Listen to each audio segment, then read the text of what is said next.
In Vegas lights, the thrilling nights, UFC fights, setting the nights. Fox Sports Radio, the crowd's alive. MMA locker room where legends thrive. Just my 2 cents, the stakes are high. Join DFS, watch the champions fly. Get ready for the thrill, the crowd's alive. UFC Vegas can feel the vibe. Fox Sports Radio, we're ready to go. This Saturday night, it'll steal the show. Joey DFS, watch the champions fly. Get ready for the thrill, the crowd's alive. UFC Vegas can feel the vibe. And we're back. UFC Vegas 111. I'm here with just my 2 cents. We got Gabriel Bonfim, Randy Bonfim, Randy Brown, Gabriel Bonfim main event. Another Apex event, but we got a pay-per-view next week. Till then, we got to make some money tonight. How you doing? How you feeling? I'm good, Billy. Thank you for asking, brother. Good to see you. Good to see everybody in the chat, man. Smash the like as you enter the building. We are just getting this party started. As Billy said, it is Rude Boy, bro. I hear something. I think I heard TV or something. Yeah, as Billy said, Gabriel Bonfim versus Randy Brown. That might be the other. But yeah, good main event. There are some good fights on this card. It's a really greasy card, though, Billy. Like you said, 322 is probably going to be entertainment value wise better. They're better fights. So it's there's a little bit of a storm before. I won't say the calm before the storm, but the storm before the storm a little bit. But there are some good fights. It feels like there's some pretty good betting opportunities. I have a lot of action on this card. But overall, yeah, I'm pretty excited for it. I'm risking like 7 fucking units on this card. I don't know if that's smart or not, but it's what's happening. But yeah, man, how are you feeling about everything tonight? It's not my mic because I was just on mute. Do you know how to mute him? But I'm doing good, man. It's been a long day, kind of a little bit tired, but we gotta hit that second shift, get into gear. We got a long stream ahead of us. A lot of fights. And I got some prelim action tonight, so I'm a little bit excited for the prelims, as always. Prelim warriors over here at Pub Sports Radio. It's really where we kind of get our job done. I mean, I don't think the card is bad, Aaron. It's just not like, am I going to remember this card in 2 weeks? No. That's fucked up, dude. You're just gonna forget about this card, dude? Like it never happened, dude. Like so many women that have come and gone in our lives, Billy. Like just like they weren't there. Well, that's what you gotta do, brother. You just gotta knock the bottom end out of it and move on, dude. Leave her for dead. No, I'm just playing. I mean, I'm kidding. Nah, man. Yeah, it's probably gonna be a throwaway card at the end of the day. Like it's probably not going to be one we remember, but hopefully there's some good performances, maybe some crazy finishes and stuff. But they're kicking this first one off already, man. Jackson McVeigh and the short notice Zach Reese. This is one of the few fights I actually have nothing on. So if you have action on this, or if you have a sharp lean or a read, let them know, man, because I ain't got shit. I think Zach Reese is going to win inside the distance, but I don't know how giddied up I am to pay for it. He was the second most popular parlay piece on this card, and it's super short notice. But those are the Locker Room Talk podcast plays.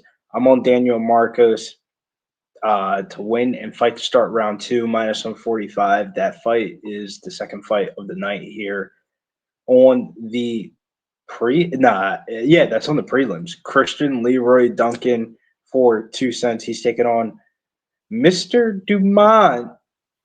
Dick Norn was a cash cow for TC last week. Now he fades the significant other with CLD. Then we got Joey DFS down in good old Rocky Top, Tennessee. So he won't be with us tonight, but with us in our hearts with Cavalcanti and Joseph Morales. Big Show picks with Hyder Amil and under 14.5 minutes at plus 155 there. Get yourself some plus money. And then Millie Mills with the juice box play of the day here with Zachary Reese and Jackson McVeigh under 1.5. So We're rooting To for be the under honest, one. I asked him if it was a real bet, and he said he straight bet it. So I said it was a parlay piece. He said it was a straight bet. We'll find out. We don't judge here at Pub Sports Radio. We just want you to join together and join our community. Like, if you guys haven't already, make sure you guys sign up for the UFC contest over there at pubsportsradio.com, like I'm about to do right now. Yeah, do that. Definitely sign up for the contest and definitely consider becoming a silver and gold member and get your patoots up in the Discord, dude. But shout out to all the members, man. I see a couple of them in here. Philip V, Gabe, Zoe, my dude. What up, fellow Merlander? Shout out to my dude, Aaron the Dog. MMA says this card is not bad. Your fucking face isn't bad, dude. It's good to see you. Rick the Ruler 713. Derek, what is good, y'all? 42 people in the building, 16 likes. Definitely get them likes up because this first fight is about to start. We got fisticuffs on deck, boys. Short notice for Zach Reese. I ain't got shit on this fight, dude. I mean, I would if it was full camp. Zach Reese all day. I think he wins, leaning Zach Reese, but nah, dude, I'm good. McVeigh, people still on McVeigh, even after the opponent change, and I don't know, dude. I have not seen what the big fucking deal is with Jackson McVeigh. Perhaps I'll see it here, but the pick is Zach Reese. Think I picked him by decision, but who knows, man. You never know. Short notice, kind of a question mark, but he definitely has more experience. So I don't know, man. Let us know what y'all think in the comments, man. Who's winning this first fight? This Clayton Joker. What up, Old E? Can you leave this contest open for like 30 more seconds? I feel like somebody's trying to close this as I'm trying to get this picks in. Interesting.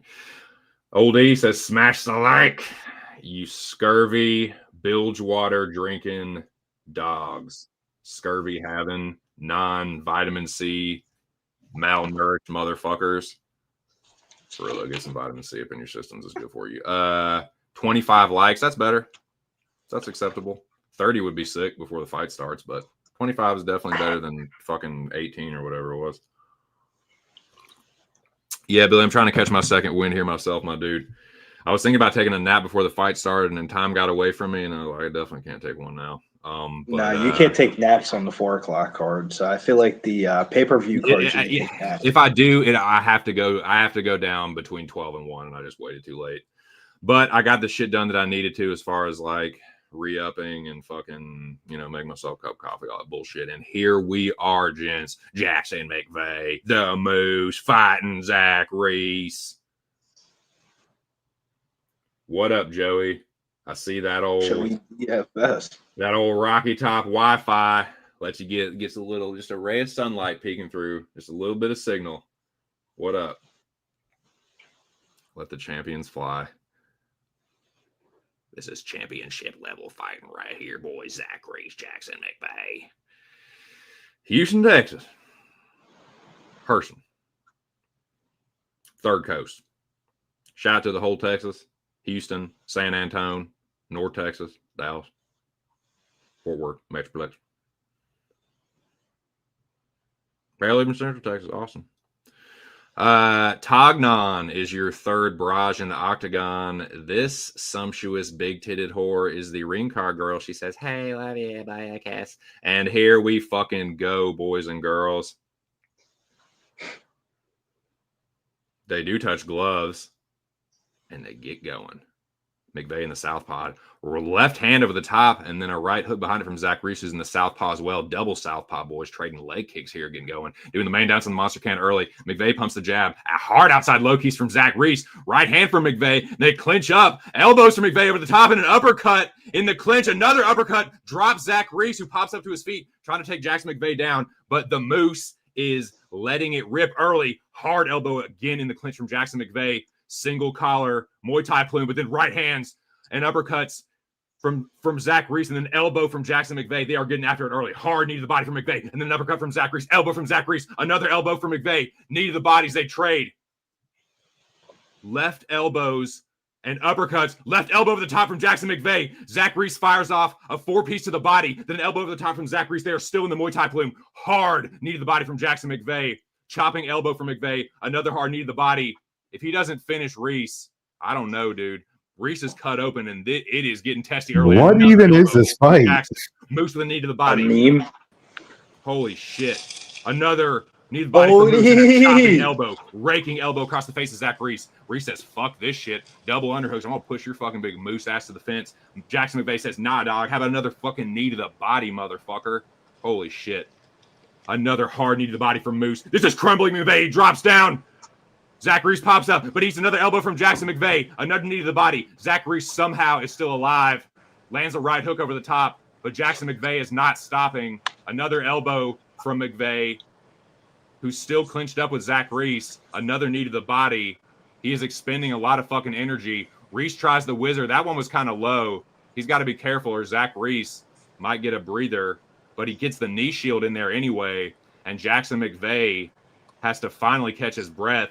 But not for long. Chopping elbows resume. Reese with a right hook to the body. Reese goes tie plume, and a knee stops Jackson McVeigh in his tracks. Reese resets himself. He's cut under the left eye, Billy. Left hook, or left hand right hook, over the top from Zach Reese. Right hand to the body and a left overhand upstairs from Reese as McVeigh lurches forward. McVeigh, left hook, right hand, tie plume. Reese with a left hook uppercut in the clinch. Holy shit. Oh. Body. That one looked low. That one looked low. And this is going to give Reese a little bit of breather he needs. What's the live line on Zach Reese right now? We got blank lines, but it was minus 235. The one concern, it was 235 for McVeigh. Zachary Reese was plus 180. Not enough. That ain't enough. My concern would be the short notice aspect of this. Does he have enough in the gas tank to fight through it? Because you think you about to get a quick little ass whooping paycheck. Yeah. Not like it's a nothing cut, but it's like I've seen so much worse. What up, oldie? Yeah, but you're thinking like you about to get a quick little paycheck, and then you end up getting into a barn burner in the first round. Like, and you're kind of thinking in your head, you know what? I might just take this show money and go the fuck home. We're gonna find out here. It looks like Reese is gonna get ready to go here soon. He's sorting it out, getting a couple deep breaths, taking a little bit of time, making sure the dads are in place, the family jewels are intact. He has a family. He's got a family. You see that? He's got a family. He's got a family, Bill R.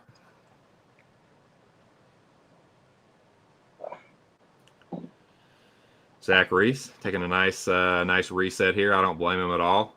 On a side note, though, under 1.5 bettors, this might go over because there wasn't a lot of time left on the clock. Yeah, dude. I don't know, man. We'll see. And that type of reset, the adrenaline goes down a little bit. They're gonna stand, look at each other, or it could be Ante Deleuze, Valdez, Cortez Acosta. Yeah, we'll see, man. A lot of possibilities here. Dude, Reese is sporting a nice little hematoma there on his forehead. Dude, but yeah, this could be adrenaline management. Lactic acid buildup. You can train as much as you want, but you cannot train these specific scenarios. We'll see. Outside low kick. Then a left hand from Zach Reese. Sorry, Billy, but they back into action, brother. Sorry to cut off the game theory, but knee to the body from Moose as he pushes Reese to the fence. Zach Reese eats another elbow over the top from Moose. Oh, Reese with the right hand. Pair of hooks to the body from Reese. Elbow from Moose. Knee to the body from Reese. Elbow over the top from Reese. Again, couple elbows. Zach Reese is looking like he's starting to land a little bit more, but Moose keeps pushing him to the fence and landing these fucking knees to the body. Reese is eating about 25 of them at this point, it seems like. But he does have double underhooks here. Another knee to the body from Moose, but Reese turns him, pushes Moose to the fence. Jackson with an elbow on the clinch break, but Reese with an uppercut and then a right hook over the top, and they break. Knee to the body and then a left hook over the top. Left hand over the top from Zach Reese. Hard outside low kick from Reese. Two-piece from Moose just misses. Reese resets. Here we go. Hard left hand over the top from Reese, and then a single leg trip, outside leg trip from Zach Reese and he is in the half guard of Jackson McVeigh. Reese using superior head position to land left hooks to the body and then upstairs. And then some hammer fist forearms to the face of Jackson McVeigh. Reese trying to cut through the guard here. McVeigh gets one butterfly hook in. Reese trying to guard pass into the half guard, dropping a hammer fist there. McVeigh does keep the full guard, but he does eat an elbow, a forearm, and then an elbow over the top from Reese. Reese posturing up. Wow, that was a really nice guard pass into side control. And then he goes north-south, tries to isolate the arm. He's doing it again. Might go for a key lock or something here. What do you think about this big show? Zach Reese trying to set something Break up. his fucking arm. Break some dude's arm. That's cool. He says, grab a limb, do something. You'll end up on bottom here. You better get this reverse triangle or something, dumbass. What in the fuck is this, dude? What are we watching right now, boys? What's going on? What's going on? It looks like he does have this triangle here. You set up for armbar, too. No shit. He has like a couple things here, don't he?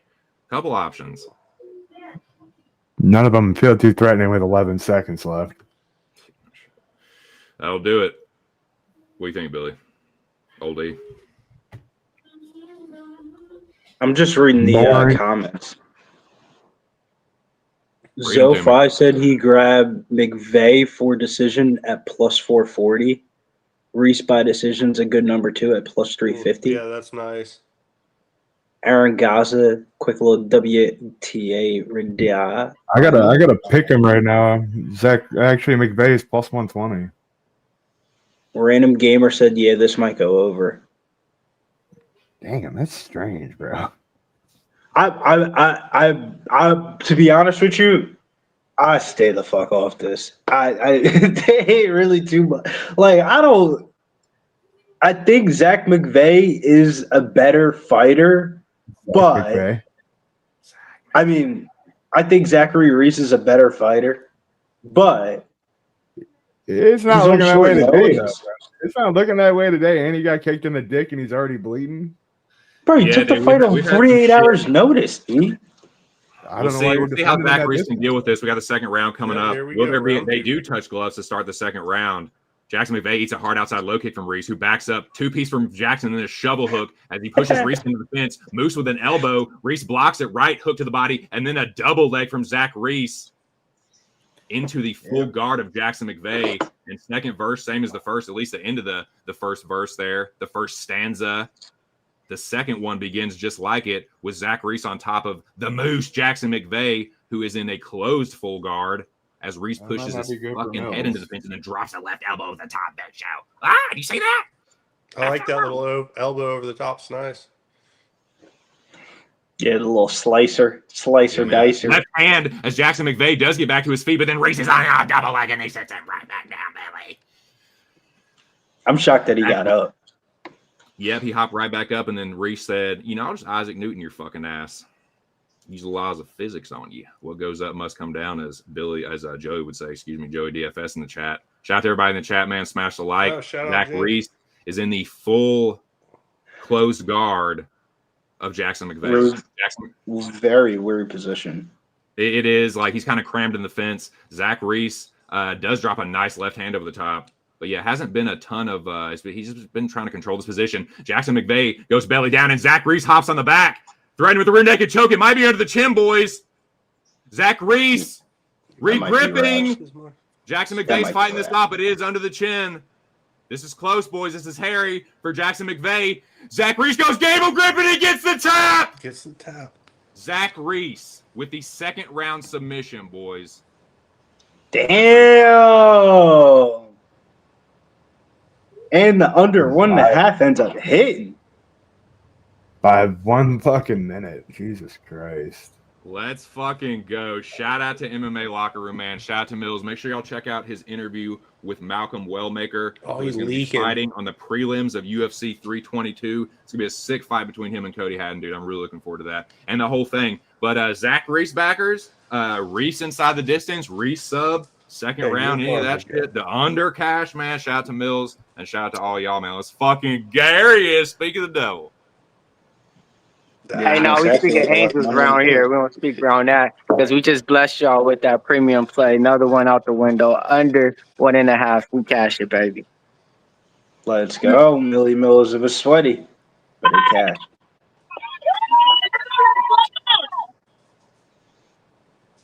See, the whole crowd's even happy for me cashing it. Y'all hear? Y'all hear the crowd? Y'all hear the crowd? They even happy for us cashing out, man. You feel And me? the crowd goes crazy. You see? Let's go. Let's go. Got the whole crowd clapping for us, man. 3 weeks straight cashing, man. Let's get it, man. I'll see y'all later for the main card, man. Just like that, man. Wilding out, dude. Shout out to MMA Locker Room. Shout out to the Locker Room fam. Yeah, the crowd goes wild, dude. Let's fucking go, boys. Shout out to everybody in the chat, man. Rick the Ruler, Stand On Biz, Aaron Gaza, Aaron A. T. Miles, what are you doing? Big Scott 510. Banjo, what are you? Is a party now, boys. Holy shit. Shout out to Gay Bowlers and Alan Minton. Like I said, Rick the Ruler, Random Gamer. Good to see y'all, man. Ron Lofton, my dude. Let's fucking go, boys. We just getting this party started, man. Zach Reese getting the second round sub. Got fucking Marcos and Emmers is coming up next, right, Billy? Yeah, Marcos. No. Fucking. My brain's drawing a blank. Miles Johns, Daniel Marcos. Miles Johns, Daniel Marcos. Excuse me. Yeah, because you said Emmers Marcos, and it was yes, like sorry. half Emmers correct. is fighting Hyder Amil. I'm sorry. What an idiot, dude. My brain processed it like like now. Yeah, we both been saying like wild shit, like mashing names up and stuff. But in any case, yeah, excuse me. Daniel Marcos and Miles Johns is the next bout. Do you want to kick this one off, my dude? Or Oldie, you got anything on this one? No, I don't have anything on this fight. I did look at it though. He looked at you. I don't know. I like dogs a lot in MMA, and I don't know if I don't think this was enough to get me on a dog position. I feel you. Did you do anything here, Billy? Yeah, I'm on Daniel Marcos to win and fight to start round 2. The odds of that were -145. I really wanted to bet specifically the money line, but you know what? Mature me. Just take the straight bet. Don't do the fucking greasy parlay on it. I do have a greasy ass parlay, but we'll get in that one later. As do I. My greasy parlay is starting right here, boys. Daniel Marcos on the money line. Let's fucking go. Nice. Yeah, Right, I think sorry, go ahead. I was gonna say we're in the tunnel of destruction now. Oh my God, it's starting now. Here it is. No turning back, boys. We've reached the point of no return.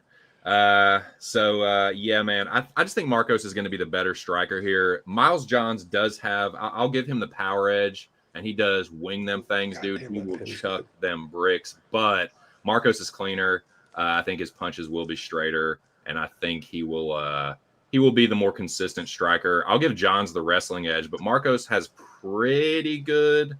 It's not terrible takedown defense. And also I just think he's the better minute winner overall, and I think he can have some moments too. Like he's a pretty good striker, and Miles does slow down.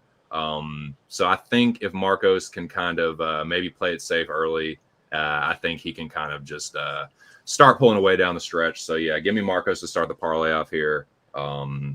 Yeah, just think he's a slightly better fighter overall, but Johns does have the experience. We'll see.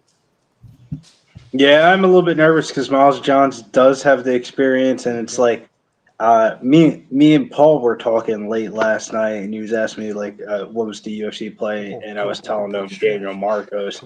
But with anything, you'd like to warn your people about the risk that you are inheriting, and I was like, I think Daniel Marcos is the best line considering the price, the inherent risk, but it's probably going to be a 29-28 decision. Daniel Marcos to win by decision was the 5th most popular bet at BetMGM. Thank you. Hi, poppers. Doggy dog. Just big old boy. The What's time his change name? has him fucked up. He thinks it should be food time already. He's still on that Nice. 1 hour. He's trying. He can't figure it out yet. Hey. You've been opening up the You doing all big can for this weekend's NFL card, oldie. I'm still cooking on it. Nothing that really jumped out at me. I've worked really hard on the Bucks line, and honestly, I'm a little scared of the Bucks. Not by winning, by not covering this. Which is, I'm always a little cynical on my team. You know, I'm probably harder on the Bucks than most people would be. But I worked on that one really hard. Just the line's really sharp, and if anything, if you were on the Patriots, I would ladder it across the 0. I hate saying that, you know, like bet against my Tampa Bay Bucks. But besides that, Jacksonville Jaguars Houston game I liked, but there was a ton of injuries. Obviously, CJ Stroud out moved that line a bunch. Buffalo Bills Dolphins. Nothing official yet, but I wouldn't be surprised if I end up on the Dolphins team total under. Saints Panthers. Panthers are going to handle business there. I'm just not sure how yet. What was the that was kind of the, I haven't really made it too deep into the 4 o'clock to the evening card. So those were kind of the first looks I had so far. Zoe, that's not square, dude. That you're getting plus money on probably his most likely path to victory. Like Johns is pretty tough. Like he is tough. He will wrestle if he gets hurt. So I feel like he can hang tough and go. That's my pick actually, is like Marcos by decision. But yeah, the money line. This was a card where there were, like, if you like the favorite, they're parlayable lines. So I feel like there's going to be a lot of parlays. But as I say that, I'll talk out of the other side of my mouth. There are a lot of live underdogs on this one too. So this feels like a very bettable card. It could end up being a minefield, but it feels like there's definitely a lot of spots and places to get the action in. But yeah, best of luck, Zoe. I don't hate that at all, man. I actually kind of like that. Aaron guys, I had thought pocket parlay minus 110. I had thought those same thoughts last week, and last week was just weird. Like I made money, but it was unconventional, if that makes sense. Like I hear you. It wasn't the first. It wasn't the, like, I made money, but it wasn't like the first thoughts that I had, or like the first couple bets that I had. Like the money I made was like from watching the card, the feels. Because sometimes, like, I feel like when we watch the card or when we're on stream, and there's not any unders, and we're into like the 5th, 6th fight of the night, it's like, all right, well, these fights are going under. Like, and I hit that one last week, so I'm kind of waiting around for the live bets for this one, but it might be in the main card because there's some good market spots. Really, that's a great point. Like UFC is a great live betting sport, and you can almost kind of feel it, right? It's almost like we can kind of feel the restlessness. It's like the fighters feel it too. It's like it almost, yeah. So I like that, man. I do that a lot with fights to go to the distance. Like if it's just like decision, I don't care if it's a flyweight plus 265. Like that's right up my alley. I'll be like, no distance on this flyweight fight, and then that shit will come through. You really have to pick apart, like, if you have, like you said, you're feeling the fight. The other thing, one of the main reasons I wanted to watch this card top to finish is we're back in the Apex after this little, everyone's talking about the betting, and I like back in Vegas, baby. I'm curious if we see like points deducted for grabbing the, I think this could be like kind of a cleaner. That's not the right word, but I wanted to see how this card goes. I want to see if there's any noticeable or discernible differences. Points deducted for the nut shot. That was nothing so far, but right.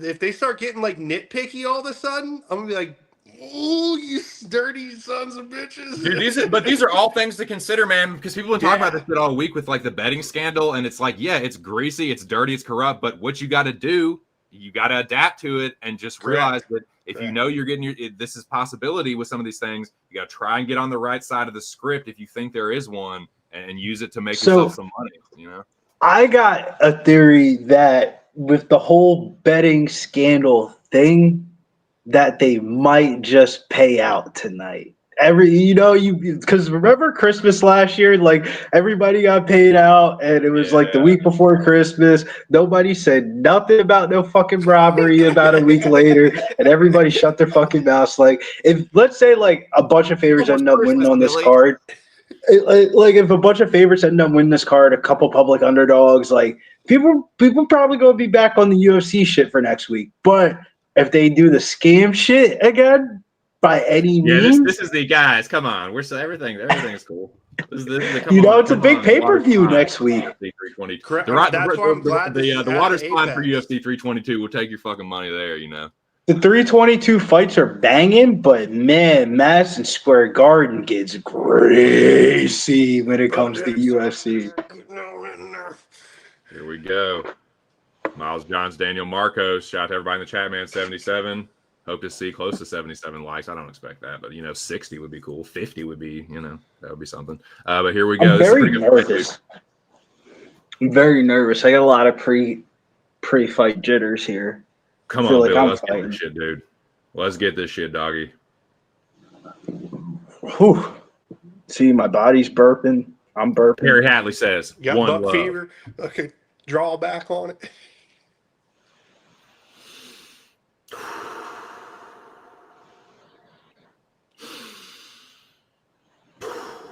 Here we go. Marcos and Johns. They do touch gloves to start the first round. Marcos in the black, Johns in the blue. Johns circling on the outside. Marcos holding the center of the octagon.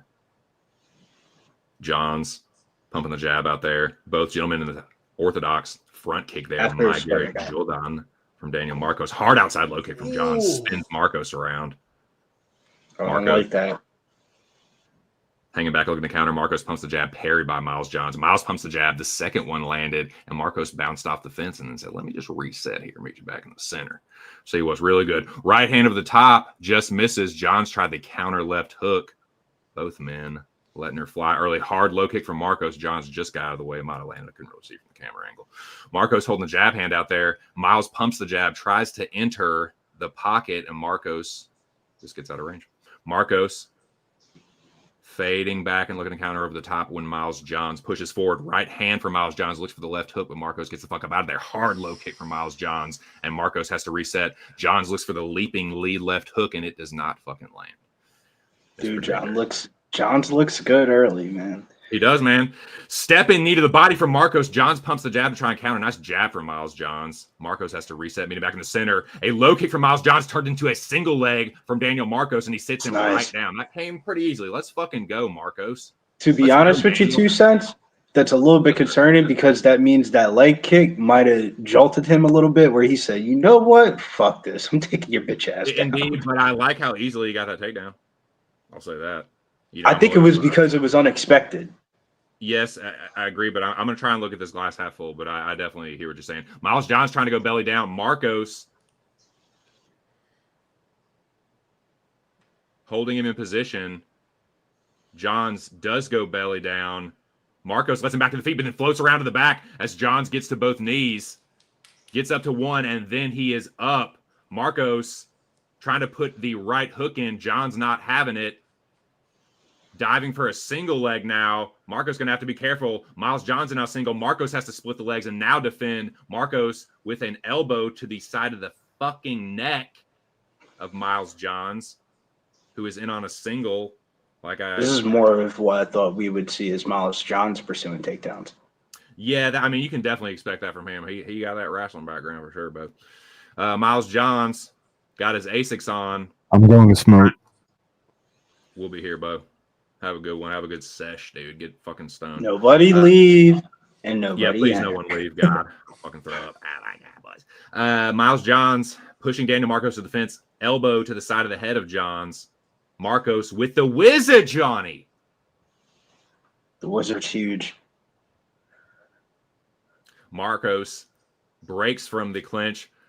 Both men parrying punches with their shoulders. Marcos tries another front kick. Parries the jab of Miles Johns and goes right hand over the top, and that lands. Front kick, but then a right hand counter from Marcos.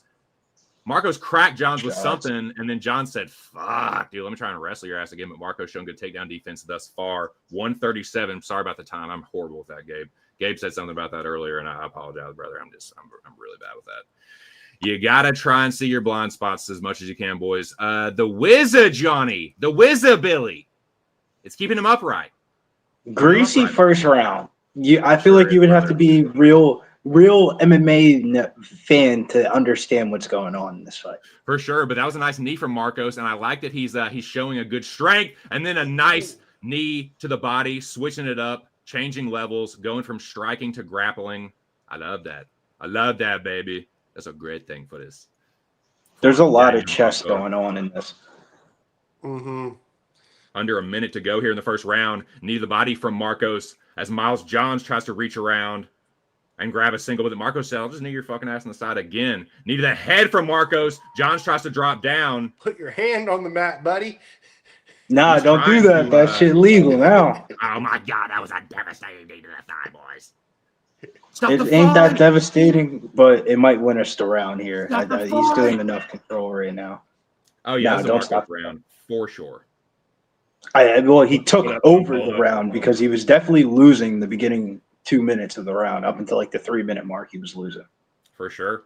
But I mean, he's done some nice, had some nice moments here. Johns has looked like he has had to, resort to the grappling. I thought it was a perfect blend of. But then a right hook and a left hook from Marcos. Johns stumbles on the clinch break. Nice end of the round for Danny boy. What do you think, gents? I thought it was a good blend of striking and wrestling where it's like you get all right, you want to look at the strikes, the same exact amount of numbers, I landed more damage than you.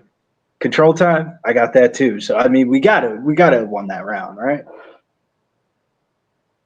Oldie, what would you say? You think we won that round there? Yeah, I think you're good. The thing I noted, you could really see homie's wrestling background, where on a traditional wrestling mat, he would have gotten those takedowns because 2 steps back doesn't put you into a fence. Where his homie's wrestling defense was like, oh, you're going to go for like, I can take these 2 steps backwards, and all of a sudden you got nowhere to go. So I thought that was really smart, and you could see a little bit of deficiency from, pure wrestling in the cage doesn't always work out that well. That's been my biggest surprise, has been the MMA wrestling of Daniel Marcos over the traditional folk style wrestling of takedowns. I love it, dude. Daniel Marcos might be a better MMA dude, he's improved his grappling like a motherfucker. And here we go, second round. Low kicks from Johns, but then a nice jab from Marcos. Right hand over the top gets parried by Marcos. 2-piece from Marcos again. Then a nice knee. Johns with a nice right hand. Marcos just standing right in front of him. Nice jab from Miles. Circling on the outside. Marcos standing right in front of him. That Terminator style. Putting the pressure on Johns. Calculated pressure. Winging right hand over the top from Daniel. They trade jabs. I like that. Marcos switching stances. Right hand. 2 of them from Miles Johns. Right hand over the top of a jab from Marcos. Miles pumps the jab out of range. Marcos going for the takedown again. Johns might have grabbed the fence again. I couldn't tell. Miles Johns reverses Marcos. Connects the hands. Gable grip. 4-10 here in the second round. I don't mind this at all, though. I don't either. If it's just control, and Miles Johns disengages. Marcos putting the pressure on again. Right hand of the top from Marcos. Johns circles out. Miles Johns probably felt that Daniel Marcos was resting a little bit. Marcos can do this. Just stay in his face. Couple uppercuts from Marcos. Johns didn't like that. Miles Johns reverses position. Marcos staying right in his face, though. If it's just going to be like this, Marcos just going to stand right in front of him, draw these strikes. Watch out for those leg kicks, though. Like that jab, parry it down, look to counter over the top. Shovel hooking a nice jab from Johns, though, on the counter as Marcos parries the jab. Nice knee, but a right hand counter from Miles Johns. Right hand over the top of a jab from Marcos. He parries the right hand with the shoulder. They trade jabs. 3:15 to go. They trade jabs again. Left hook from Johns. Just lands. Nice jab from Marcos. And again, Miles Johns has to reset.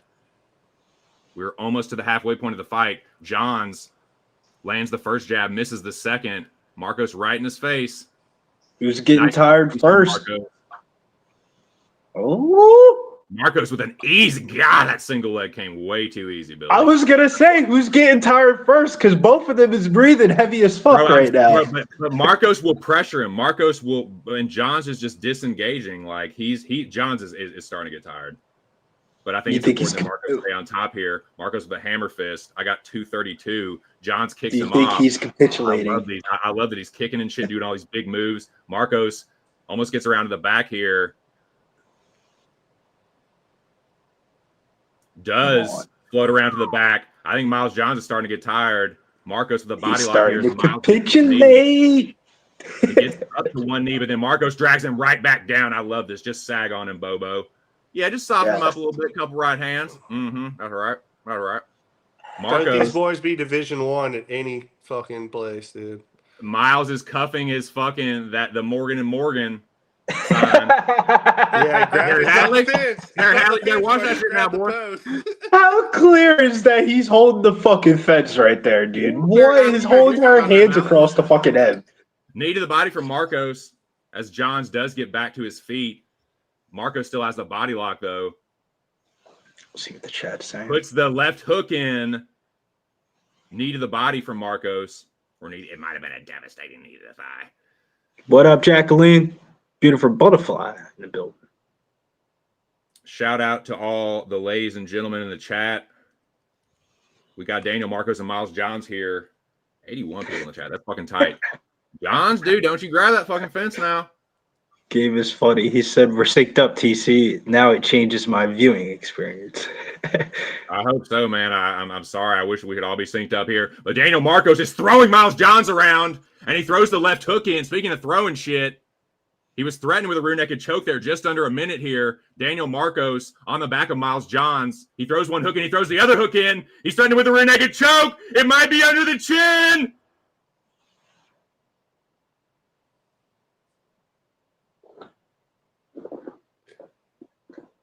He's out!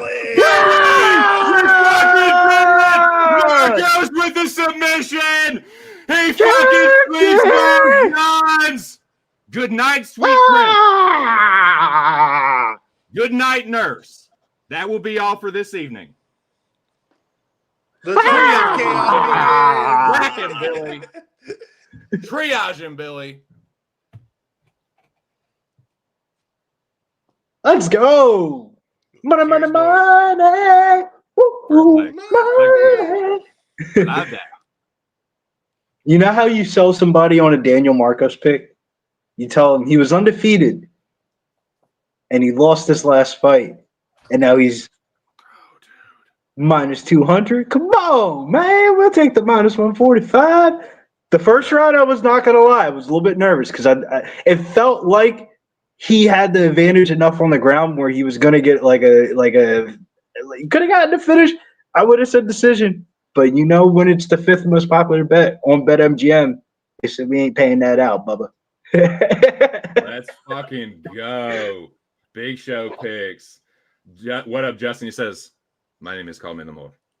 And then we got Pitt saying no fucking way. Yes way, Pitt. Yes way, bro. Hell yeah. Daniel Marcos win by submission round 2 plus 6,000. Hit me by God. I'll tell you what, I'm gonna hit this. This one is for you, Pitt. Gentlemen, start your engines. Great vibes, great energy, great way to start off the prelims. That was a big because if you guys are in the Pub Sports Radio Discord, I posted a picture earlier today. I believe I posted 2 pictures. I posted the VSIN numbers for the betting splits for the UFC, like the way that we look at it for like NFL and NBA and stuff like that. I sent it for the UFC, and then I sent just like a 5-word tidbit of what I thought about it. Of like, that's a public underdog. This is a favorite. And the one that I thought was weird was I thought there would be more money on Daniel Marcos. That market wasn't like crazily booked. There was only 55% of the handle and 72% of the bets. In hindsight, Jacqueline Cavalcanti is way more popular than Daniel Marcos, and I thought that was crazy. Yeah, there was no fix. Hey, shout out to Pit Auto Parts for the $10 donation. Daniel Marcos to win by submission in round 2, plus 6,000 and finish round 2. Let's go, dude. Holy shit. Lord of mercy. Let's fucking Cha-ching! go. Love that. That's all you hear is cha-ching. Thank you, sir. Well, this is a perfect time for me to go my side dichotomy here. Oh my God, you should have seen Novak today, dude. I've never seen a 40-year-old. I've never seen a 40-year-old man do a fucking split. Not fair because he's my favorite tennis player, so it's like pulling at my heartstrings. It's like even when I don't want to talk about it, it's just like, oh, but it is Djokovic. Well, we'll get into the real talk, which is there is money to be made on the slate today, and it might be untraditional. Big college basketball weekend for Saturday of the year. Me and TC were kind of talking about this a little bit pre-flop in the DMs. Dude, I really fucking like the Razorbacks plus money going into Lansing, Michigan tonight. Who's walking up to the window tonight and betting Arkansas at plus money? How many people are going to bet Izzo at Michigan State, at the crib, at home because it's Izzo? Like, I think Arkansas is a better roster. Like, if you talk about, like, pure talent, like, I think talent-wise, they're a little bit better than Michigan State last year. Michigan State was kind of shitty in the beginning of the year last year, and then they got coached up by the end of the year, and we found out that Jason Richardson's fucking son that was a freshman ended up being, like, an NBA draft pick. Like, you remember that in Public-Palooza? Like, Michigan State was not, like, crazily, like, hyped up before we got down there for Public-Palooza. Like, we're betting Michigan State at, like, pick 'em odds damn near, like, minus 140s, minus 150s for the first couple of rounds. I think Arkansas, you know, they got a lot of boys coming back from last year. They ain't a whole lot of new shit that they're running. I know they played a shitty team in their first game, but, I mean, hanging up 109, shit was clicking. The offense is clicking, I feel like. And if this turns into a shootout, Michigan State might lose, man. Yeah, I don't know. I mean, like, I do like our starting five, dude. Like DJ, Carter. I like it, man. And like, I'm a big Billy Richmond dude. And you know, we got Brazil coming back too. So it's like, I do with the returning players and the new ones too. I think that we'll have a good squad, and I like us to play tough against Michigan State. This is my plan of attack, potentially with the Hogs tonight, Billy. My official prediction is that the Hogs lose a heartbreaker. So what I'm going to try and do is if the Hogs spread gets to something stupid, like if it's like Hogs like plus 12.5 or Hogs, maybe even Hogs plus 10 or like 10.5, 10 and a hook, something, I might do something with that. But that's what I would look like because I think Cal will have them coached up. I think they will play Michigan State tough. But it kind of feels just like another classic, like Arkansas heartbreaker, where we play them damn close, and then Michigan State just comes back and they get some crazy, like they storm the court or something. Like I just can see some shit like that. Like they beat us by like 4 or 5 or something. Or I don't know, dude. Maybe I was looking at the team totals, and I thought the team totals could have been an angle. 78.5 for Michigan. I wish it was 80.5. I would bet the under on Michigan State, 80.5. I feel like there's a couple of ways that could get there. And then Arkansas's team total 75.5, and it's actually juiced towards the over at minus 120. So the bookies are kind of insinuating that Arkansas is going to be mid 70s in this one. I could definitely see that in a win or a loss if the game goes over. So there's some stuff to think about. We got till about 7 o'clock, so we got 2 hours to marinate and bask in it. But there's a marinate and bask here because it's Tisha Torres, a.k.a. Tisha Pennington, your fighter's favorite mama's fighter.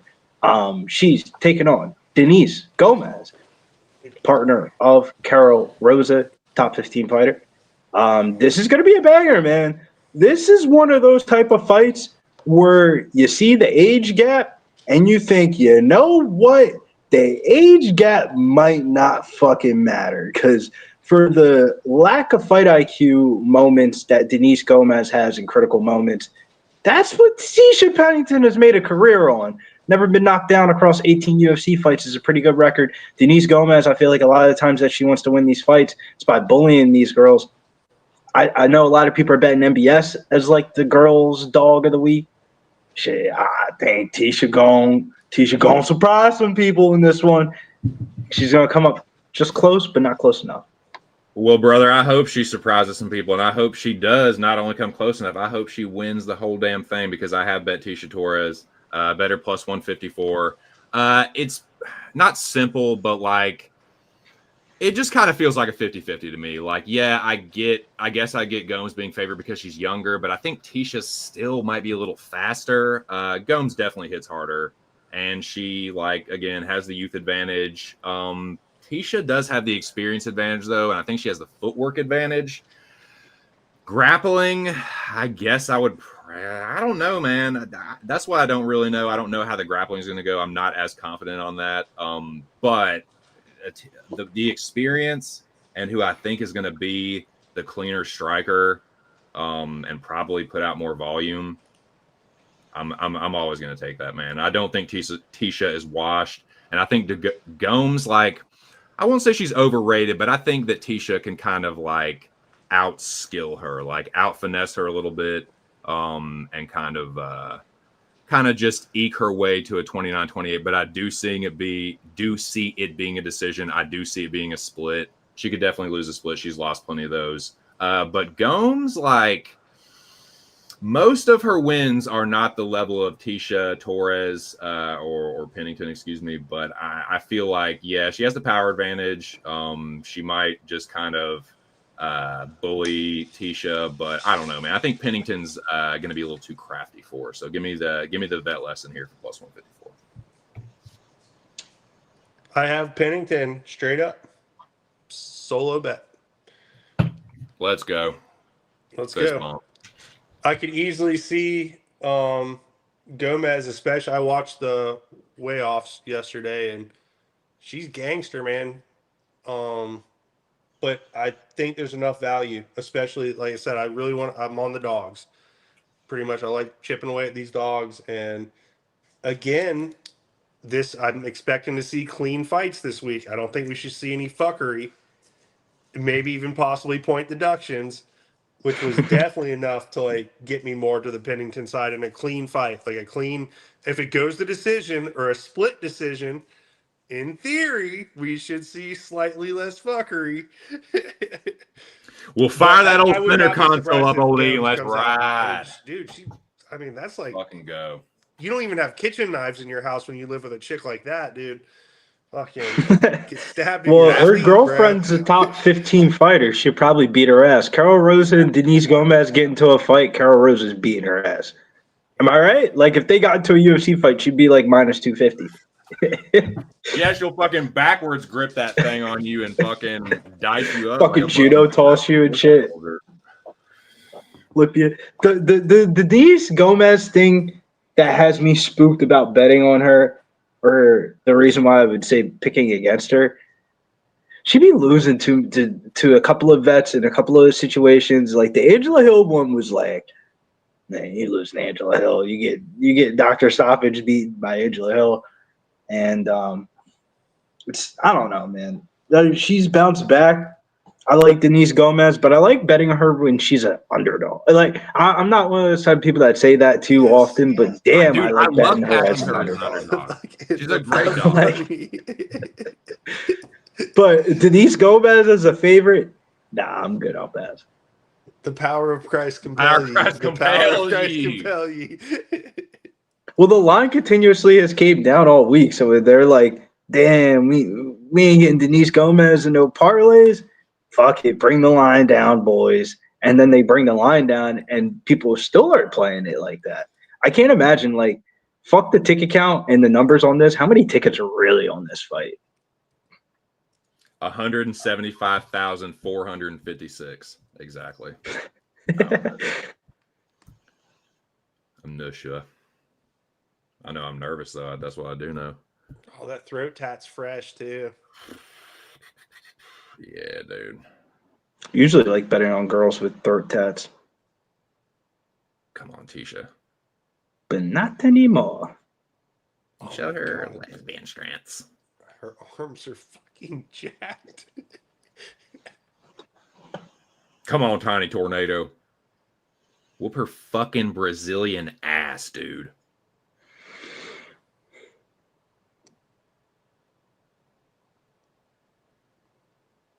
Beat the shit out of her, Tisha. Keith Peterson. Sir, He's you not ready? detox- Sir, yeah, I you hope ready? he's not detoxing. Steady hands, Keith. I don't even know Steady how hands. dare you? How dare you even insinuate that? No, I'm just playing. They do touch gloves. Tisha with a hard outside low kick fights over. Call it, Keith. Nonsense. Call it. Oh, nice counter left hand from Gomes as Tisha tries a front kick. High kick from Gomes. That one missed. Inside low kick from Tisha. Gomes staying right in her face. She's going to be the Terminator here. She will be the bull to Tisha's Matador. Tisha with a side kick. High kick from Gomes misses. You fucking lurch. Slowest kick I've ever seen. Right hand, slowest right hand I've ever seen. Horrible. Woo-hoo-hoo. That right hand just misses. Tisha threw a kick there. Tisha got to be careful. Got to keep her wits about her early. Denise Gomes looking for the walk-off dude, the one-hitter quitter. They trade kicks. Gomes looking for that right hand as she works from southpaw now, switching stances. Tisha and southpaw. Outside low kick from Tisha.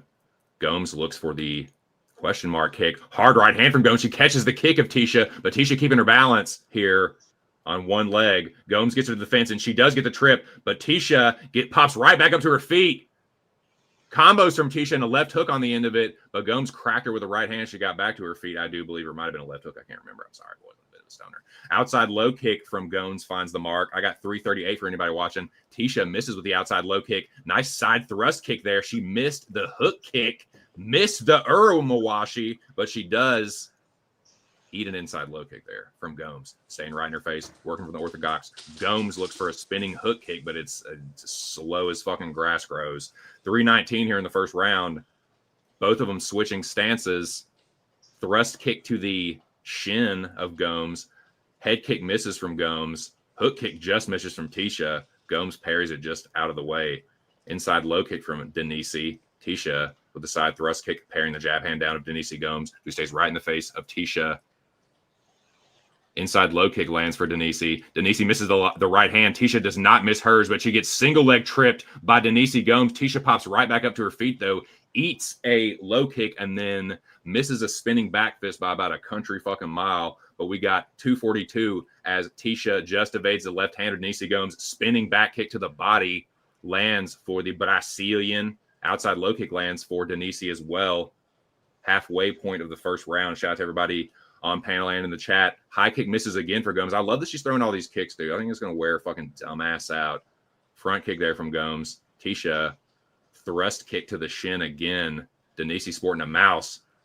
Spinning kick misses again. They trade left hooks. Tisha might have got the better of that, actually. Gomes didn't like that shit. She backed the fuck away, bitch. No, I'm just playing. They're both. That was a pretty close round.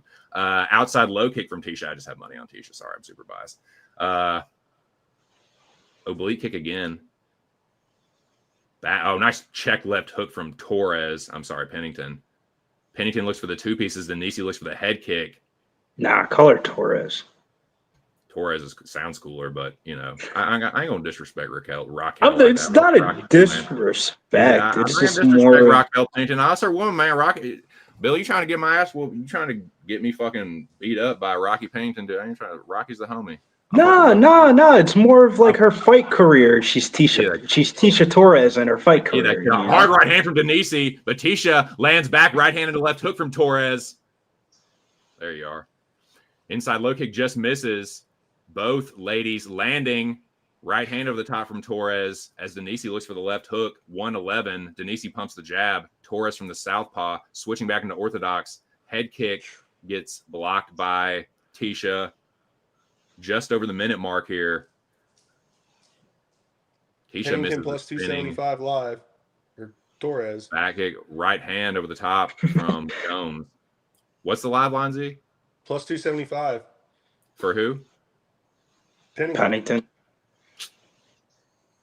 Man, that's some old.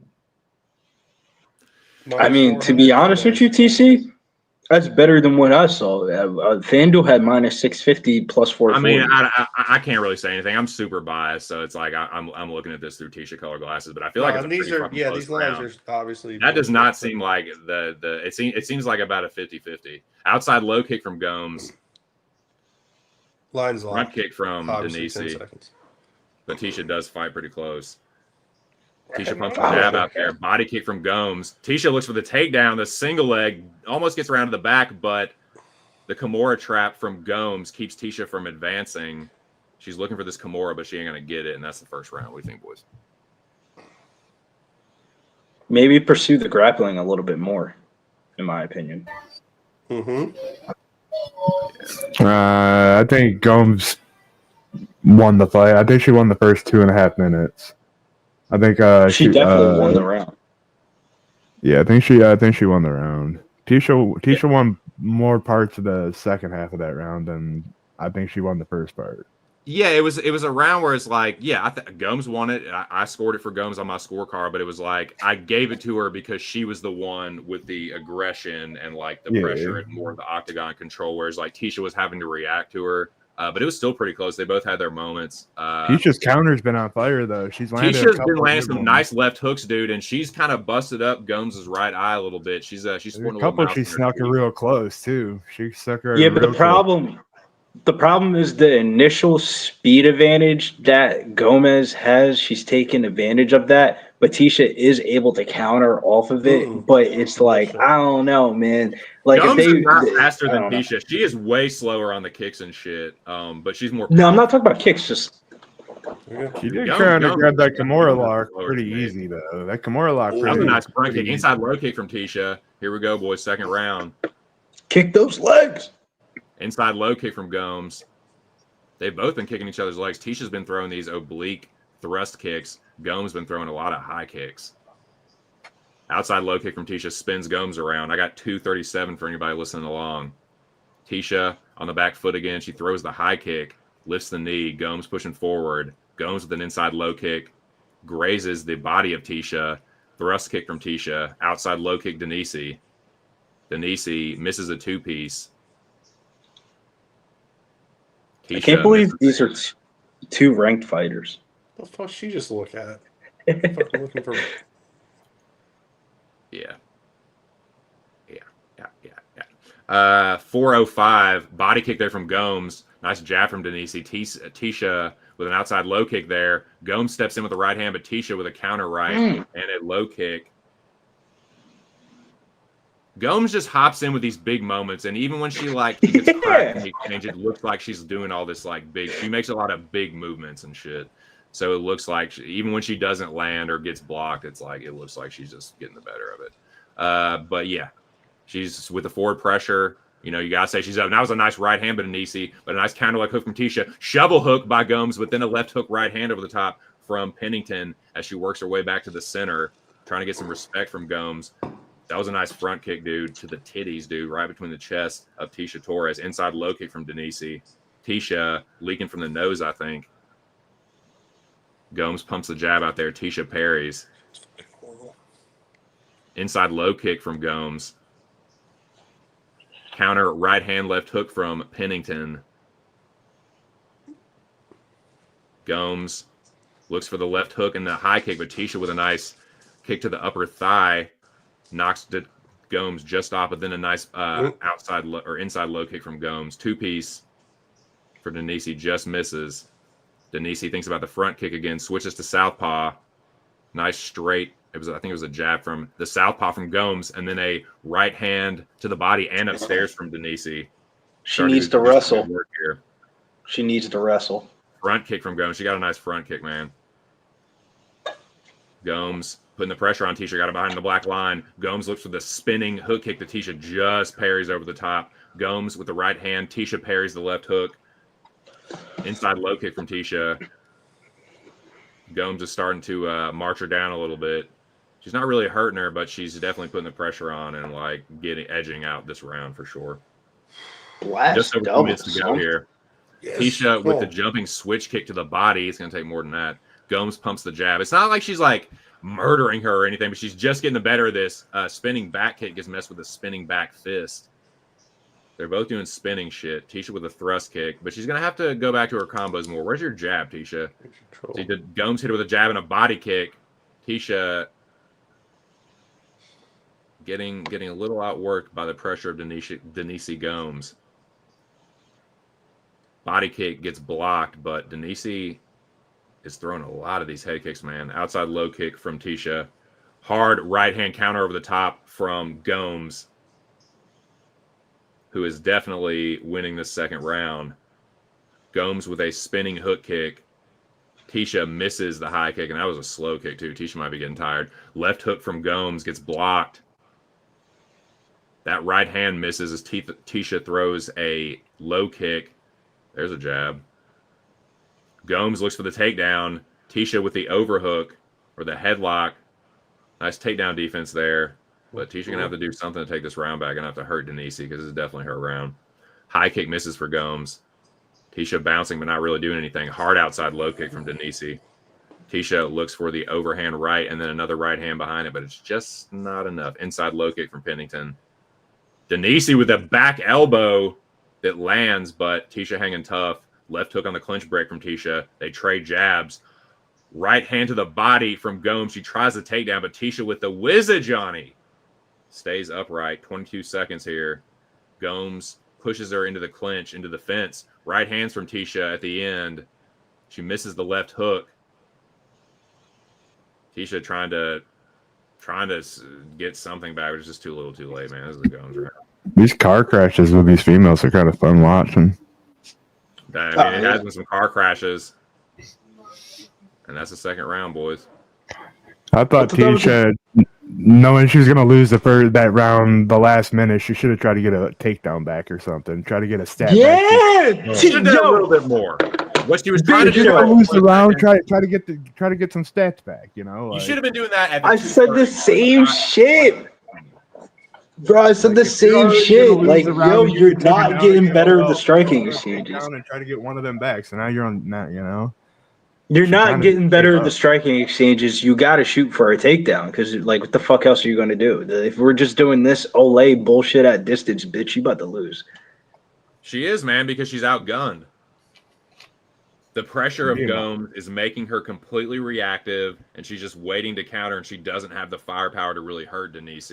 So it's like she's just yeah. Even if you don't get the takedown, at least your body's on her where, like, you're able to feel, land, and throw volume.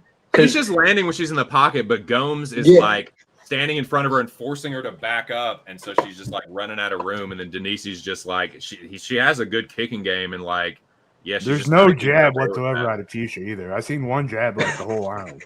Dude, seriously, where is her? I think you called it, Tisha. You're like, oh, there's one jab. Yeah, exactly. Yeah, one at a fucking after 13 minutes. But here we go. We'll see if she can adjust in the second round. 4:45 here in round 3. Shout out to both you guys on panel. Big show behind the scenes. Everybody in the chat, smash the like. High kick gets blocked by Tisha. Inside low kick might have got checked by Denise. Couldn't really see from this angle. Low kick misses again for Tisha. High kick blocked by Gomes. High kick blocked by Gomes. Tisha blocked the other one. I'm sorry. Jab from Denise. Inside low kick might have got checked by Tisha. High kick just gets blocked. Nice right hook from Gomes. Tisha might have landed a left hook there too. Gomes just misses the jab. Tisha on the back foot like she's been for the whole fight. Right hand from Gomes. Knee to the body in the clinch. There's another one. Pushes Pennington into the fence. Gomes with the underhook on her left side. Tisha's right. Tisha got the whizza on the right. Now left side, Johnny. The goddamn whizza. The Penningtons. You got a pretty good number on fucking Gomes this fight, really. Either side you got. Oh yeah, pre-flop. Not a bad because Tisha was only plus 154. Tisha, you like whoever you like. Got a fucking. Yeah, if you got Gomez, it's like they bought the line down to a perfect odds, -220 down to -178. You throw that bitch in a little two-legger, you're already cashed. Yeah, dude. Knee to the body from Gomes. She's got the double underhooks on Tisha. Hard knee to the body from Gomes again. I got 324. So Gomes people are saying the striking numbers are close. Tisha with the fucking judo flip. Let's fucking go. I think that's what Big Show was reacting to. Come on, Tisha. Finish this bitch. Did you see the comment that went across the screen? With the whizza, Johnny. And Denise Gomes with the judo flip. She gets the hip toss. and now she's the one inside control. Fuck. Tisha trying to kick Somebody- off the fence here. Tisha does go belly down. Denise Gomes trying to float around to the back, trying to throw the hook in. She's out of room. Tisha gets to one knee. Denise Gomes with the half Nelson. Roll. And Tisha does get to her feet, though, 245. Gomes with the standing body lock, trying to pull Tisha away from the fence, throws the left hook in. Tisha trying to turn into her, and Denise Gomes with a nice trip there. Tisha not settling, though, getting up to an elbow, and Denise Gomes is going to have to readjust if Tisha... Get off me, bitch. But she drags her down. Denise Gomes doing a good job there, dragging Tisha back down, trying to throw the left hook in, but Tisha, to her credit, gets back to her feet. Denise Gomes. No fence grabs. No fence grabs. Back to her feet like a beast. I mean, she is, man. She's not settling, but Gomes is just a little bit bigger and stronger. A little beating her to the position just a little bit here. But Tisha doing the right thing, man. Gets her left leg behind Denise Gomes' right, turns into her, but Gomes just reverses position. She's just too strong. Just too strong. The strength. Younger, stronger. But Tisha trying to get around to the back here, but Gomes just judo tosses it. That was slick, dude. Scarf hold. We got a scarf hold here. Dirty. We got a fucking scarf hold here. No good. No fucking good. Tisha trying to get out of this, but Gomes got her in a scarf hold here. 120 to work here for Gomes. Tisha has Gomes turn into her, and now is isolating, looking for a Kimura here. Tisha throwing the leg up to try and block this Kimura attempt here from Gomes, who has got her left arm around, does not connect the wrist, though, instead unleashing a little ground and pound here on Tisha, who turns into her. Gomes with a headlock. Tisha trying to fight the hands, but she goes to her back. 45 seconds here. This should be a nice, but like Big Show was saying, man, a pretty nice line. There's a lot of the lines on this card pre-flop where if you like the favorite, it was very parlayable. So it could be parlay boys tonight. We'll see. Tisha Torres, 30 seconds from losing. Maybe I was gonna say decision, but it's gonna be a decision. Tisha does a nice job spinning into Gomes, getting her hips involved. Up kicks here. It would have to be an up kick knockout. 13 seconds, Tisha, spinning back kick knockout. Give us the robbery. Nah, this should be 30-27, I reckon. Nah, somebody said that there was a tweet that went across the screen that said that Pennington is throwing enough volume, and it said it could be 2-0 or 1-1. And then that's right after that she got taken down and all the bullshit happened. I mean, maybe it's 29-28, but it's definitely Denise Gomes. I think it's 30-27s across the board, honestly. So we'll see. Probably 30-27, 29-28, 30-27.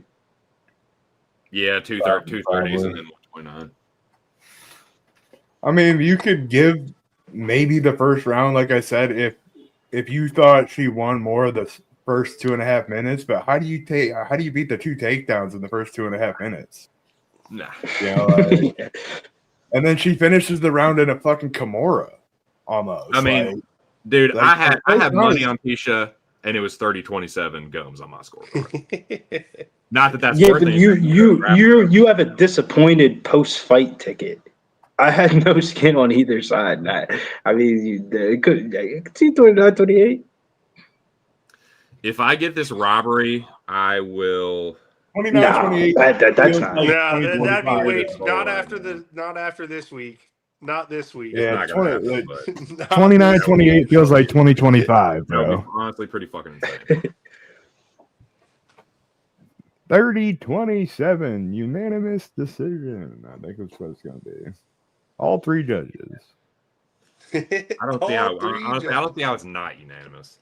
Oh, it's definitely unanimous. When I say 29-28, I mean 30-20. Like she was all 3 judges unanimous decision, and then they read all. I wonder what the scorecards are because they might not. Oh, they already put her black belt on. How weird. Well, she won the fight. Unanimous 30s. Hey, shout Black out belt to Denise Gomez Gomez record. now. That was not too chalky, honestly, on Denise Gomes. Very parlayable line. So anybody that had Gomes decision, Denise Gomes leg in a parlay, clear that one, and congratulations. Crow for me. Well, we what up, tap into the team? heavyweights. We got Josh Hokett versus Max Jaminis. Now, I don't like doing this too often. I don't like parlaying heavyweights. But when in Rome, do as the Romans do. I parlayed Josh Hokett with Joseph Morales to land 1+ takedowns, and it was minus 117. I was going to do a moneyline parlay, and I was kind of like, I don't want to do a moneyline parlay because it was too chalky. It was like minus 173. Nah, this ain't the card to be running. On a pay-per-view with a lot of shit or something like that, I'll run maybe a minus 173, but a minus 173 on an Apex event? Nah. You shouldn't bet anything above minus 150 on this card. That's like rules of the Apex. You don't want to be betting some chalky shit unless it's like a lock. And I don't think this is a lock. So I parlayed Josh Hokett with Morales 1+ takedowns that is only available at FanDuel. I thought the minus 210 price tag for Joseph Morales to land 1+ takedowns was very fucking generous. I mean, if he walks across the cage and fucking knocks out Matt Schnell, then let it so be it. But nah, that fight kind of seems like it gets dragged out a little bit. If anything, it might just be a 29-28 decision if Schnell's durability holds up. I think Joseph Morales is going to have to be shooting some fucking takedowns in that fight. I don't think it's just going to be swinging bombs on the feet. But that's a breakdown for another fight. This one here, I think Josh Hokett just gets a ground and pound finish here. I think this dude's going to pull guard. And when he pulls guard, Hokett's going to smash him. I think that's most likely what happens, but I decided to get greasy on the Jimenez side. I think if he's the one that if Hokett tries to get cute and he does end up somehow getting to the top, or he's the one that initiates the takedown and Hokett isn't ready, or Hokett or whatever the fuck isn't ready for it, I think he could maybe get the sub. So I did a little sprinkle. It was a half unit on the ITD for Max, but I think what you described, Billy, is most likely what happens. I think Hokett probably gets the takedowns. He's the much better wrestler, and I think he probably smashes him. But I don't know. What do you think, Heath? I couldn't get there. I really don't fuck with heavyweight fights too much, to be honest. The whole division is really difficult. But the one thing I do like to poke, and I almost, man, I really might put a pizza bet on this one just to have something to yell at the TV for. Go the distance plus 400. Nah, I can't. I can't endorse it. I know. That's why I like to do it, because heavyweights never go the distance. I could But see I mean, an if I can turn over. a $16 Domino's to go pizza. I could see over 1.5 for sure, but the whole 15 minutes, I feel like if you have a book that you can live bet fight goes the distance, I would probably take it live because there's going to be. I'm going to leave it alone. I'm just going to follow my heart. Just don't touch this one. But that would be my look. That is my one like degenerate look, is heavyweight fights to go the distance for massive plus money. I like it, man. I'm a big over 1.5 heavyweight better, but kind of gotten a little bit. It's kind of gotten a little over bit 400 hit. Is the real thing. That's Yeah, really it kind of gotten hit in the last like year, where now you're starting to see like minus 160s for over 1.5. So for heavyweights, and you're like, all right, come on, dude. Are we serious here? Like Jalton Almeida, Volkov. That was a crazy over 1.5 line. And these guys, they're getting a little bit better. They'll find themselves in like a leg submission or something stupid that 2 or 3 years ago would never have happened. I'll give Josh Hokett credit. Cut one of the most memorable, if you like it or hate it, however you feel about it. One of the most memorable, say just bits from the Dana White Contender Series in recent history. I definitely think it goes down as top 5. Top 3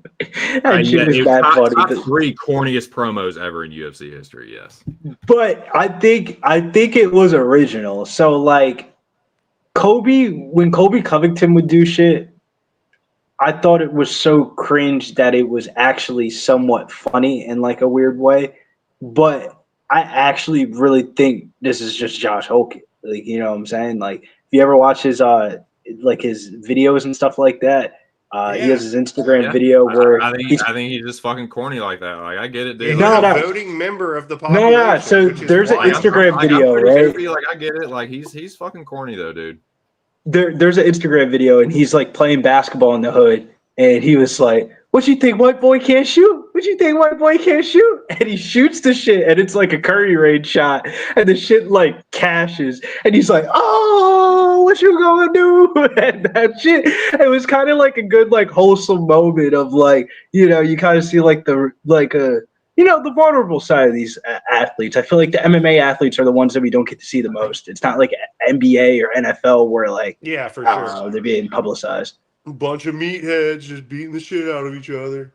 Well, yeah, I think Billy Ho is probably going to win here, but yeah, Jimenez is huge, dude. If Hokic goes for a takedown and him early, and Jimenez threatens with a guillotine, I don't even know if he'll get it, but if he might be able to use it to sweep and get on top or something, we'll see. But I think most likely it's Hokic, whatever, all day. Come on, Max. Hockett round 3 for Rogue. Find out So a 5-6 Gaithersburg, round Maryland. 1 Let's fucking KO. go. All right, here we Represent go. Gaithersburg. Shit. Over 1.5 plus 120. Come on, Bo. Under 1.5 minus 150. Shout to the whole Maryland, man. Shout to the DMV. Both sides of the bridge. I seen Von Polo in there. What up? And beat this fucking Albuquerque cornball, dude. This fucking cheese dick. He'll probably win though. He'll probably put his A6 on and just get to wrestling. I'm not gonna sure do, but he does have good ground and pound. And kind of like what Billy said. I think that's probably Well, the upside in this particular matchup is he's a bad striker, but I don't think that's going to be a problem. It might not be. We'll see. Here we go. Seconds out. Josh Hockett, Max Jimenez, or Jimenez, whatever. I'll just say Max and Josh. Right hand from Josh over the top. I'll probably give him the striking edge as well. Hockett. Eats a hard outside low kick from Max. Let's fucking go. That's a big boy, baby. Right hand from Hockett. Left hook just misses. Hockett lifting the knees. Right hand from Max. Gets parried. 2-piece from Hockett gets parried. 2-piece from Max gets parried. Josh. Another leg kick attempt from Max. Josh eats a front kick from the Brazilian. Right hand left hook from Hockett. Sits Max down. Holy shit, this could be over early, boys. Fuck. Max does get back to his feet after getting dropped by Josh Hockett. No good. Spinning back fix for Max. But then he gets sat down. Hockett gonna knock him out. Fuck. Hockett knocks Max Jimenez out. Josh Hockett first round knockout. What's you ever see the meme where it's like, what do you think was going to happen again? What did you really think was going to happen, you dumbass? Honestly, not that I thought it was going to be a wrestling affair, but yeah. Nah, TC, this is what you got to get. It's like the NFL playoffs last year when everybody was talking about the NFL scripted, the NFL scripted, the NFL scripted. Every fucking favorite won in the playoffs, damn near, besides like the Lions and the Chiefs in the championship. It's like when something goes so far left, it's got to come back right. Of like, they got to pay out a little bit on this card tonight. We've seen every favorite win so far. I think some dogs are going to be barking on the main card, though. A series. Joey actually texted me that. He said, damn, when I went through my picks this week, I picked every fucking favorite on the prelims. Damn, he was just posting off on him, too. Like, hey, keep your head right there for a second. Whack. Dude, the Keep your right head hand right there is for a hot pocket, second. like- Whack. But that is perfect case scenario. Josh There Hockett we gets go. a knockout via big strikes. People thinks he's a good striker. And, like, to be honest with you, out of the three facets of his game, his striking fucking sucks. He fought 4 LFA fights and threw a total of, like, 3 strikes. Like, I just don't think this dude's a BJJ guy. I don't think he knows how to strike at all. Like, Hulk striking sucks, but at least he has power, if that makes sense. This guy, I don't think he should be in a cage. He You saw doesn't his look- clips. You saw doesn't his look- clips. It was karate combat. That was your claim of fame highlight clip? What? Well, it was like I thought there would be some kind. We didn't even see the grappling. Like none of it. No context. That out is the Zoe. funniest. Zoe in the chat, When- dropping that membership. Fuck yeah, Zofi. What a. That is the fucking funniest when two grapplers go up against each other. Shout out to Zofi for gifting the Pub Sports Radio membership. Dude, thank you. Appreciate that. And who is it gifted to? You know, Dustin. Pass it forward, Dustin. Tip your Yeah, dealers. He cashed, I believe, round 1 knockout for Zofi. Fuck yeah, dude. Bless thy action. Zoe's a real one. Yes, Yeah, indeed. Just pay it forward there, Haley Joel. But nah, man. Seriously, thank you. And yeah, here comes another corny promo on deck, I'm sure. Oh, yeah. I might actually have to mute myself to watch the promo. I hate to say it, but I was a fan of Josh Holkett when he was in Bellator, and he used to do the same exact shit. And this is like when Here it is, Billy. he might You don't have miss it. 1 or 2 pro fights, and he was Here a it is, character. Billy. You don't want to miss it. He's probably snapping into a Slim Jim. I don't want you to miss it. Talking game theory. I mean, you can tell. Yeah, I'm gonna wait for your breakdown because I'm not listening to this fucking corny ass dude. But yeah, that's bad, man. Like if you're getting knocked out by Josh Hockett, dude, not even getting wrestled by him, you ain't UFC level. That was a dumb. He's bet. probably trying to get on that White House card. Yeah, why not? So yeah, Billy, you'll have to give us an assessment. Robbie Glover in the fucking X. Mike Heck in the X. Spicy? MMA athletes. Yeah, somebody's Talk to us, getting away, Billy. bro. Talk to At us, first, it brother. was kind of funny because he was doing That's like a great rap. call, dude. Then he got to the serious shit, and the ending part of the rap was kind of fire. He said, I ran through 2 Brazilians already. I won a 3rd. Walter Walker, you fucking suck. That's a great Nice, promo. If he got a fight That's in a- Brazil that's a against great Walter player. Walker would be a banger. Sounds better than the last one already. Tell Maybe me he you heard- don't Yeah, like the Josh action. Holkett, What you're else? unhappy. Maybe he heard. I'm very unhappy, dude. I fucking I made a dumb bet, and I'm just feeling like a salty bitch right now. But it's all good. We will press forward into another dumbass dog bet, probably. Nah, I bet Bueno Silva here. Cavalcanti. I was a little bit taken aback by the size Cheers, difference. Daddy. Cavalcanti is a big bitch. Cheers. But yeah, Cavalcanti's a big chick. She does have the what up, Dabby? She does have the youth advantage for sure. She has the size advantage. Probably, I don't know, man. Power advantage is close. Maybe give it to her. But I think Bueno Silva a little bit more dangerous with the grappling. I think she's a better grappler. I think she skill for skill probably a little bit more dangerous. But she's a head case. She's a dumbass. But at plus 210, I had to, man. So the bet for me is Bueno Silva. I think she can win this fight if she puts the pressure on Cavalcanti and is the bully here. But if she gets bullied or if she like gets frustrated, which happens a lot, she'll lose it. Like it's kind of one of those, like I think it's her fight to lose and she probably will, but at plus 210, I had to, man. Come on. Myra Bueno Silva. Let's get MBS, not IBS. Come on, Bueno. I think Cavalcanti is a very talented fighter. Questionable of where we know where her ceiling is. And the reason why I say questionable ceiling is because you would want somebody to kind of put an exclamation point in fights. Sometimes we criticize fighters too much for, oh, he's squashing through his competition. He's running through everybody so early. Maybe sometimes they should be running through these fucking people a little bit early. Jacqueline Cavalcanti always fights to her level of competition for better or for worse. And she like drags people to decision, bro. It's crazy, bro. I'm out on it, man. Same here. I looked at this was the.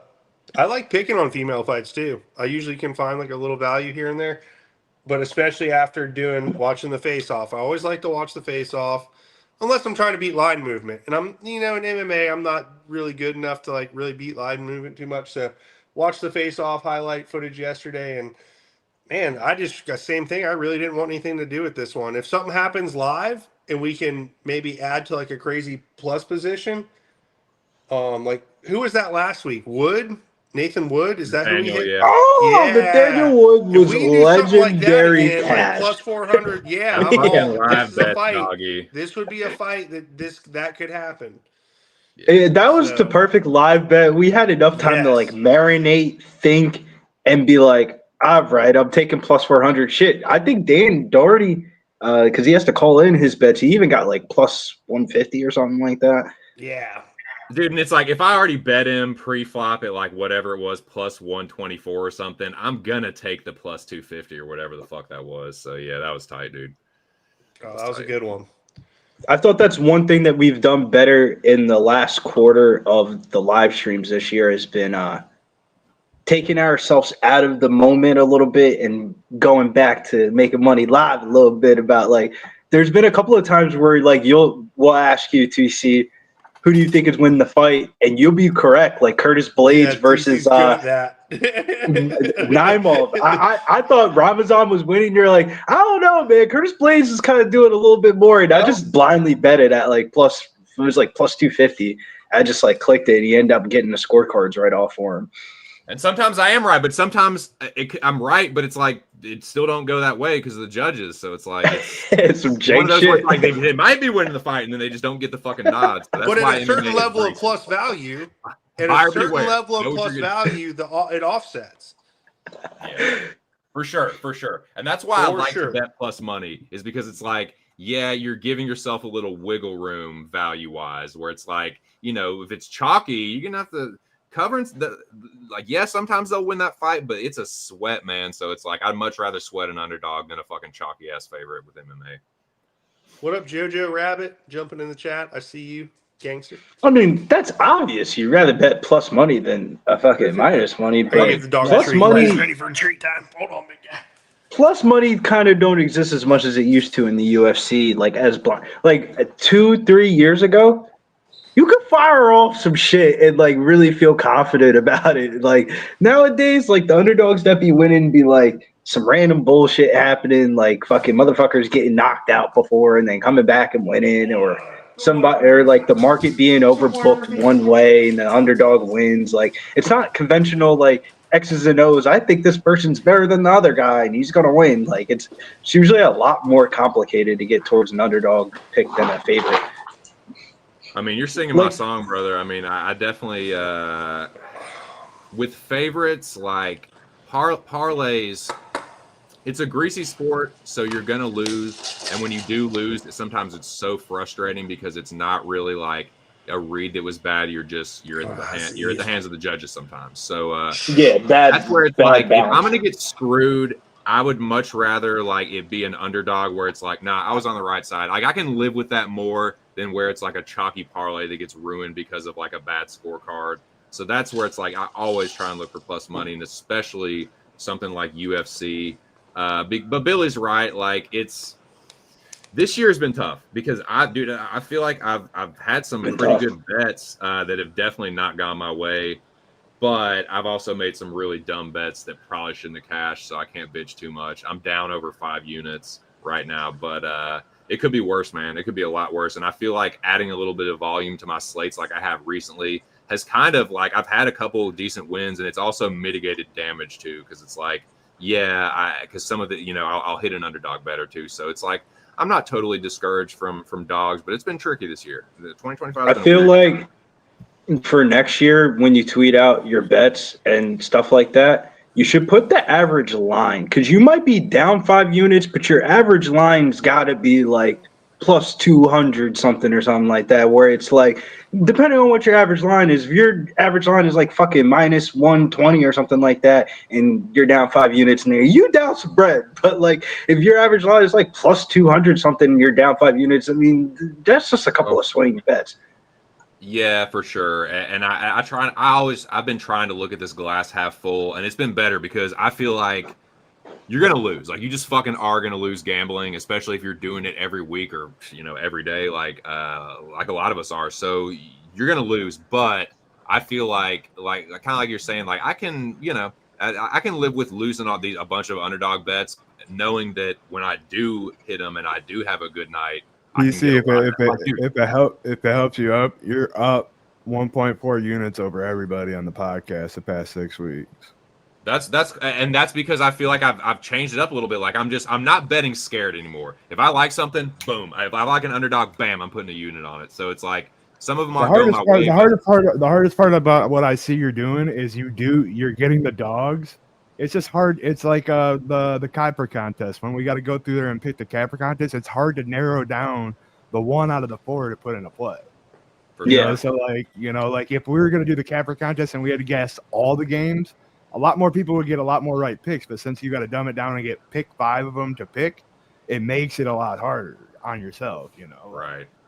For sure. But it's like, the couple good nights that I've had recently. Dude, I was down at one point like 11 fucking units, and I had a fucking killer night and just cut that motherfucker in half like that. So it's like, nice.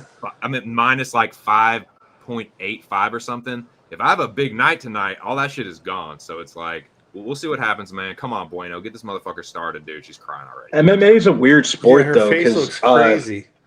Like I would say, like it only takes like a couple of prop bets to really cash for you to really bounce your average line. Like my average line is plus money for the year. Like I've up like 6 units and it's like plus 110-ish range. That ain't enough to fucking live, but like it's enough to make your next bet. The crazy thing about it though is like a minus 130 in basketball compared to a minus 180 in MMA is pretty much the same. So when you think about the difference of like that, and then you add in TC, what you're saying with the average line even more. So not only are you, like the MMA is different lines together, TC is getting in there at plus 150, probably average line plus 170, somewhere like that. Right. Yeah, I would say that's my overall betting strategy across multiple sports too, because it's like I'm up in NFL and college football right now, both by like 3. It was working in baseball units for a good long time too. Yeah, and it's like it's the same strategy I employed and about the same average line where it's just but your average line is lower. I have become kind of a dog hunter, just for better or worse. I feel like your average line is lower in NFL, but that's true. But if your average line is lower, but the win rate's higher, who gives a fuck? Yeah, in NFL, it's player props and like the same game parlays. That's something that I'm very conservative on with the legs because I'm ultimately trying to get just over into plus money. Like I'm not going to put 3 legs together with a minus next to it, just on principle. So I want to know that if I am doing that, and I am, like it's got to be something that I'm fairly confident in. Yeah, well, you haven't bet a PFL card before in your life. Well, I just don't carelessly throw out 3-leg parlays. I think 3-leg parlays that aren't plus money are kind of like unsalted fries. What's up? It all depends on what you're given. If you're given a 12-fight card and 10 of the 12 fights are minus 300 or more, what the fuck else are you gonna do? But if it's a card where it's like this and you're playing like minus 200, minus 300s. Then it's like, all right, you got to calm that shit down because there's only one chalky line. If it's money lines, Billy, that's cool. 3 legs and a money line where you can't get nothing and you're just picking 3 and that's just the 3 you're picking. That's different. But you'll see a lot of people pick 2 people and then they'll pick a round 2 to start in the last leg. And then it's still like minus 105. Like they bought that round 2 to start to get to minus 105. I feel like if it's going to be a prop, it needs to be all prop parlay, like the same kind of keep it in the same like category. I'll do my best to make it on for the main homies. Dog still bar. Let's fucking go, Ern. Shout out to Aaron the dad, my dude. I got nothing in this fight, boys. I wanted to be on the Cavalcante side. Ain't got shit on you either. I just don't want to parlay her. I don't want nothing. There's a learning thing that we need to learn if Cavalcante is legit or not. Because if she's legit, she should beat MBS. If she isn't legit, then she's gonna lose. Whoop her ass. She ain't shit. Whoop her ass, Myra, with your crazy ass. You crazy ass bitch. Come on, knock her out. Here we go. They touch gloves. Myra in the black and yellow. MBS almost got a title shot, bro. Like she might be ranked 10, but she was just at the title a year ago. Negro amarillo, black and yellow. And then we got Jacqueline in the red and green of Portugal. Couple Portuguese bitches speak the same language. We speak the same fighting language. Lada. Portugal versus Brazil. High kick from Bueno Silva. A place I've always wanted to visit. Love to go to Portugal. Portugal? Fuck no. I'm good. I definitely would like to visit Spain. I've never really thought about Portugal, honestly. A nice right hand from Cavalcante after eating a kick from Bueno Silva. Outside low kick from Jackie. I'll say Jackie. That's a little bit easier. Jackie and Bueno. Bueno holding the center. Inside low kick, Jackie. Jackie pumping the jab. Hard outside low kick from Bueno. Outside low kick from Jackie. Misses the left hook. Outside low kick from Jackie again. Pawing that left hand out there. Nice front kick from Jackie. Bueno with a front kick there herself. Bueno trying to hold the center here. Jackie pumping the jab hand out there. Outside low kick just misses for Cavalcante. Outside low kick after Jackie looking to land the right hand on Bueno. Jackie pumping the jab out there. Out of range. Bueno staying pretty safe so far. Jackie with the right hand to the body and then tries to go upstairs. Bueno just gets the hand up to parry. Jackie a little out of range too. Looks for the right hand and then a kick there. Bueno lifts the knee.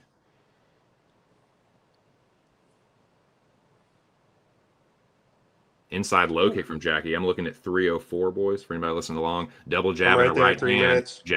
Jackie looked like she hitting pads here. Jackie misses the right hook. Bueno with a body kick. Cavalcante tried to catch it. Spinning back kick from Bueno just misses. Inside low kick or body kick from Jackie gets blocked. Pumps the jab hand out there. 1-2-1.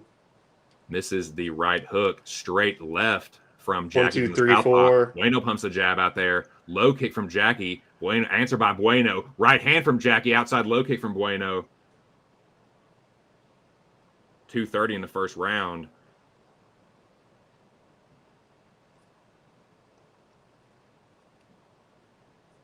Bueno trying to hold her ground here. Jackie starting to get it going with the combos, but out of range for a lot of these. Front kick from Bueno. The right hand from Cavalcante has found the mark, though. How is the live line minus 300? This feels like a 50-50 fucking fight. Like, I'm what? seeing minus 435. I don't know. Just under 2 minutes here. Front kick from Jackie. Front kick from Bueno. Two-piece from Jackie, and then a left hook behind it. Bueno trying to clinch up with her. Knee to the body from Jackie. Jackie going to push up against the fence. Elbow from Bueno, and then she ducks under an elbow from Cavalcante for a takedown attempt, but Cavalcante digs the underhooks very well, but Bueno dropping for this double leg. Cavalcante splits the legs. Jackie showing good takedown defense so far. Bueno with her head down on the outside. Jackie trying to pull Bueno's left side up. Bueno trying to get the hands connected here. She's pretty close. Jackie splits the legs back open, though. 109 here in the first round. Bueno trying to get this takedown. Cavalcante defending very well so far. Bueno really going for this. Tries to lift her up, but she does not get it. Bueno still got the body lock, but Cavalcante does spin her into the fence, but then Bueno spins her right back. Bueno using the better head position, lands a knee to the body on Cavalcante. Cavalcante tries to answer back, but then a chopping elbow from Bueno on the clinch break. And we are at 44 seconds, boys. They get right back to it in that center of the octagon.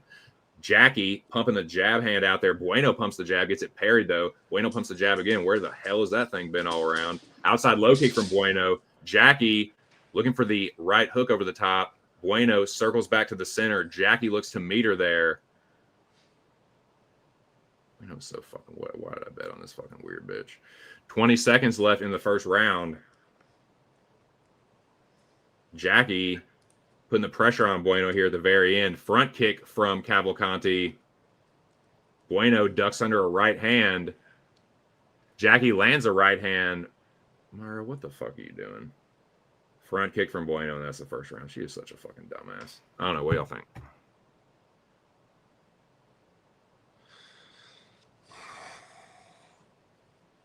Well, don't everybody talk at once. Yeah, exactly. That's exactly I don't- my feeling.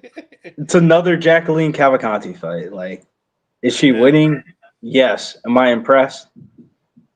I guess, but not really. Like, Very I don't similar to know, the man. Pennington fight, where like if you're gonna do more MMA, like more reach out stuff, you have to incorporate MMA. If you're just gonna stand up in a phone booth, but that's not your style, this is not gonna work. And Bruno Silva is gonna look better through these 3 rounds, I think. I don't know. Yeah, but MBS needs takedowns. Cavalcanti will gladly jab you for 15 minutes. Hit I know, jab. just like that reachy little thing. Yeah, I mean, I completely agree. She's That a shit she just broomstick did, fighter. she can do that for another 10 minutes. Make no mistake about that. But we'll see if she can. Second round coming up here, boys. Seconds out. Smash the like, everybody. He says go. Here we are. Jackie takes the center. They do touch gloves. Jackie in the red and Bueno in the yellow for anybody just joining us. I got 452. Anybody listening along? Jackie pumping the jab hand out there. Bueno. Yeah, her Back lips foot getting again. I all don't like that. Right hand just misses for Jackie. They trade low kicks. 440. Right hand and a left hook from Jackie. Bueno tries to clinch up here, doing some hand fighting with Jackie. She's just standing in front of her, not throwing anything. Cavalcanti just starting to get her boxing going. Landing these right hands inside low kick from Bueno. Jackie looks for the double jab right hand, switches into southpaw. Myra Bueno on the wrong side of the black line, but she does land a nice body kick that temporarily backs Jacqueline up, but she right back at it. Jackie in the southpaw, switching back to orthodox. Bueno looking to momentarily push forward, but then Jackie looking for the left hook as Bueno backs up. Outside low kick from Bueno. Two piece from the southpaw misses from Jackie. I'm looking at 405 here. Right hand to the body, then a left hook right hand upstairs from Jackie. Bueno looks for the counter uppercut, but Jackie starting to get the combos going here. Combination. Getting the TJ combos going here. 351 as Bueno lands a singular body kick. It's going to take a lot more than that. Cavalcanti's going to start putting these combinations together and running away with it. Jackie just staying right in her face, trying to cut the cage off. Bueno just fucking standing there.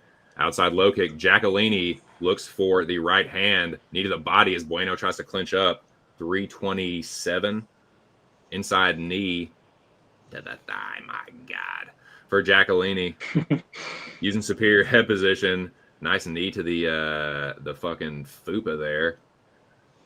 No, it's not a fupa, but it is the upper pussy area. She did fucking hit her there, just above the belt line. Jacqueline with the underhooks. Bueno Silva with the whizza, Johnny. Hard knee to the body from Jacqueline. That was a good fucking knee. Bueno didn't like that shit either. Uppercut and then a right hand over the top from Jackie in the clinch. Knee to the body from Bueno, who's got an overhook here. Jackie with a knee to the thigh. My God, Billy, I can barely take that damage. I'm going to throw it from the damage. My God. Knee to the body from Jackie. 240. Knee to the body from Bueno. That was a hard one, dude. Jackie didn't like that. That was another hard knee in the sternum. Come on, Bueno. More of that shit. More of them knees. More of them knees. She didn't like it. Nice right hand, left hook from Jackie, but Bueno got the guard up. Right hand over the top of a lazy jab from Myra. Inside low kick from Myra. That was a hard one. Myra's kicks and knees are good, man. She ain't throwing enough of them. Outside low kick gets checked by Cavalcanti. Cavalcanti. Jab from Bueno gets parried. Where's that been all fucking fight? Nice left hook from Bueno. Cavalcanti looks to counter with the right hand. Bueno with a nice body kick there. Do that shit again. They trade right hands. Nice low kick from Bueno. And again, that was a nice one. Jackie didn't like that shit. Two-piece from Jackie. Bueno didn't like that shit. Starting to bust her fucking nose up. Nice front kick, Jackie. Ish. Might get to shoot on this. 145 to go here in the second. Jackie missing with the right hook, lifting the knee, pumping the double jab out of range. Myra with the jab to the titty. Upstairs misses. 133. Jackie whiffs the right hook. Standing right in front of her face. Bueno with a head kick. Yeah, let me get that head kick, girl. That'd be sick, dude. Knock her ass out with that shit. That'd be turd. Throw that shit again. Or Right at least there for just it. adjust the live line a little bit. Two-piece and a head kick. Bow. Yeah, this is one-way traffic. I mean, the strikings are pretty close. Nice right hand, left hook, but then a counter right hand from Jackie. This round's definitely been a little bit closer. Jab to the body from Cavalcanti. Two-piece lands as Mara circles off the fence, looks to land the right hand. They're hand fighting. Nice kick from Jackie. Body kick from Bueno. Then let's wind up on that one. Bueno's best strikes in this round have been her body kicks. She hasn't thrown nearly enough of them. Probably just another Jackie round. Nice jab. Jackie staying right in front of her face. Probably looking at a Cavalcanti decision. Oh, nice left hook from Cavalcanti there. She's switching stances. It's kind of fucking Mara up. Starting to cut the cage off. Mara pumps the jab out there. Does not land. Right hand from Jackie stumbles Mara. She puts the jab hand up to block the power punches, but she's starting to eat them. Cavalcanti putting a stamp on this thing in the last 30 seconds. Bueno is going to need a stoppage. You gotta go Hail Mary sub. Nice front kick from Cavalcanti. That was a push go. That was a teep. Oh, and another hard body kick. Second round. Well, not everybody at once now. Let's not all. What do you think, gents? Hey, you ain't gotta tell me twice. Y'all the ones just sitting there fucking dead air. What do you think, Oldie? 2-0.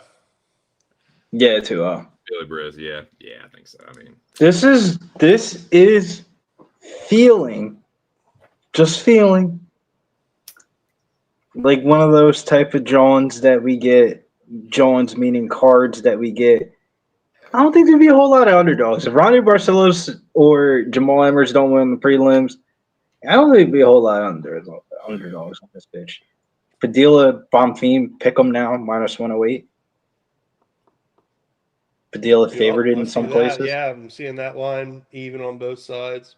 yeah, that's been really greasy. We're definitely going to talk about that as it draws near. But yeah, there's definitely. Yeah, but people keep on comparing that to Isaac Delgarian last week. No, the line moved $1.50 because the motherfucker missed weight by 6 pounds and looked like he was injured. Like what? Yeah, I mean that's pretty much what it was. We'll see if Bueno can get a fucking stoppage here in the third. But if not, it's going to be Cavalcanti decision.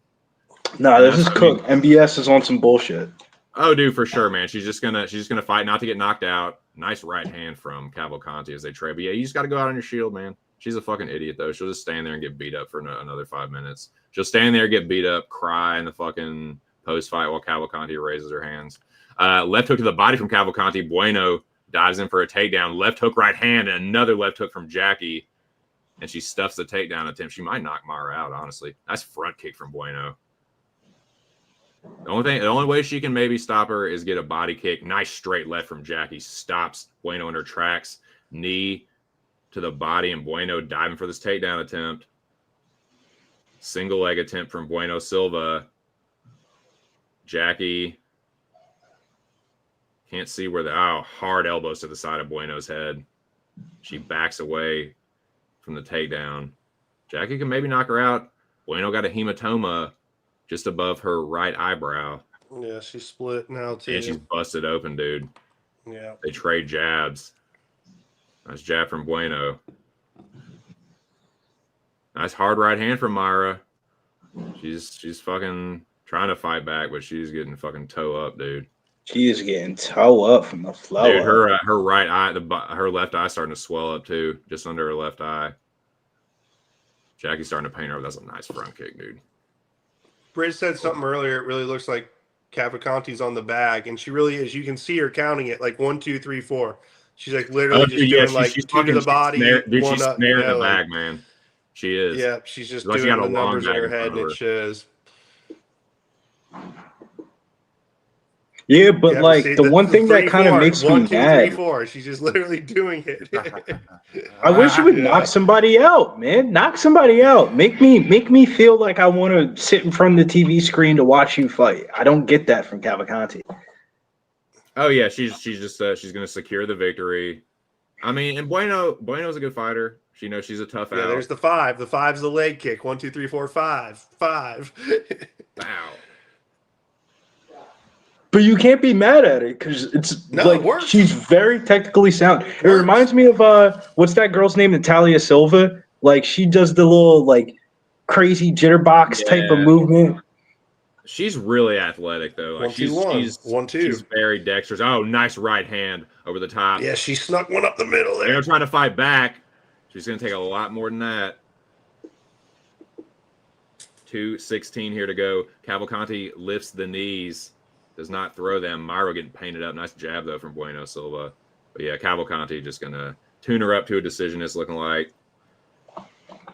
Cavalcanti, I think, will really have to step on the gas to get Myra up out of there. And I don't know if she's going to do that at this point when she's already up. Like, why risk it? Honestly, it would take a Hail Mary from Bueno, and she doesn't quite have the firepower. Two-piece from Jackie and then pushes a takedown attempt off. Yeah, slips the jab fucking easily. Right hands over the top of a lazy jab as Bueno tries to clinch up, single collar, spinning back kick. Cavalcanti parries the left hook. Bueno getting painted, dude. 130. Jackie trying to hand fight. Bueno eats up. That's a nice front kick, dude. Bueno tries to land a left hook right hand. It does not fucking land. Outside low kick from Cavalcanti. Straight right from Jackie as Bueno tries the 3-2. Does not fucking land. Bueno's face is a mess. Yeah, it looks like a really sad mugshot. Dude, she is fucking busted up. I mean, she's tough. Like when it was like domestic violence, but they took the chick to jail. Dude, Just yeah, like sad. Yeah, man. One of those sad ones. I mean, they're all sad, but I mean, where she's Nah, some of them are hot, dude. I know a chick that got ripped up last week. Her mugshot was still fire. nice. Oh, hard right hand from Jackie. 3-2 there. Bueno didn't like that shit. She's tough though, man.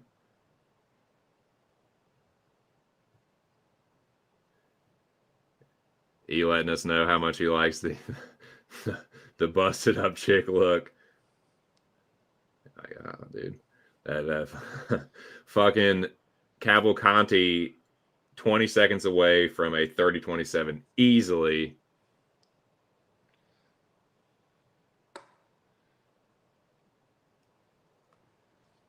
TC, you might have shitted on people parlaying overs, but if you parlay that over with a money line, that might have been one of the easiest bets you ever cashed in your life, bro. There's not one second. Sure. Oh no, That man! was Like that's like crazy. that. Cash. If you're just like all throwing fucked up, wild too. parlays together, but Gross. That was That's the craziest 15-minute easy decision I've ever seen in my life. What? like this will be 30-27 God. unanimous. One of these fights, though, we're gonna make money on Jacqueline Cavalcanti round 3 knockout. One of these fights, it's coming. I just don't know who it's going to be because the level of competition is only going to get harder from here on out. If I I don't just know, man. Like hit my camera, can I jump back in? Yes, sir. I'm gonna hit the head real quick. yeah. All right. Boom. Yeah. Dun, dun. We're going to have to flip this. Billy jumped on the camera. Yeah, I gotta plug in the good old tablet. The tablet was very, very nice. My computer went down last week, like maybe no bullshit, 2-3 hours before the card, and I had to go to Walmart and buy a tablet.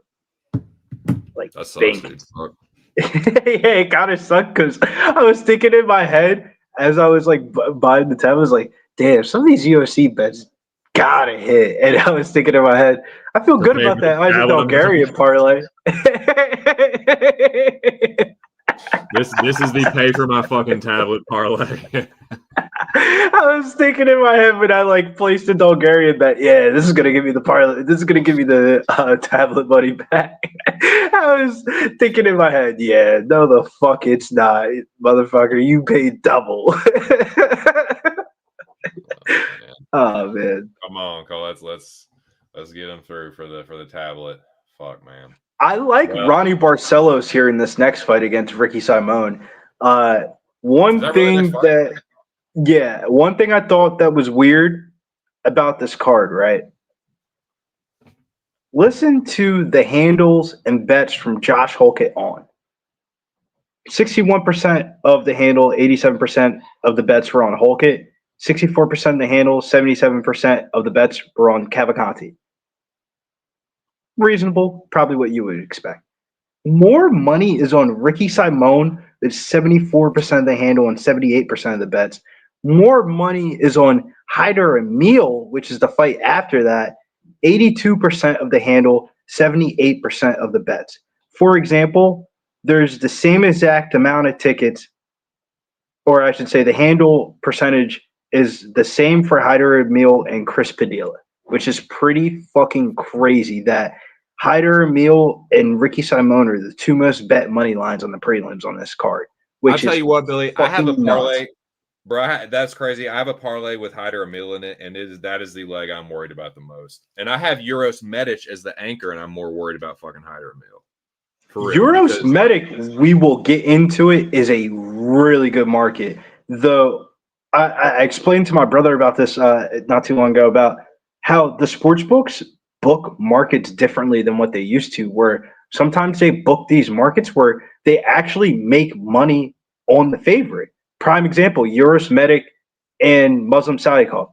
84% of the handle and 69% of the bets on Muslim Salikhov. I'm glad you brought that up. Not to cut you off, but dude, I'm glad you brought that up because Muslim Salikhov is one of 3 public underdogs on this fucking card. Muslim Salikhov, Chris Taco Padilla, and Rude Boy Randy Brown. Those are your Tapology public underdog picks for the week. And yeah, Taco's a favorite now.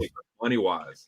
I was gonna say Taco kind of doesn't count as a public underdog from the aspect of the way that the situation. I bet you if Ismael Bonfim's last name wasn't fucking Bonfim, he would have been an underdog. Like the way that like Taco Padilla's been 3-0 as an underdog in the UFC. Motherfucker has looked really good. He isn't really that old. They're about the same age. It's like, damn. Like you start looking at it, it's like who. Taco should be minus 125. Guys, I'm fucking nervous about that. I can't. Hyder Amil will finish his opponent. Just relax.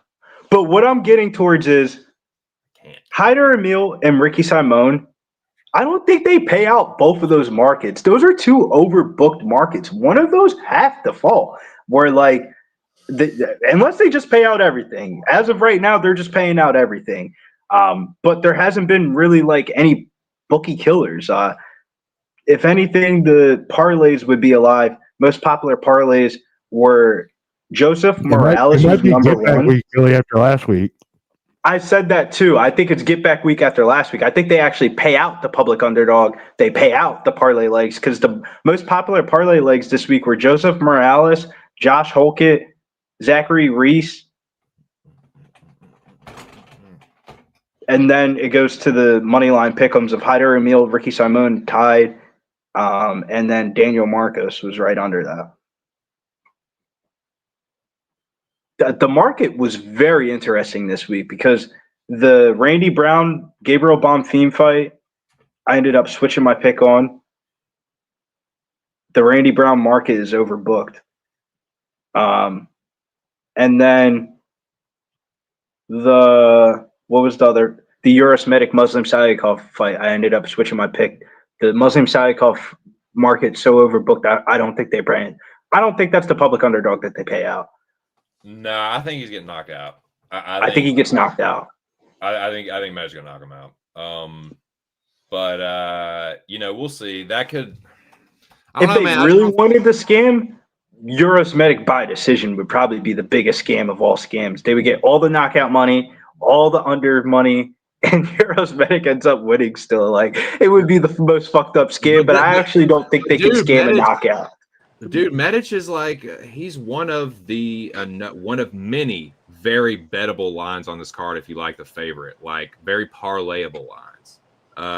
It's been under minus 200 for a while, might still be that. So it's like, for a dude that's the younger fighter, hits hard, good striker himself, against a dude that's 41, been starched and hurt, and he's really, I know Carlos Leao is technically only 31, but other than that, it's like split.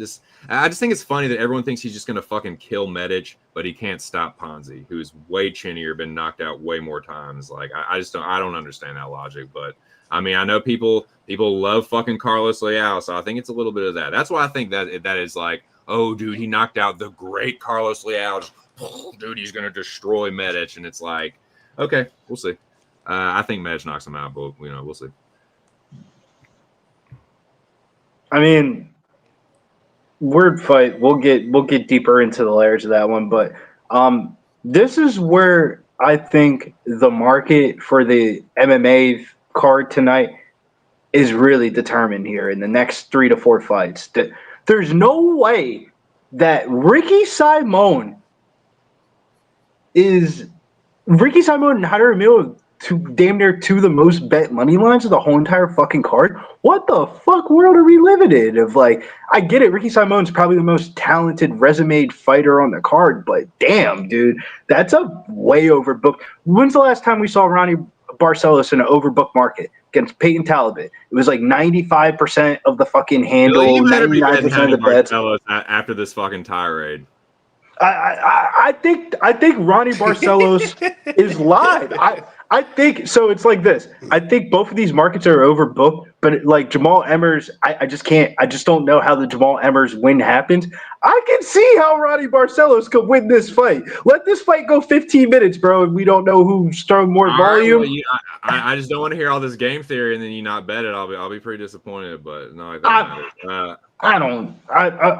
I'm more interested to see how these next two fights go is how my betting night will go, because it's like not saying I have any wagers on these next two fights, just more of like I want to start writing down the information that we're getting from the market and like remembering it, like if it's the NFL or the NBA, because in the NFL and NBA we make bets based off of our market information. In MMA we just kind of throw out the market information and just go on to the next week. Goddamn right, we make fucking bets based on this shit, dude. Yeah, like, bro, how many times do we bet NFL sides and totals strictly based off of market? I feel like we should start kind of incorporating the MMA market a little bit more in our handicaps and our breakdowns into these streams because it matters.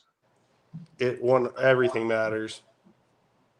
Every little detail, and it's if you could play poker, if you could play poker and know everybody's hands, you would win.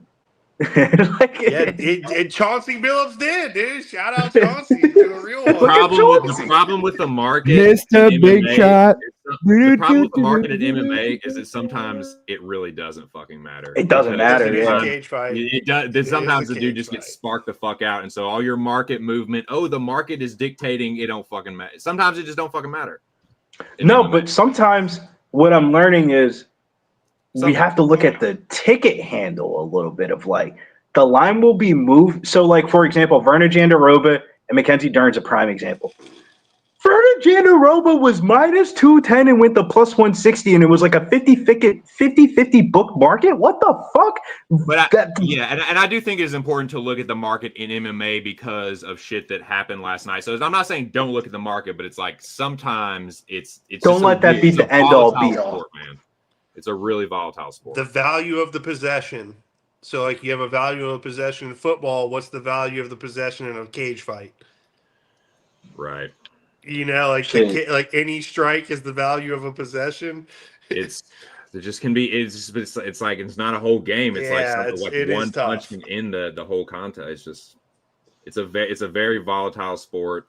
But yeah, the market can really, like Billy is right about the market in MMA. It will tell you some shit, and sometimes it's be like, how were we not on this? But sometimes it can be. That's the only way you feel. That's the only way you sometimes feel. It's the siren's call. But what up, Mills? What up, fellas? What up, Riz? What up, Mills? Cheers, Mills. You got the red cup out. When Mills brings out the red cup, you think there's coffee in there? Old school with it. Irish coffee.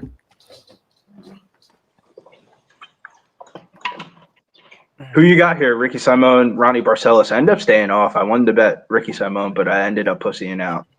Yeah, I pretty much stayed off of it majority. You know, I might have one parlay. I did a wrestling parlay with him included in it, but nah, man, I thought Barcelos was live, especially just for the finish ability and the winning decision. But yeah, and I mean, Ricky Simon took some steam, man. Closed out a minus 200 favorite. Now, you mean like wrestling, like pro wrestling, or like takedowns and stuff? No, just like literally like the wrestler. So I did him. Who was it? It's like Joseph two other guys. Morales.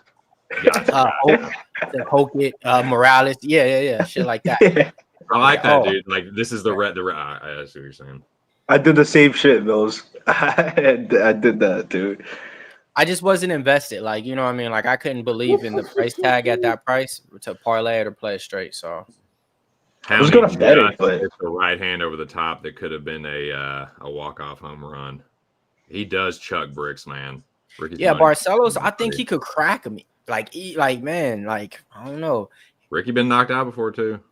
my nervousness is what happens if nobody gets a takedown there to strike it for 15 minutes? It's gonna be greasy as fuck. Barcelos, that's gonna Ricky be with the right hand over the top, Barcelos ducks dance. under a left hook. From Man, that Hammy. short uppercut. Hey, Barcelos gonna crack him, bro. Trust me, man. Uppercut from Man. Marcello's lands, and Man. again, He's coming with power and hard accuracy outside low already. kick from Howney.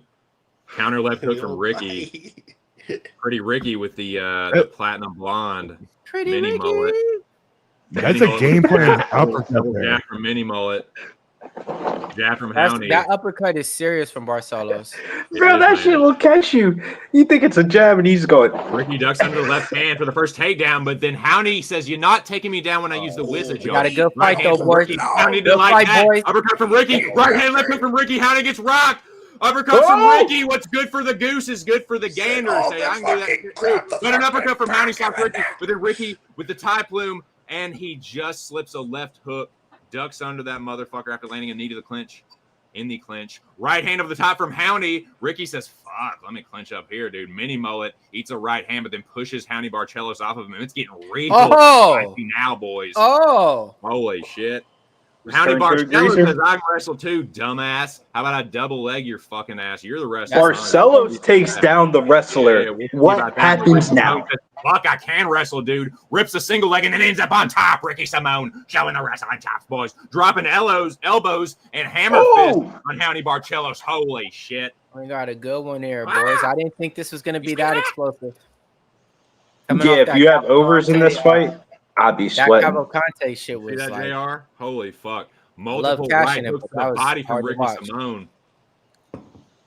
Fuck. Yo, Cavalcante's the worst, bro. It's like you feel she bad ain't- betting about her after. It's like, damn. This ground and pound is don't know. nasty. 2 elbows don't. from Ricky. Howney didn't like that shit. He says, fuck, dude, let me get my hips involved and knees. But Ricky says, it ain't going to matter because I'm going to drop these left hooks on you, Bobo.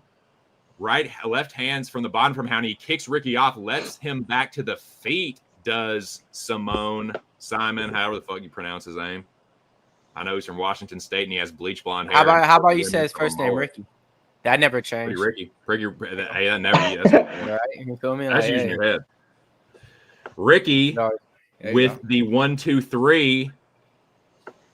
Yeah, I don't hit this Barcelos game. eats a stiff jab from Pretty Ricky. Mini mullet with the right hand off the 2-piece. 141. Howney slips the jab. Ricky with a nice jab there. Left hook right hand finds the mark for Howney Barcelos. Right hand. They trade uppercuts to the body. Well, fucking left her in Or there. digging hooks. Uppercut from Simone stuffs the takedown of Howney Barcelos. Multifaceted uppercut there. Multi-purpose. I've heard that's the trick. The stuff in the takedown. High kick gets blocked by Barcelos. Howney looking to counter the jab of Simone. Ricky looks for the left hook. Howney ducks underneath. 51 seconds. Shovel hook and a left hook behind it from Howney Barcelos. Ricky staying pretty defensively sound. Rolling out of the pocket whenever he throws the combos. Throws the jab there. 36 seconds here. Pretty Ricky almost gets taken down, but nice takedown defense. Elbow over the top from Howney. Finds the mark. Ricky fades back from the left hook. Looks to land the left hook downstairs and upstairs, but he fucking missed both. He These did not boys miss that is jab, both though. slowing down with the last 20 seconds of the round, man. I agree. That was a nice jab from Ricky. they're There. like, Make Howney wipe his face. And I think when they sit on this stool, it's gonna make them a little bit more tired for some reason. So, like, I don't think we're gonna get that action-packed second round like we got in the first. Probably not the same I could be affair, wrong. but we'll I'm see. just kidding. Ricky ducks under a right hand left hook from Howney, but then eats a right hook. And that's the round. What do you think, gents? Roll call. Who we got rocking with us? Wait. Before we get into the roll call, I would potentially look at a live bet on Ronnie Barcelos. If you remember the Cody Garbrandt fight, he started off slow in the first round and he ended up coming back alive. People think because he's a little bit older that he don't be coming in alive later in the rounds. Hey, plus 140, minus 180. The sports books aren't that sold. If that was really a Ricky round, it would be minus like 250, 230. It's still at 180 where it was before the fight started. That tells me Ronnie's live. So pretty much he's at the same odds you could have got him before the fight right now. Yeah, they're like, come parlay Ricky, I feel like. Well, not even that. I mean, wait, so you're on Ricky or Ronnie? I didn't bet anything, but I think Ronnie Barcelos is a good live bet right now. Like, I agree. I don't want to take it, but Yeah, I would agree with that. Definitely. like if you're looking, like I think if you wanted to bet Ronnie Barcelos, or maybe you had thoughts or you were kind of leaned on it, you saw round one looked very competitive. Like if that's for 2 more rounds, I think he could win. My bad about the roll call thing, but just had to throw that one out there because some money to be made here, and there ain't gonna be a whole lot of live bets on this card.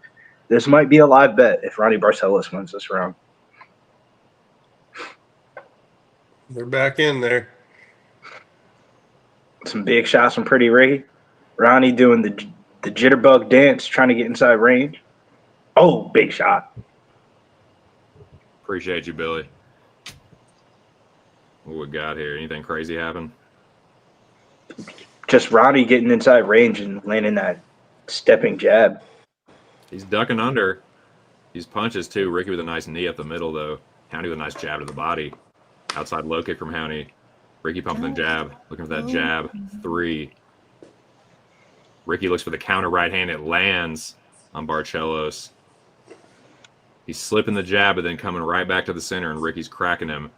Ricky eats a jab. Cage Reports got 10-9 Barcelos. Somebody else has 10-9 Barcelos. Another somebody has 10-9 Ricky. And some people think Barcelos won that first round, man. I would hop on that bitch live. Something to think about. Nice jab from Howney.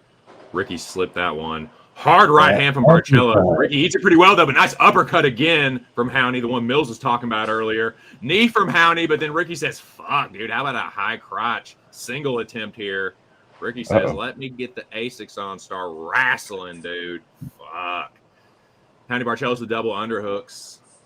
Ricky Simone desperately pursuing this takedown, I'd say, after getting fucking popped a couple times with power punches from the Brazilian. 3:20 to go here in the second round. Ricky Simone trying to switch things up. And he does try to rip Howney down, but Barcelos being very stubborn to the takedown. Barcelos still advancing, eats a knee, but he gets off the fence, meets Ricky back in the center. Pretty Ricky getting marked up a little bit. Face all red and shit. But he's hanging tough. 249. Howney. Ducking, well, he's the one striking first, for right now. So flipping and ripping. Right hand over the top from Ricky Simone. Nice jab from Howney, though. They trade left hooks. Live line, pick him. Oh, jab to the body from Barcelos. Just misses the right hand. Ricky doing a good job of the distance management there. gets him in the double. Howney hits the double leg, but Ricky pops right back up to his fucking feet, boys. 2:15 to go. Right hand left hook misses for Ricky. Howney in the center, looking to slip and rip, but Ricky pops him in the face with a broomstick. Right hand just misses for Howney. 2 minutes. Jabbing a shovel hook for Ricky Simone. Howney hanging tough, though. Ricky leans back from that fucking head kick. Said, holy shit. Right hand just misses for Howney. Left hook, right hand finds the marker. Then Ricky slips the jab afterwards. Whoa, nice right hand from Howney. He just misses the left hook right behind it. Howney definitely landing some power punches here. I can definitely see people score in the second round for Howney. Nice two-piece to the body, the right hand. Hop on Barcelos, man. Sir? No, I'm just saying I would hop on Barcelos if y'all can. I think he's probably going to be 2-0 in some judges' scorecards, maybe 1-1 in some. I do not disagree. Right hand over the top of a jab for Barcelos. Counter uppercut from Howney as well. And Ricky line getting went beat to the from punch minus here. 150, minus 180 to 235 now for Barcelos. Oh, Minus shit. 230. Told you, man. Left hook ran for Ricky. Well, no, Nate told you in the chat to hop on it. Shout out to Nate. Right hand Yeah. lands for Howney. Ricky eats a Just left wanna hook. He comes back see up it too. first. Jab from Barcelos He as well. saw it. Jab to Maybe the he body saw from it. He Howney. didn't hop on it, so he told Howney you. beating him to the punch, man. Ricky got cracked with a left hook there too. Oh, I put that. They trade left hooks. Howney's really going for this. Left hook from Ricky. Nice jab from Ricky too. 39 seconds. But then again, we're not the judges, so like the judges and Ricky Simone is striking first. So like like he's coming off first. And Nice jab from Barcelos Ricky. Ricky's done some nice reacting. work here in the last 30 seconds. So Nice like right yeah, hand like, over the top from Ricky too. Gets out of the And way of same Howney's judges- jab. 20 seconds same to judge go. could have Ricky Simone up 2-0. Right hand misses. 100%. That's the takedown attempt. 10 seconds. Nice jab from Ricky. Doubles I up wanna- on it. Misses. wanna Right hand over the top. It eats a knee. Nice left hook from Howney. Head kick from Ricky. Body kick Howney. Ricky looks for the single leg, and that's the round. Let me see these stats because, like I said, this shit's way too closer than close, man. This is a Ricky won 50-50 fight. ever. Nah, I think it's 2-0 still. I think it could be 2-0 1-1 who? judges, like you said. 2-0 who, I though, think bro? Ronnie. Ronnie, I think Ronnie won 4 minutes of that second round. So I was going to say, Ronnie's minus 180 going into the third round here. Yeah, after the first round, I bought him at plus 170, and now he's minus 180. So I think I round told two is- The odds don't tell it all. Sometimes numbers do. 51 strikes for Ricky Simone, 40 for Barcelos. One whatever side takedown. is Mills on. Mills on this side. One No takedown side. for Barcelos, and that's about it. So I mean, who would have thought Ricky Simone fought already 10 minutes with 0 time control and a takedown? Sounds like a Ronnie Barcelos won the fight, right? Did they get Ronnie the takedown? Bro, but what I'm saying is being there, it could be different, man, because Ricky Simone It could is be throwing different. first. I'm trying to tell you, he's throwing first, split coming. and he's not The getting Apex is small as fuck, bro. And this is a bona fide split. I think the angle could be bet Ricky live plus I'm money if telling you you, I like think it's Ricky. a split coming. And then now I'll do this. If Ronnie Barcelos pulls the cheat on Vera and doesn't do enough in a close fight, it's on him. It could come down to cardio and effort in the last minute or so. Come on, Mills. Howney Do you not know Ronnie looking for Barcelos? He's going to get a fucking right hand takedown. just misses. All right, I mean, Howney putting the pressure on. 4:37 here. Ricky looks for the knee that just misses. Howney circles back to the center, holding the monster can now. Says, you gonna meet me on the monster can, Ricky Leg Simone. kick. Howney just slips the left hook outside low kick from Barcelos. Might have got checked by Simone. 2-piece from Howney. Ricky looks for the takedown. Howney sprawls very well. Stuffs this fucking takedown, dude. Ricky says, fuck, dude. Fuck that shit. And strike with you. Double jab from Ricky Simone. Ricky pumps the jab. Howney right hand over the top. 408. Right hand just misses for Howney. Ricky just misses the right hand himself. Ricky looks to slip the jab. Outside low kick from the Brazilian. Ricky looking to slip. Howney jab to the body. 6:45 dark as fuck outside. Yeah, they could do like anything that. with this fight, and Daylight. 2-piece from Ricky just misses the uppercut. like Ricky Simone is trying to come first and strike, is what I'm saying, and he's not losing these exchanges too. So like, man. Counter right hand from Barcelos off a Simone jab. Man, at 330. minus 60 for Ronnie, I'll be honest, man. I'll just take a little sprinkle on. All right, man. Right hand from Howney just misses the left hook. Ricky avoids the jab. Ricky with a nice jab there, though. Howney looks for the single leg. Nice jab from Barcelos. Ricky bounces off the cage. Nice little leg. 309. Ricky with a nice jab. Howney with a 2-piece. Yep, got him in the Right nose hand there. land. Howney with jab snaps Ricky's head back. Ricky's nose is starting to get a little busted up too. Mhm. 2-piece from Ricky, counter uppercut Barcelos. 2-piece from Howney. Ricky blocks the left hook, circles on the outside. Howney putting the pressure on. Nice jab from Barcelos. Howney looks for the takedown. Ricky stuffs it. Ricky from the southpaw misses the straight left, switches back to orthodox. Howney trying to hold the center here. 2-piece just misses. Right hand, left hook. Uppercut, left hook misses for Howney. Ricky's showing some good trunk movement there. Slipping well, slips the jab. 233. Nice jab from Ricky. Ricky starting to use his boxing. Uppercut there from Ricky. They both slip the jab there. Howney gets the two-piece block there by Simone. 219. Double jab uppercut just misses for Ricky. He lands the check left hook, but not much on it there. Nice jab from Howney. Snaps Ricky's head back. Ricky answers back, though, with a nice jab. Howney's nose busted up now. Left hook to the body as Howney lands a knee. Ricky looks for the left hook. Howney tries to go right hand over the top. Neither landed super clean. Outside low kick lands clean for Barcelos, though. Hard left hook lands for Ricky Simone after Barcelos just missed an uppercut. Single leg from Howney. Ricky kicks it off. Howney with the right hook. Ricky leaking now. Cut on his nose. Ricky with a 3-2. That Howney rolled with. Two-piece lands for Barcelos. Ricky slips the uppercut. 138. Nice kick from Barcelos lands upstairs.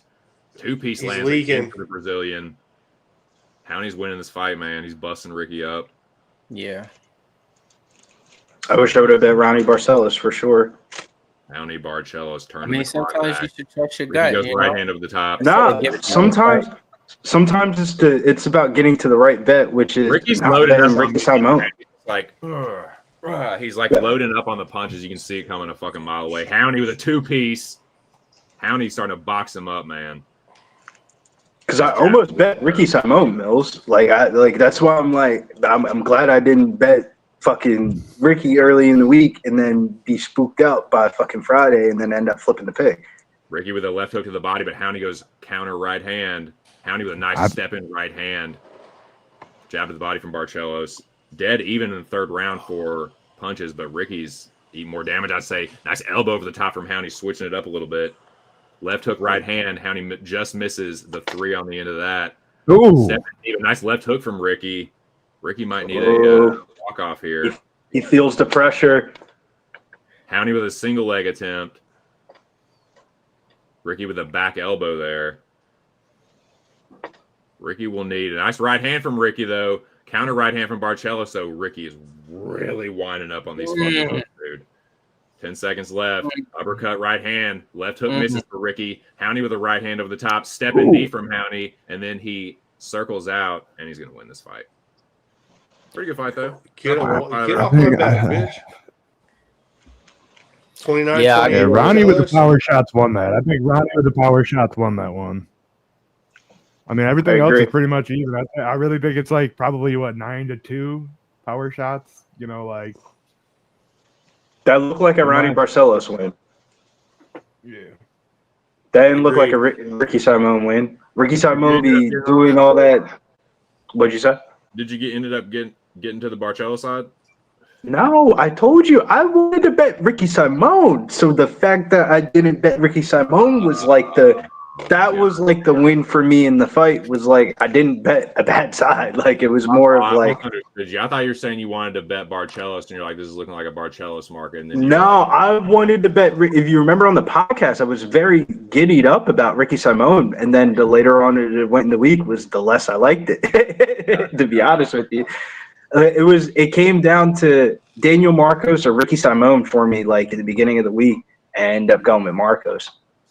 So you kind of dodged a bullet there. That's what I'm saying. That was the win part for me, was not betting the Simone side. Because, I was watching your post weigh-in show yesterday, and there was one comment you said about this fight that I agreed so much was picking the method of victory at Ricky Simone fights are like so fucking hard. Whenever you think it's a decision, he knocks the dude out. When you think it's a knockout, he fucking goes to the decision, like this Cameron Smotherman fight. So it's like I'm good on the method of victory, Ricky Simone fight. Dude, I dodged a little bit of a bullet myself because, like, I thought about betting Ricky, man. I really did, but same.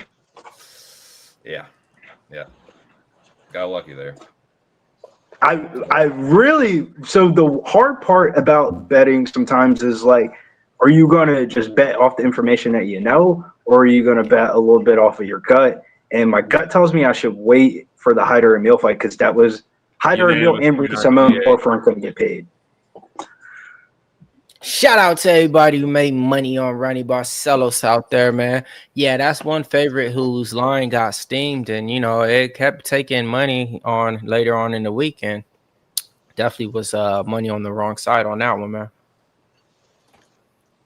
A little bit about what 2 Cents said about the closing line value not mattering that much in MMA. It's about how did we close the line, and it ended up, steam chasers got steamed off there, I would imagine, right? Like if you saw Ricky Simon minus 160 and you saw it close 200, you put that shit in a little 2-leg parlay, you just got fucked. Yep. I saw a couple of people down there, a couple of Vegas guys on Instagram. They're Ricky Simon, Cavalcanti, 2-leg parlay, plus 120. I was like, yeah, that shit is mush. It is Hyder, Amil, Jamal, Emmers mush. Because Hyder Amil got mushed in his last fight. It feels like everybody was on the Hyder I'm so Amil fucking train. worried about that leg, Billy. Like Hyder feels like such a trap right now. I'm just like, I hope it's precast jitters. This is precast jitters. He was like, chill the fuck out, pussy. It's gonna hit. So I need to just chill. I need to fucking change my tampon. It's gonna be fine. Nothing is fucked here. Hyder Amil's gonna win, right? Knock Jamal the Jobber Emmers out. Come on, dude. Line just moved towards him again. So Well, this that means is anything. something. It's a crooked fight. This is something that happens a lot on a live stream. Is when people see the first underdog of the night win, they automatically bet the next favorite because it's like, oh, no way, 2 underdogs went back to back. And whenever you see an underdog win, the next favorite gets juiced up like 20 to 30 cents. Do they catch the double steam chasers here? I don't know. This is X's and O's wise. Hyder Amil should win this fight via knockout round 2. Jamal Emmers is going to come out hot early. Hyder Amil is going to counter. Hyder Amil should land. There's going to be something sweaty early, and he's going to knock him out in round 2. Now, if he loses, that could look a lot of different ways. It could be a flash knockout early. It could be Hyder Amil striking and gassing himself out, and fucking Jamal Emmers winning a bullshit split decision.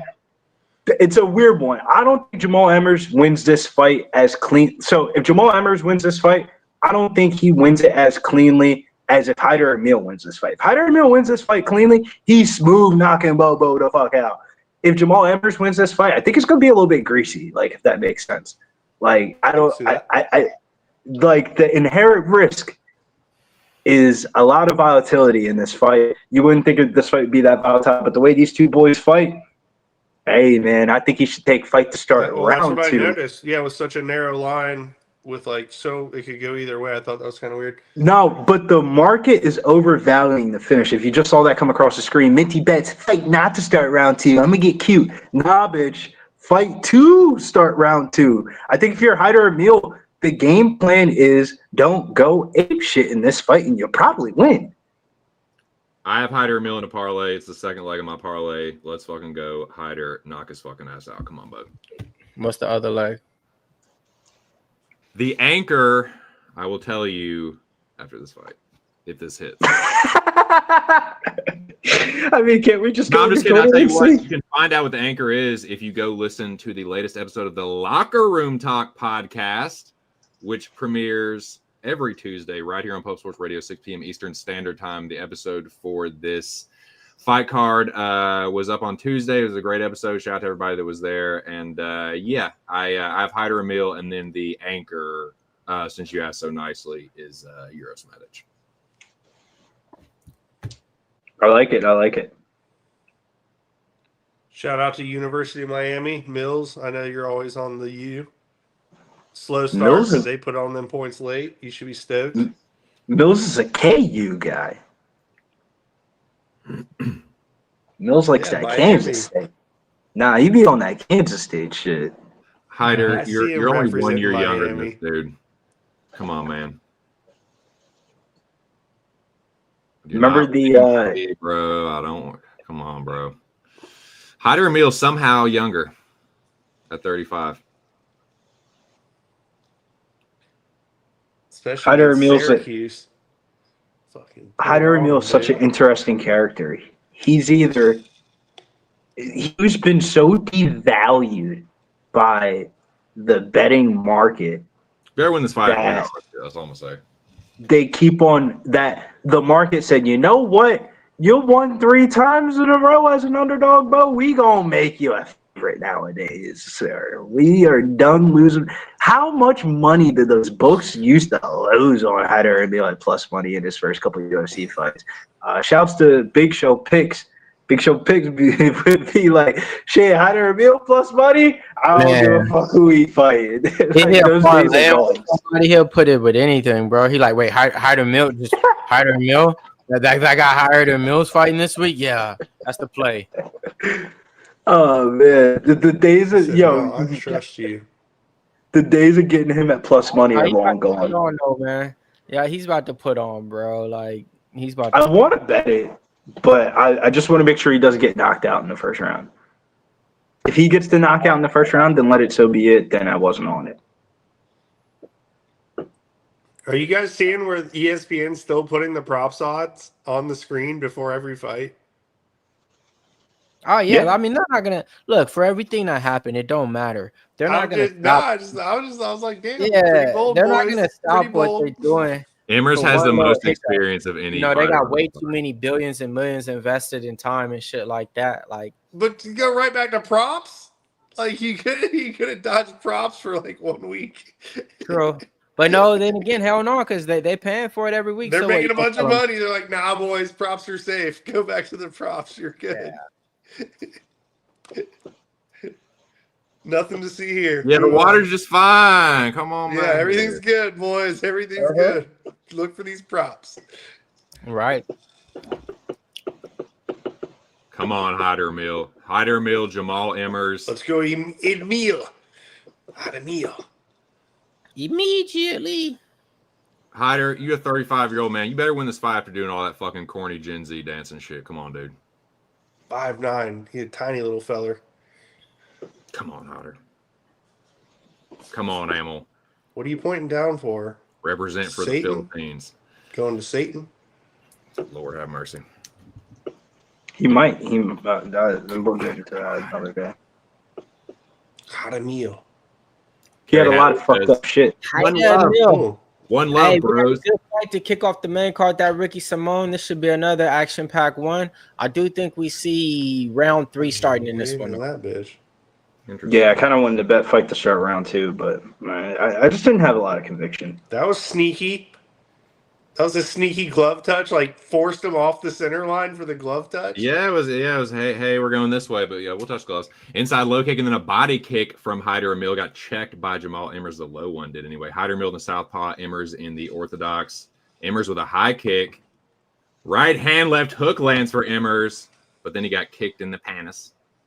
He stumbled Hyder Amil, and then the dick kick So keep the pin. stops the action. Pin on deck. On the teams or no? Right in the dads to start things off. And Hyder needed that.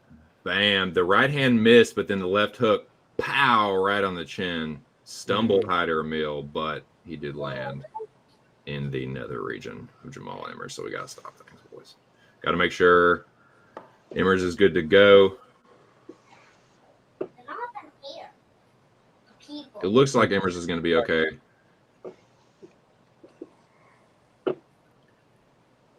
You ain't a real one if your kid ain't playing Fortnite while you streaming UFC with the boy. Hear him back there, Gateman. Hyder pumps the jab, misses the high kick. Emmers with a spinning back kick, left or low kick from there from Amil. Right hand lands for Emmers. Emmers goes right hand to the body. I don't like how easily Hyder's being hit here. Jamal looking pretty good early with the boxing. Hyder in the southpaw. Hyder looking for the takedown. Emmers tries to clinch up. Hyder breaks from the clinch. Emmers looks for the straight right. Front kick there from Jamal. Hyder kind of inaccurate, but he does land the left hook right hand as Emmers circles out. Hyder with the head kick just gets blocked. Emmers on the back foot, but is countering well. Hyder putting the pressure on. Front kick from Amil. Straight right lands for Emmers and a left hook over the top. Emmers looks for the straight left. Two-piece there from Jamal. Emmers dives for the takedown. Hyder stuffs it, but then Emmers drags him down Nice takedown there from Jamal Emmers, but Hyder Amil not settling, does get to a knee. Emmers still has the body lock, but Amil gets back to his feet. Amil, whatever. How do you pronounce his fucking Philippinian last name? Philippian? Whatever. I don't know. I think that's a book in the Bible. No, it is Philippians. Knee misses for Hyder Amil. Knee lands for Jamal Emmers. Get off me. Right hand misses for Hyder on the clinch break. But he does get away from the clinch. Was that an open hand slap? Left hook. Front kick from Jamal Emmers. That was nice work there. Counter right hand from Amil. We're only halfway through the second round. Nice straight right from Jamal. Hyder tries to catch a kick. Hyder putting the pressure on Amil. Left hook right hand from Jamal, but then Hyder looks for the counter left hook.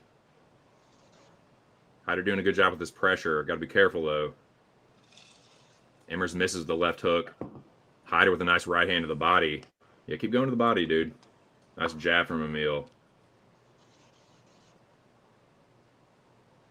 Emmers pumps the double jab.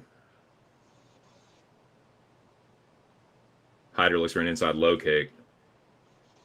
Hyder pumps the jab from the southpaw. Emmers circles. Emmers already starting to look like he's slowed down a little bit. Hyder with a nice right hook, nice counter right hook after catching an Emmers kick. Yeah, Emmers eats a right hand over the top, and now he's behind the black line. This is what I like to see, but a nice left hook from Emmers gets him off the fence. Meets Hyder back in the center. They trade low kicks. Nice right hand from Emmers. Makes Hyder reset. Hyder misses the right hand. Ooh. Nice counter left hook. Hyder cracked him with a left hook. Emmers didn't like that. Goes for the takedown, but Hyder kicks him off. Yeah. Yeah, you can break this, dude. Let's fucking go. Come on, Hyder. Hyder with a nice right hand. Hyder left hook right hand. Right hand from Amil. Emmers didn't liking this. Come on, Hyder. Knock his fucking ass out. He can knock him out. Come on, Amil. Break away. He's trying to hold on. Right hook to the body. Knee from Emmers in the clinch, but now Hyder trying to grapple.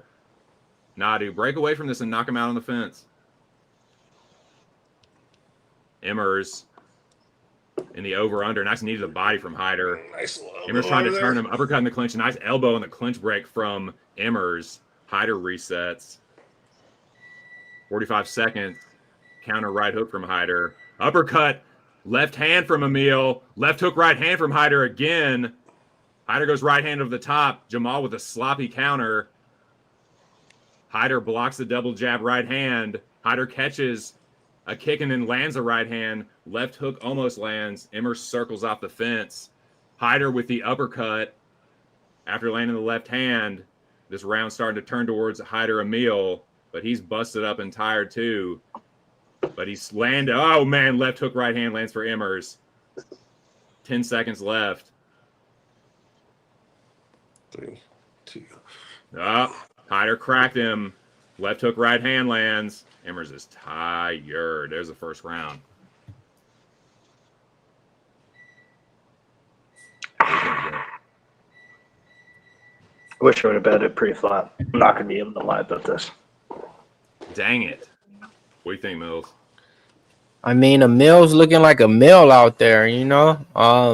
Jamal Emmers, even though he one of the brothers, it just looked like he don't be fighting like a brother out there, man. He be fighting like a dude named Anthony or something, man. Your name's Jamal. Fight like a fucking Jamal. A milli. I definitely do agree with you on that, Mills. You don't be fighting like no brother. You be fighting like a little hoe. Like some little bitch ass Anthony, dude. Like some little white bitch Anthony. Millionaire, tighter than Like Nigerian hair. Some white dude named Anthony. You're supposed to be Antoine. You're supposed to be fighting like Antoine in that bitch, man. Come on. Nah, You lost the hair. You lost And the this squad. this the thing. I guarantee this is his last fight in the UFC. So you got to go out there and just kind of show people like, hey, wait, remember? And then you're going to be out there and be like, oh, yeah, remember? That's the reason why he got cut. So, yeah. Yeah. I like the minus 140 I parlayed him at as opposed to the minus 250 he is right now. Hey, but we call him Rumble, Nate. We call him Rumble. Oh, he got him a D. Little slippy. Oh my God. Right hand from Emmers, but then Hyder pops back up to his feet. Straight right from Jamal. He's landed that cross plenty on Hyder. Nice counter right hook from Amil. Hyder with a nice left hand, inside low kick. Jamal circles off the fence. Hyder staying right in his face. Jamal with the two-piece. I like that left. Oh, man. Upstairs. He's doing it on a stance switch, too. 3-2 from Hyder. Take a point. What are we doing here? We're under investigation from the FBI. Man, what the fuck is this, dude? Is this how they're going to scam? Man. That's not a point, though. So, second foul could be point deductible, but that was accidental. It depends on what this referee gets. Like, I don't think he's getting a point taken away at all. No, Emmers is ready to fight, too. Two warnings equals a point. What the fuck are we doing here? All right, it's a hard warning. Here we go. No point taken. I thought that was correct. The other one was a nut shot. But Emmers didn't crow about it either. He went right back to fighting, so credit to him too. Left hook on the end of that from Jamal Emmers. Emmers pumps the jab out there. Hyder staying right in his face. Jamal starting to run a little bit now. Hyder trying to cut the cage off. He misses the high kick. That could have been great if it wasn't for that Head kick from Amil after a right hand two-piece from Jamal, but then a right hand lands for Amil. Nice right hand left hook from Hyder on the end of that one. He's going to the right hand again. Stuffs the takedown. Hey, Hyder grabbed the cage. Emmers slams him down. Hyder does get back to his feet, though. Emmers drags him to the fence. Hyder pops back up to his feet. Emmers with a knee, though. Hyder Amil does get back to his feet, though. Digs underneath, turns into Jamal Emmers, who tries to land a knee, but then he eats a right. Okay, Emmers doing what he needs to. Hyder with a left hook right hand. They break from the clinch. Hyder busted up, but then a right hand. Jamal Emmers trying to wrestle him, and he does get the takedown. But Hyder Amil, again, not settling. This is how he could win the fight. Just trying to catch his breath and just do a little laying and praying. Hyder Amil is tired, and when he's tired like this, I could think that Emmers could just lay on top of him like this for the rest of this 2 minutes of this round. So that's really fucking. We can get a live bet in. Laying and praying should not be awarded, and action should be. But Jamal Emmers trying to advance position here, and he's trying to set up what might be an arm triangle. We're only at the halfway point of the second round. To Mills' point, there's a lot of time left here for Jamal Emmers to do something. But he is trying to advance, trying to step over, but Hyder uses a nice knee shield there, but then he closes the guard. He reguards. The people, get your live lines ready. Let's see what the line was. I'm sorry, folks. How the fuck? It was 17-14 at the first half, and then both teams put up 3 points for the second half. I don't get this shit, bro. Kansas and Arizona just blew my over. It was 17-14 at halftime. And then Kansas scores 3 points and Arizona scores 3 points to end the game. I don't. That's come wild. On now, man. Yeah, I'm with OD. Stop fucking with college. Well, Jamal Emmers trying to set up an arm triangle here. He's in half guard. He's got the gable grip behind Hyder's head. When you see a score like that at halftime, you assume already, I got the bet. Like, is Hyder getting Hyder's plus 260? Hyder's plus 260. Okay, he's probably gonna lose the next round and get taken down. Jamal, he's grimacing here. Jamal Emmers might get the submission. Oh, he gets out of it. Okay. We got sidetracked so easily just talking about football for 1 second. Hyder Amil tries to get his left arm through. Jamal Emmers was really close to getting that fucking arm triangle, man. Thank God he didn't get choked there. But, yeah, Jamal Emmers is probably going to win this round. Probably going to be. We got 30 seconds left for this. It was at 2 minutes and 30 seconds, so I could rant for more because ain't shit happening except for him on top control. Yeah, I mean, Hyder Amil is definitely going to lose this round if he doesn't do something here in the next 30 seconds. But it's probably going to be 1-1, I reckon. Live bet now. Wait, we got to make sure they accept it. Who are you placing it on?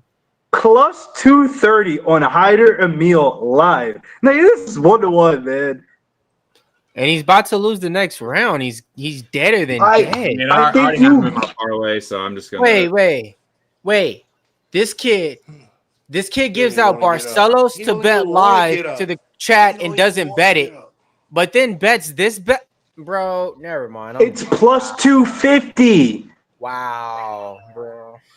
It's plus 250. That's a Who huge cares what difference. the CLV is when you lose the money, bro? Who I cares what don't it think is? you're fuck the bullshit, Mills. This is a 1-1 fight that Hyder Amil was And he's clearly winning until that gassed. Are you bullshit ass not seeing him? takedown. Yo, you're tripping, bro. Hyder Amil could I'm easily tripping. Now win watch this fight. He said on the podcast, didn't this kid say Hyder Amil is a first round fighter or bust? Drop the mic on that one. Could be a first round fighter or bust. You could drop the mic, but plus 250 is plus 250, man. I think Hyder Amil plus 250 going into round fucking 3. You bet that shit, I regardless of don't what the hate fuck it, you Billy. think. I hope you're right, but I do think it's 1-1. Hyder Mills is right that Hyder is tired, but Jamal Emmers is too. And Jamal Emmers, that was kind of a desperate takedown that he needed, but it won him the round, so it is 1-1 at least to me. But like I said, my score Plus 250, man. Who's to I say don't hate that Hyder at all, Amil doesn't man. I clip him? really don't man? hate that at all because I think there's a real good chance he knocks Jamal Emmers out in this round. I really hope he does. We'll see, but Emmers are probably gonna wrestle him, so got to avoid the takedown. Here we go, outside low kick from Hyder. Emmers looks for the left hook, right hand. Here, yep, here it comes. Figured that was coming. Jamal Emmers hopping on the back of Hyder, who gets to his feet. Hyder trying to scramble through, but Emmers on his back. Emmers hopping on the back of Hyder Amil here, puts the left hook in. Hyder stands up, tries to roll through. But Emmers, Nah, he's cooked. the fish poles. He's cooked. He's not gonna be able to get off the ground. Yeah, it's gonna end up like this. Fuck, Jamal Emmers. If he can get up, he's got a chance. But if not, Emmers just gonna hang on like this. Fuck. Yeah. Emmers threatening with a choke now, though. Hey, if Emmers can submit him, man, I just got to tip my hat to him. Trying to set up an arm triangle here. He almost got this in the second round. He's trying to set it up here. Hyder trying to break through this, but he might. I don't know. He's not really answering the phone. Yeah, Meal's not turning. Trying to He breaks regrip free. it, but- God damn. Yeah, He's going to go right back to it. Oh, he's done. He's so He's done. done. He's so he's fucked. grimacing now. I think his arm's fucked up. Wow. Yeah, he's done. Nah, that's what I Now was he's saying, just Billy. playing with his food. It made Now no he's just playing with sense. his food. You had an edge and you had a real reason to bet that Barcelo shit. This was a donation. Emmers that might made tap no him here, sense. dude. Yeah, but the That's Barcelos line It don't wasn't matter a about the good dollar line. amount. It don't matter It about wasn't a good line. Like, that was It a wasn't a smart good bet on line. Barcelo shit. This was the I dumbest did not shit that I get ever a said. good Leg I was line. worried about. This is the fucking leg I was worried about. Like to tell somebody to live bet somebody who looked deaf Bro, gas. this is some say uncle shit. Like, just say Nah, he might uncle, stop bro. him here for real. Yeah. Hyder's gonna gas here and Yes, he is fucking down. get Emmers is going from arm triangle to Spreading ground. him out. He's full mounted him now, spreading him out.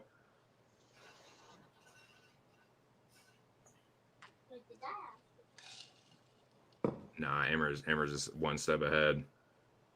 He ain't letting this go.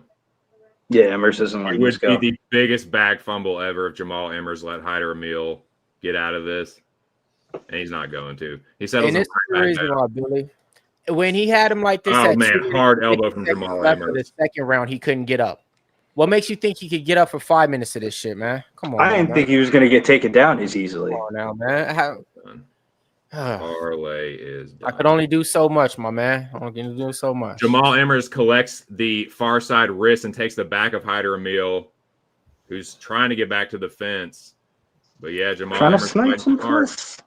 Not that way, my nigga. Like, come on now. Like I said, like you gave out Barcelo. I'm trying to snipe some plus. Jamal Emmers I don't trying to think stop this. That was crazy, bro. You Relaxing gave out Hyder a Amil winning with the ground and Barcelo side pound. bet and Hyder didn't trying to bet get it. back to his feet here, but Emmers just Gave out dragging him plus around. 200 and donated. it went the plus 250 down to plus 175. That's called never mind.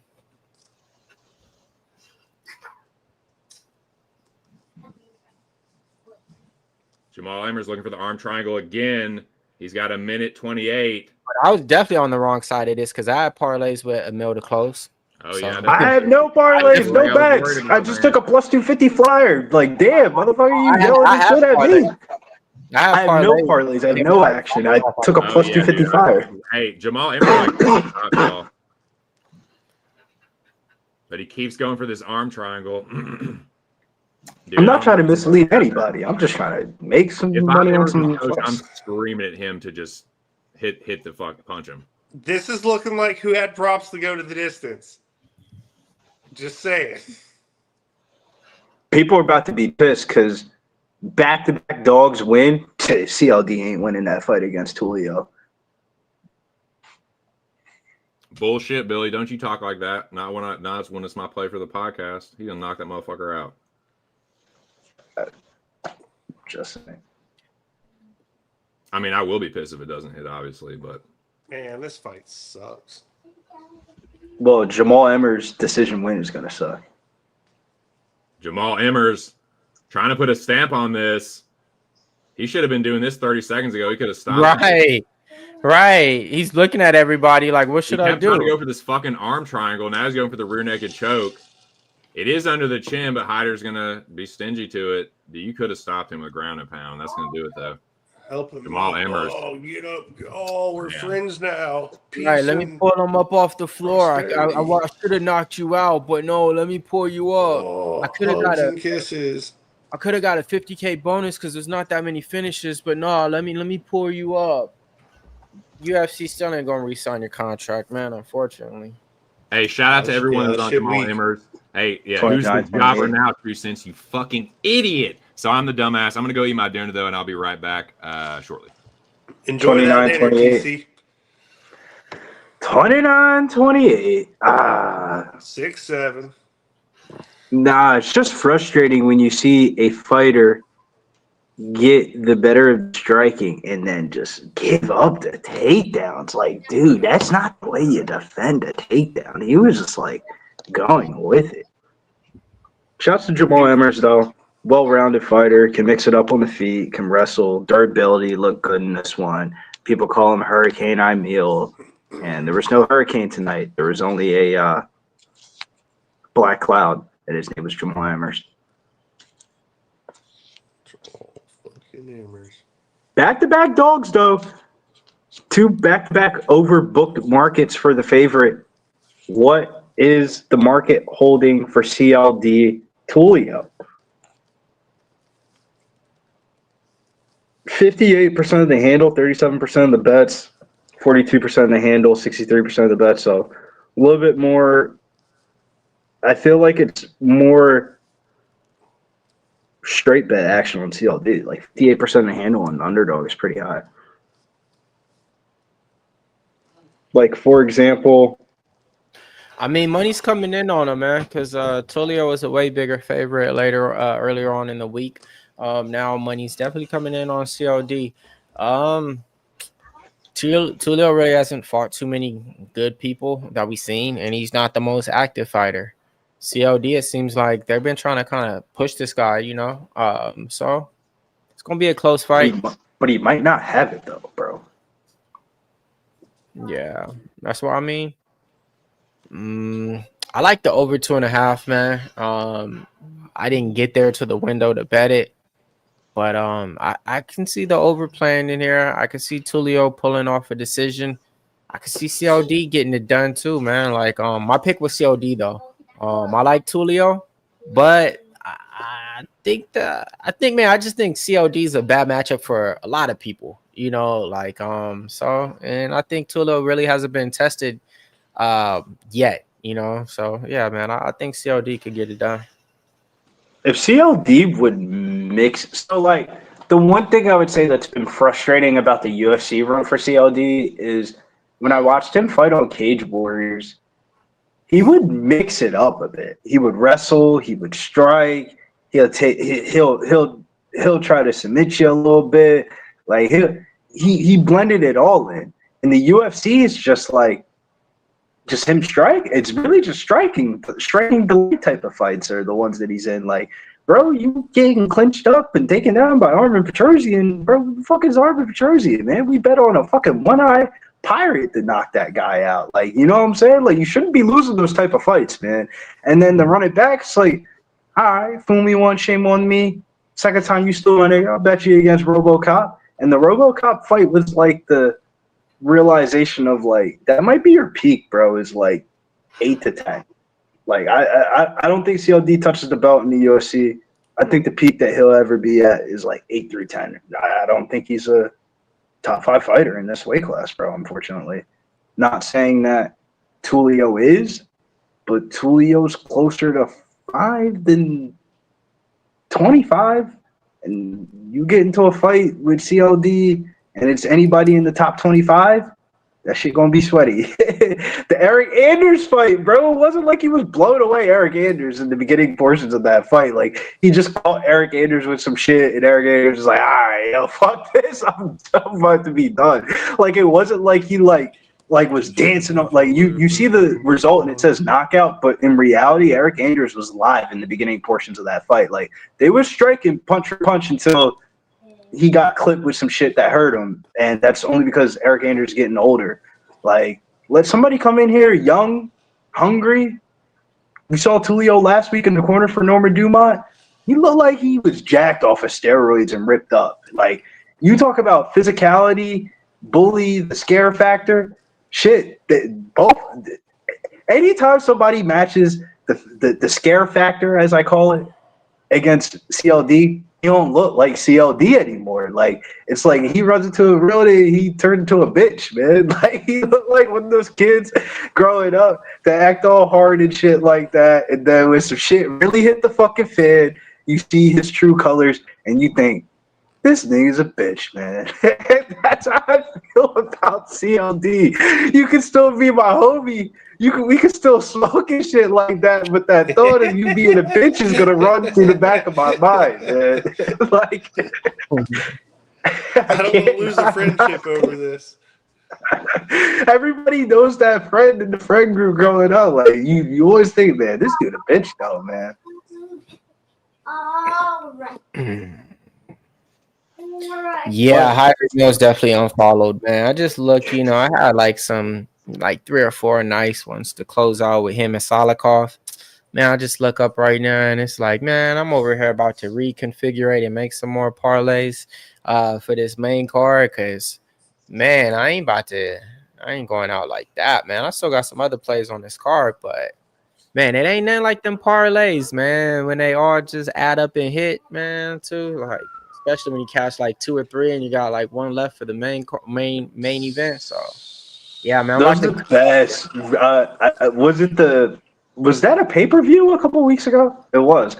When Umar Nurmagomedov, when you get your last leg, like the minus 650, and it's Umar Nurmagomedov for your parlays, you're like, you can breathe a little bit. You know it's going to be a little bit sweaty during it eventually at one point.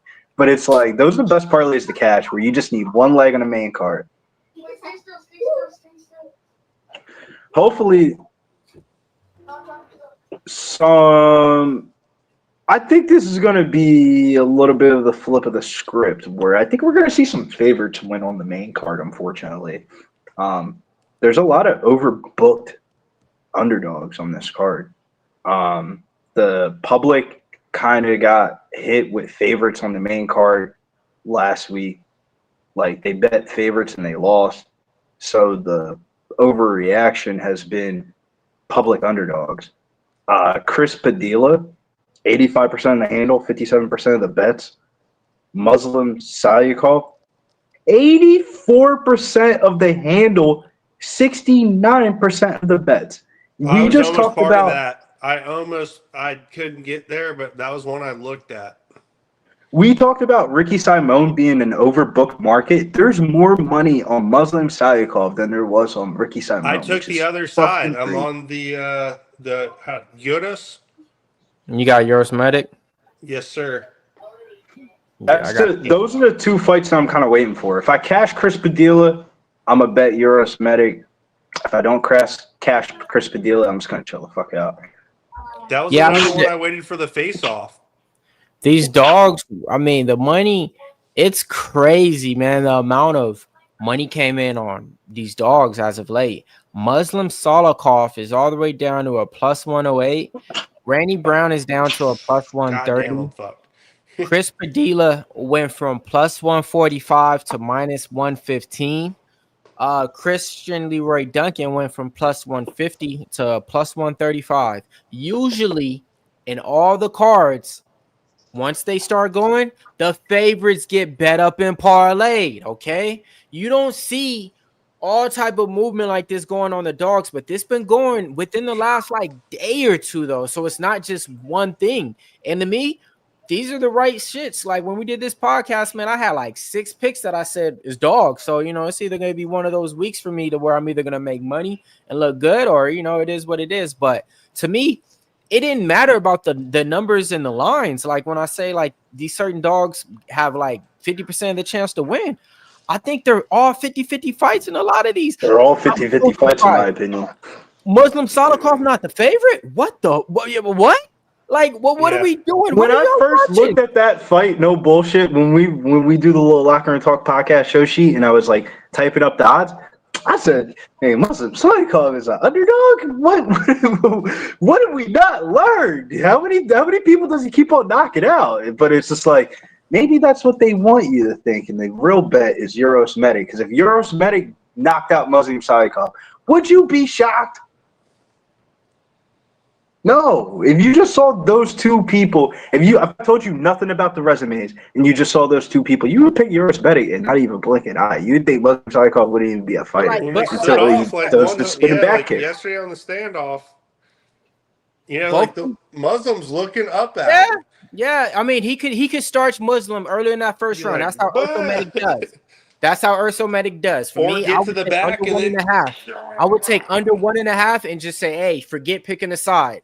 I would lay that and play that. You know what I mean? But I'm on the Salikhov side. But he could definitely get clipped real quick by Uroš Medić. And Uroš Medić does that to so many people. I want to say out of his probably 4 or 5 wins in the UFC, probably 3 of them came in the first round. So I remember that Uroš Medić. But then again, I ain't seen that. But so let's do a quick little exercise, right? And this is just based off of memory. Uroš Medić's record, real quick. Gilbert Urbina clipped the shit out of him. Soriano clipped the shit out of him. Tim Means, he got away, didn't get clipped. Orabot clipped the shit out of him. Selmasberger clipped the shit out of him. Omar Morales, he didn't clip him. Jalen Turner kind of clipped the shit out of him. Like, he's getting clipped in 50% of his fights. Which is kind of concerning, because if you told me, it's weird, because if you told me hey, Bill, I'm not going to tell you who's going to win in Muslim Salikhov and Uroš Medić, but I'll give you a tip. See that juiced under? One of them gets clipped half the time. If you told me that fight in 15 minutes, I bet Muslim Salikhov. If I knew the fight was going to decision. Yeah, that's what I wanted. I started with the Muslim side. But I don't think the fight goes to decision. This is my first real favorite that I kind of like tonight. I don't know. Like you said, it's a coin flip. So if it's a coin flip, you always want to be on the dog side of a coin flip. So 41 versus 32, though, like if the 32-year-old guy knocked out the 41-year-old, you would not be shocked. If anything, that's like a 80% fucking age gap angle on MMA, like is the 10-year age gap. It's like 8 years or more or something like that. It's like damn near 80% of the time the younger fighter wins. So it's like, that makes me think, like, you know what? Maybe the market's just overrating Uroš's ability to get clipped. What happens if he doesn't get clipped? Then he's probably winning the fight. Like, if he didn't take the damage like he does, Uroš Medić would be a top 15 fighter. Yeah, offensively, he's top 15. I think they're overrating Medić's like fragility, and they're also overrating Muslim's durability, dude. Uroš Medić is not some fucking pillow-fisted point fighter, dude. Like, he'll knock your fucking ass out. And Muslim does not have anybody the best can get caught. You know, dude, Muslim's been knocked out day. bad. Old E, have you seen the fucking Li Jingliang and Randy Brown knockouts? On The Randy Muslim? Brown one was bad, bro. Yeah, dude. Yep. Plus 800 on Randy Brown by knockout was one of the wildest. Like, I kind of like threw the bet in as like a little flyer bet, but the way that he knocked out Muslim Salikhov, he didn't even know he knocked him out. He just hit him. It was like, oh shit, this dude's out of here. Yeah, just buddy. Be gone, bitch. That's the one thing that I do like about Randy Brown on a side dichotomy is his jab is so long that it catches people. But you know what? 2 cents. I came to my senses and I rewatched Jack Della Maddalena versus Randy Brown. He's getting cooked. Randy Brown's getting cooked, unfortunately. I hate to say it, but if you get solved and taken down by Jack Della within the first 2 rounds, bro, that shit could happen to you against Gabriel Bonfim. I'm on Bonfim. I haven't bet it, but I'm considering doing this, making a Medić Bonfim parlay. But I'm gonna see what happens here with this Duncan fight. If I win this Christian Leroy Duncan fight, Ferda, then we'll see what's really greasy with that. But I do have some more action coming up, so I'm gonna see what's good. I need to get on the scoreboard though, man. I need to get one through the hoop. So Duncan really needs to come through for me. Please do not get fucking out grappled by Tulio. Please do not fucking get choked or knocked out by Tulio. Who's playing? Who's playing, Odie? I got the try screen up, but I want FSU to be. I want FSU. I'm on the Knolls, Garnet and Gold. FSU over Clemson. I don't blame you. Clemson has been my whole mom's side of the family's Tallahassee. I was gonna say Clemson's been Knolls, dude. Yeah, it's a struggle. arguably most disappointing team in college football this year that was supposed to be good. They're been so ass. Last year, we're chilling. No, I'm saying Clemson. Clemson is so ass, bro. I thought they were gonna be good this year. Oh yeah, Clemson's. I think I'd have to look at my notes. I want to say I did good with them last year on a team total over, if I'm not mistaken. Yeah, bro, they were crushing last year. They bring back the same roster, and now they're ass. Like what? Yeah, they've always been a good ACC rival. Like if you're old school ACC South, like if you're from Florida, it was never the Gators. Like Florida Gators weren't shit when we were growing up. It was fucking Georgia and fucking FSU and a couple other teams in between. You know, Alabama be in the mix, Arkansas in the mix, but it was ACC, not SEC in my house. See, when I grew up, it was SEC. Though, there was a swing of the tide. Yeah, that was when Florida won all those fucking college football and college basketball shit. Oh, the Tebow era was great. Well, I hate to cut off the college football talk. We got fights, boys. We got Christian Leroy Duncan and Marco Tulio. This is a good middleweight bout, and I definitely have Christian Leroy Duncan plus 130. So let's fucking go. Here we just left to start things off. Christian Leroy Touchdown Duncan in the black. Clemson. God damn it. Fuck. What happened? Touchdown Clemson. Touchdown Clemson. All right, well, I got a fight. Can you mute? Yeah, you did. Outside low kick from Tulio. Answer by Duncan. Outside low kick again from Tulio. Inside low kick from Duncan. And again, both gentlemen in the orthodox. Spinning back fist from Christian, but he almost gets caught. It's going to get him taken down if he's not careful. He does spin into Tulio. Tulio with a body lock.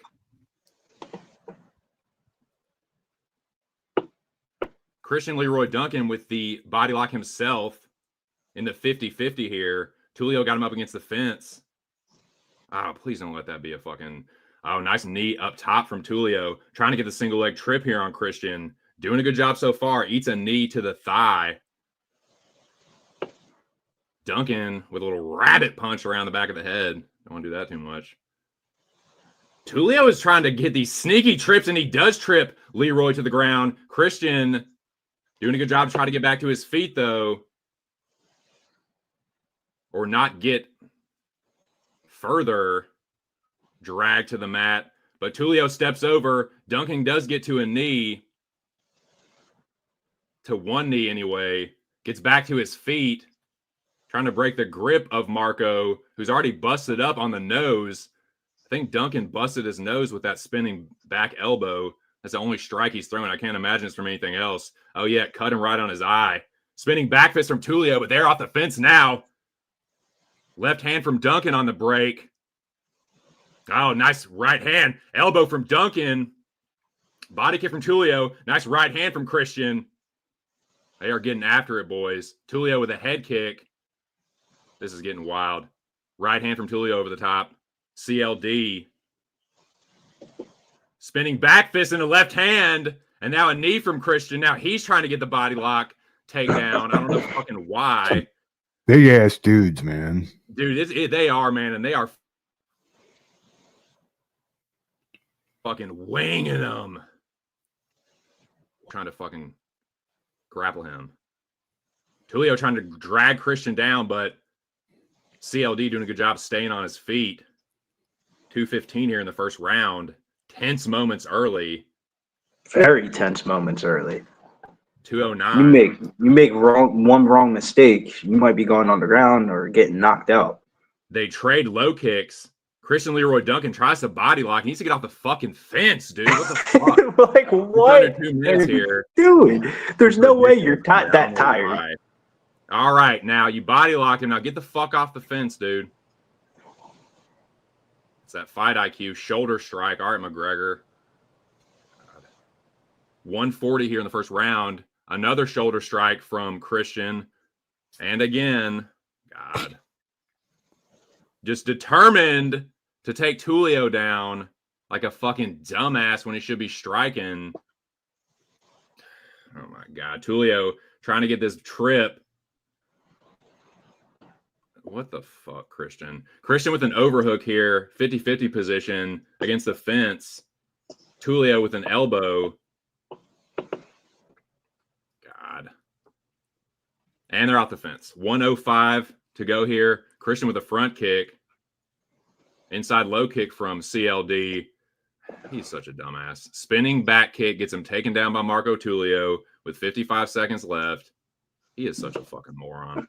What If the you fuck get was finished in the that, last dude? 50 seconds of this round after doing that dumbass shit, you might get blacklisted, my dude. He's Might get blacklisted. We will see what happens if he gets choked. If he gets front choked right here, oh, nice. Let's fucking go. All right. Good job, CLD. He does get around to the back of Tulio and sits him down. All right, Duncan. I'm sorry. Okay. I'm sorry. I don't know shit. You got it. You got it, Bo. You got it. You got it. Christian Leroy Duncan in side control here on Marco Tulio. Who knows Jiu-Jitsu now might crucifix Marco Tulio. Steps over into full mount. Marco Tulio getting scrambly here. Dum, dum, dum. Second.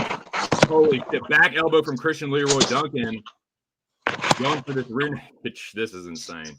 Holy fuck. What a first round. Wow. What do you think about that one, gents? I don't know who won. CLD, right? Won the first round. With the damage, I would think so, yeah. Would you guys what's the live line right now? Let me look for you. But yeah. Minus 192 plus 150. For who? CLD minus 192 plus 150 coming back the other way. Yeah. That doesn't feel like about that doesn't feel like a confirmed market. Like that feels like a position that they're just trying to cover both ends. All right. Well, the people have spoken. Minus 270 CLD plus 200 Tulio. I saw enough in that 5 minutes to know, like, yeah, CLD knows. Oh, okay, this is how I could win this fight. I know what to do. The people that he goes out there and knows, all right, I could go out there and knock him out. He knows that. He figures that out first 5 minutes. The people that he knows, all right, I just need to stay on my bike and win by decision and not get hurt. He figured that out. I think he can put together a game plan for 2 more rounds. I think so too, and 100%. I think it's going to discourage Tulio that he had that grappling success late. Book's got Duncan at minus 345 right now. That's what I saw. Big shit. Damn, You bro. guys can trade low kicks. Yeah, I saw it get even 350 for a second. Yeah. Christian Leroy Duncan getting loose. Outside low kick Tulio. 2-piece from Tulio. Duncan on his bike. Nice jab from Chris. Right hand over the top from Tulio. Just misses. Ooh. Oh. Back kick from Duncan. Back hook kick. Getting a little wild. That was a Oblique game. kick. Yeah, I Down haven't for low seen kick the from spinning Marco. elbow shit yet. Like, Trade wait till left hooks. CLD starts throwing the spinning Right shit. hand over the top from Marco. Got Duncan's attention. Spinning back kick from Tulio. Misses the mark. Trading low kicks. A fucking taekwondo Duncan fight. cut on the outside of his eye. Left hand over the top, though, from Chris. Lifts the knee. Duncan Nice. charges into the clinch. Tulio spins him around. Tulio misses the 2-piece, but lands the body kick on the end of it. Left hook from Tulio. Duncan with the left hand. Gets off the fence. Duncan with a jab. Take him down. Yes. Front kick there from Chris. Nice left hooks. 2 of them from Duncan. Right hand from Duncan. There we go. Come on, Chris. Tulio trying to grapple now after he got cracked. Can't blame him. Can't blame the man. Hopefully he continues to. I don't know. I've seen a couple questionable moments, but Tulio looking to drag him around here. I think he could really gas Tulio out if he doesn't get it, and he does not get it. CLD looking for the body lock. Staying strong here, CLD. What up, Dan? Tulio's just trying to fucking. Yeah, like if CLD starts to gas out, no matter how Tulio's it's- grabbing the fence. This is bullshit. you know what I mean? It's looking a Tulio's a little rat. like That's a nice knee to the body, though, from Tulio. What the fuck is this? Duncan with some right hooks. Tulio with a right hook. Duncan with a rabbit punch to the back of the head. Knee from Tulio, but then Christian reverses position, and they're off the fence. I don't want to see that shit. Nice elbow from Chris. Tulio immediately clinches up again and right back to the same holding on. That was a sneaky trip attempt. Duncan with a nice takedown defense, though. Walks Tulio to the fence. Shoulder strike from Christian Leroy Duncan. Nice knee. That was a real nice knee to the body, Bobo. Tulio did not like that. He said, fuck this, dude. Tulio looks tired, too. Come on, Chris. Yeah, Pump some that's the jab. CLD's fight to lose. Get him. Get him. Hopefully. Tulio with a nice right hand and a back. Get him. curve. Get him. oh shit! Wow, back is Christian Leroy Go. Duncan rocks Let's go, Tulio. baby. No round 3. Jab from Duncan. Right hand. Fucking Sends go. him down. Let's fucking go. Christian Fucking Leroy go. Duncan for the boys. Let's fucking go, baby. Marco Tulio, who beat Trayshawn Gore and Ehor, who? Get the fuck out of here, dude. Fucking CLD all go. fucking day, baby. Easy dog. CLD. For the fucking podcast for the fucking boys. Yeah, let's fucking go, baby. The Duncan Whisperer is back. Cash it, Ferda. CLD. That was nice. Good shit, TC. Very nice, TC. Get the dog bet on the board there, and we get the parlays rolling here. Joey's on the card here, coming up here on the main card. TC just got one through the hoop there. Biggest dog of the day, plus 142. Cashes. Well, theoretically, Big Show had the biggest dog, but it just didn't cash. Unfortunately, wait, bring it back up. Millie Mills, under 1.5, cashes. We got Billy Briz, Marcos to win. Round 2 to start, cashing. So we're really just waiting on the Joseph Morales fight for Joey. Yeah, good shit tonight, fellas. TC, that's definitely going to help your 7-week total. Cha-ching! Yeah, when we talked about it on the podcast, I think who else? I mean, I know I definitely was on Duncan. I know Tucson was on Duncan. He right when he said, "Hey boy, start that flag up." He went right after me and said, "Start that flag up." I was like, "Oh, okay." all right. I'm like, oh, yeah, let's go. Yeah, dude, So, it lit the pot. Mills lit the pilot light. And just I saw what you saw though, but no, yeah, like a lot of people, Tulio, Duncan it, and I'm like, nah, man, like I'm trying to tell you guys, man, Duncan will give a lot of fighters in this division problems, man. And what they're gonna say is, I said, hey, what did I tell you when I did my take? Don't tell me about why you can't pick Duncan because of who he lost to. You know what I mean? That's what people's gonna say. He lost to this one guy and name a name. He lost to Armin Petrosian or somebody, and then you're like, oh, I can't bet that guy. Like, nah, bro. I thought he dealt with the pressure better than what I thought pre-flop. Like, he dealt with the pressure, just let him fucking hug him. After he got done hugging, just whooped his ass. all it took for me with this fight, as I've been watching Duncan his whole UFC career. I mean, it hasn't been that long, but I watched Tulio gets sparked out by that jobber Alexandre Silva or whatever, and then I saw him get clipped by Tresean Gore, and I was like, Christian at dog money against this chinny motherfucker? Hell fucking no. So yeah, that was easy, man. That was tight too. Aaron, the doggy dogs, shit, but that's my homie, so you know. The doggy dogs, hopefully. So, how do you guys feel about the next fight with Padilla Bonfim? With Padilla now the favorite, does he still count as an underdog, or with the way that the market has been booked, it's been booked like a favorite? So now he should be looked at as a favorite. Nah, I'm gonna count it as an underdog, whether that's the right thing to do or not. I bet him as an underdog, and now the line's been crashing, and we can actually get into this now. This line movement on Padilla. And this alleged injury on Ismael. Well, it's not the same thing as the Bulgarian situation. I feel it's like, not. Well, what do you think about this whole situation, Billy? Like this whole, I mean, is this like, do you think this is a real injury and like Ismael is going to just get fucking steamrolled here? Like, what do you think is going to happen? Shout outs to Millie Mills. Millie Mills, for real grinders out there in the world. We was in Taco Padilla's Instagram live, and maybe he was talking for a little while.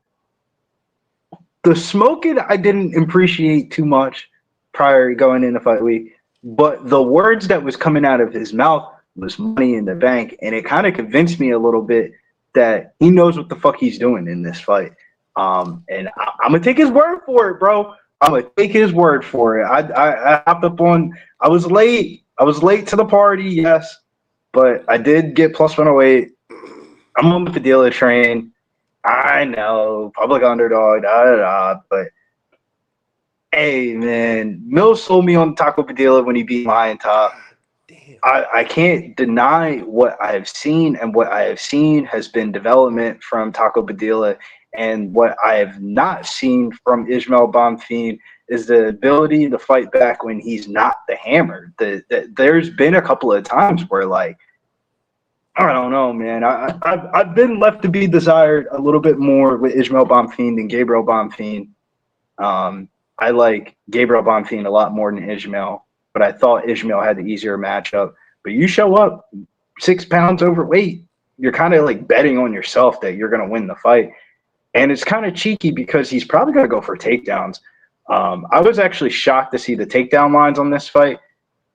Ismael Bonfim, the land 1+ takedown in this fight, is plus 125, and Taco Padilla is minus 220. So the sportsbooks think Padilla is the more credentialed, credited wrestler, which I thought was a very interesting angle, because if you ask the general MMA public, how does Bonfim win fights? It's usually via wrestling. So we'll see how this one goes. I'm interested to see how it goes. I didn't spend a crazy amount of money on the card, but it was like the minus 117 parlay was like $60.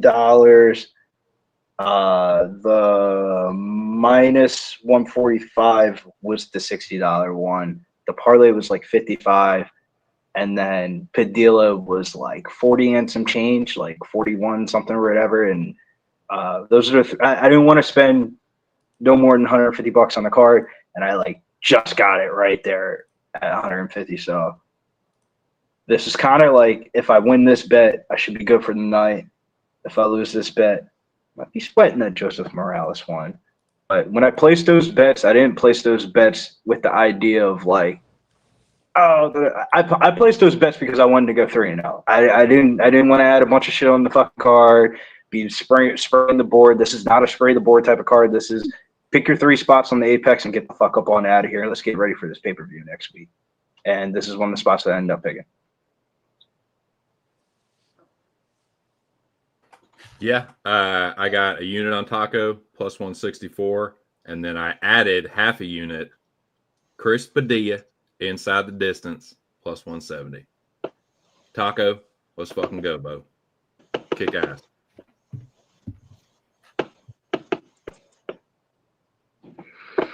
Yeah, Joey said if we get a aggressive CLD going forward, 185 division, better watch out. And I respond to Joey, hell yeah, he looked great. But Styles makes fights. And that was like oh, you want to be Macho Man? I'm a bigger Macho Man than you. Can we get some consistency now from CLD?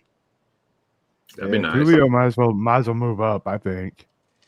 He's got the body. Just needs to fill out. Oh, I got to top off again before this. Nah, because the Tulio thing is, I think he needs to add more to his game. Because when you fight good fighters that can also strike, what the fuck is he going to do? He isn't just going to out technique. That looked like a weight cut loss to me, bro. If you ask me, like you cut too much weight. It just looked like he might have had a problem, you know. Like he looks like a big dude. He looks like he walks around at 210. Bro, he looked when he was in Norma Dumont's corner last week. When Norma got the split decision read off and she like hugged him. Well, it makes sense now. He kind of looks a little flat today, didn't he looked gigantic. I mean, I would imagine if you're smashing Big Norm, that must take a lot of testosterone out of you, Bubba. 185 has got to be the trickiest weight to catch, too. That may be like 170. Oh, bro, nobody at 185 actually walks anywhere close around the fucking weight. They're all like 220, 215ers that are too small to fight at 205, but like, you know what I'm saying? Like they wouldn't cut it out at 205, so they have to cut down to 185.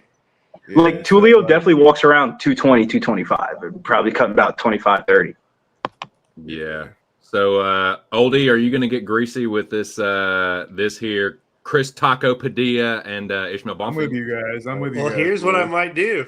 Just because, so what I did on that last fight, because I wanted to jump in late and have action with you guys, I took no round 3 plus 135. And now this fight is no round 3 plus 125. I'm playing with house money, dude. I might just jump on this no round 3 plus 125 so I can have something in here with you boys. That's fun. That's how you have fun. Hey, shout out to you for coming on the whole stream, though. Not coming on the whole stream. No worries. I was in my truck, I think, and I heard someone say, like, dude, we're short-staffed on Saturday. It's going to be a grind. I was like, oh, I'll try to get in there. I'll try to get in there with the boys. I appreciate it. First time hopping up on the UFC stream. Nah, it's all good. I'm no MMA expert, but I can still sweat a bet with anybody. Hey, you think we are? It's perfect because, you know, for the people that don't know, NFL Pub Hub, this is the time of the year where shit gets real. The standings start coming up, and they summoned me and they said, Bill, you're at like 8. If you want to be in the top 5, this would be your top 5 moment. And I asked Jim, where am I at in the standings and who's in 5th place? And they said, good old E is the man that I have to catch tomorrow. So it's very ironic that we are on the stream together. Because I used to do the NFL Pub-Up show like every fucking week the first 2 to 3 years that I worked for the company. But, bro, to be honest with you, man, after UFC on Saturday, bro, I am cooked. For sure. And NFL is super hard, especially the straights bets they're looking for. You're looking for like straight bets on Sunday morning. Bro, that's so hard to do and be consistently profitable. It's like the toughest position in sports. Yeah, I feel like NFL for me is more of like, I'm more willing to up my unit size than spray more action, if that makes sense. If there's one person I know that's going to score a fucking touchdown, I'm going to put fucking 2 units on the shit, and I'm going to put like a half unit, quarter unit on everything else. Like for other sports, I don't do that. So I just I added a play here. I reloaded on Medić. I made a parlay with Medić and Gabriel Bonfim plus 182 for half a unit. Put my money where my mouth is with the main event and with this fight I've been talking about all week. So that is my action. I put it in the Discord. I bet it, and I'm making it official on Twitter now. Let's go. We got a banger. Not to mention the Berlin games tomorrow for NFL, but EPL over there, Liverpool versus Man City. Ooh, that's a banger at 11:30. And get you some money going right into NFL with that guy. Word. Ben Shelton plays tomorrow. Goddamn tennis. A little multi-sport parlay before NFL even happens with a little Berlin game in there. I can't talk shit about tennis because I fucking played tennis. I know. I'm not talking shit about it. I love it. That's how the only way I can talk shit about it. I get the criticism too. Like, yes, it's an elitist prick sport, but it's like I still have a soft spot for it for sure. Nah, I got a good little backhand. I got that little backhand slice. That little my backhand fucking sucks. Tennis is the only sport that I feel like is still like not. They haven't cracked the live market, bro. You can literally bet live plus money at one point in any tennis match. It doesn't matter who it is or who they're playing. Like, you'll get live plus money. Other sports, bro, NBA, a team goes up by 4, it'd be like minus 600. It's like, all right, market's dead. Oldie, dude. My slicing backhand is a piece of shit. My double-handed backhand is okay. You got the old double-hander, dude. But my slicing backhand is the laziest piece of shit shot. It's so lazy for me. I only use that when I get tired. Like, oh yeah, I'm just trying to fucking. It's just like fuck. Your body build looks like Yannick Sinner though. My serve is okay, very flat, but it goes right over the net. Yeah, gotta get the little D to the back of the to the back of the line. But my forehand's okay. I'm not that good at tennis, but yeah, tennis is. I have a soft spot for playing tennis, but as far as watching, it's fun.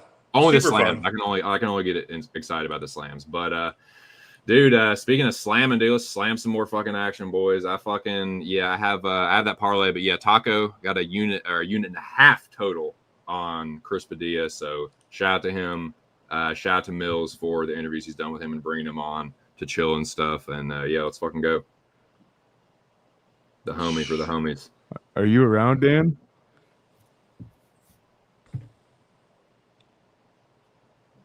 Who? What? Where? I just shipped you a link, Dan. Yeah, big game tomorrow. I know you cover a lot of the soccer games there, Dan. Are you going live for that one? Shouts to Dan Doherty. Off the old topper offer. I'll be right. BRB. Really? So is what's the play for Shelton? I'm doing a little cross sport parlay here. Are you taking him as a dog? I mean, I think Carlos is more of the L word, but Shelton, I would probably just take the win a set because Zverev has his number. They've played in a German tennis final this year. Zverev beat him, and he beat. All right, shout out Roll Call Time. We got Dohitira in the chat. Stand Down Blitz in the chat. Who else we got rocking us? We got Aaron Dog in the chat, cashing on COD. Aaron A in the chat. We got Random Gamer. We got Kevin in the chat. We got Jay Patterson. Who else we got? G. We got Stan Don. We got MMA Anomaly. We got Dale. We got Rogue Strummer. Yeah, man. Shout out to everybody, man. Strong MMA community over here, man. Yeah, man. Shout out to all y'all, man. Hopefully, all y'all making some good bets and everything. I don't know about the Falcons' defense, defensive touchdown thing. I got to really dive into the NFL markets and see where everything's moved at. I think it should have better or worse odds than Kyle Pitts. I'm trying to take the dig at Kyle Pitts. The only thing that I don't like about the Falcons is whenever I think I would think for as good as Bijan Robinson has been in fantasy that I would have more anytime touchdown bets on him this year, but I've only bet him like twice.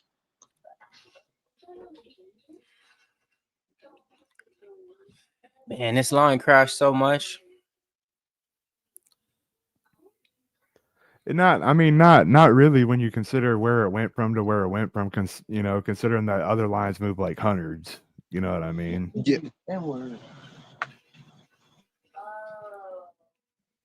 Because what did it start at, Billy? What did or you're probably not near the computer. Do you know what the line started at, Mills?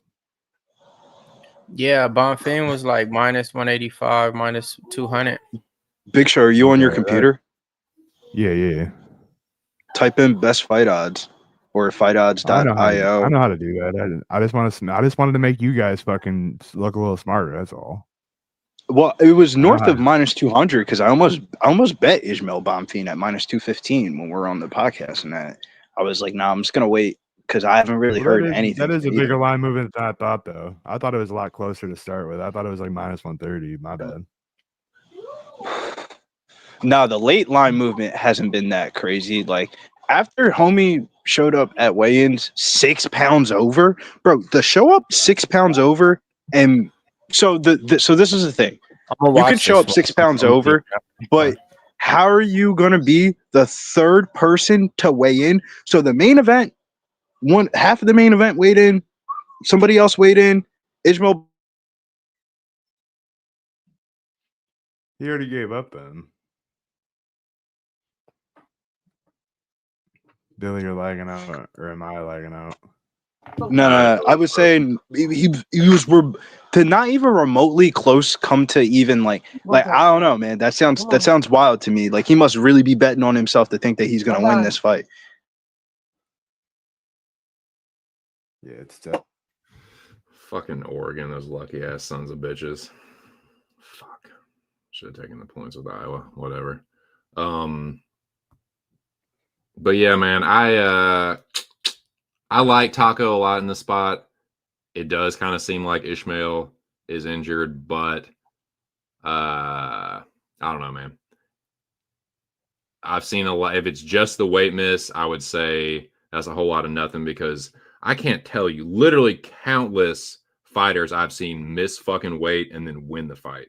It's happened quite a bit recently too. So like if it was just that, it would be one thing, but it definitely gives you an advantage, especially if you're a wrestler.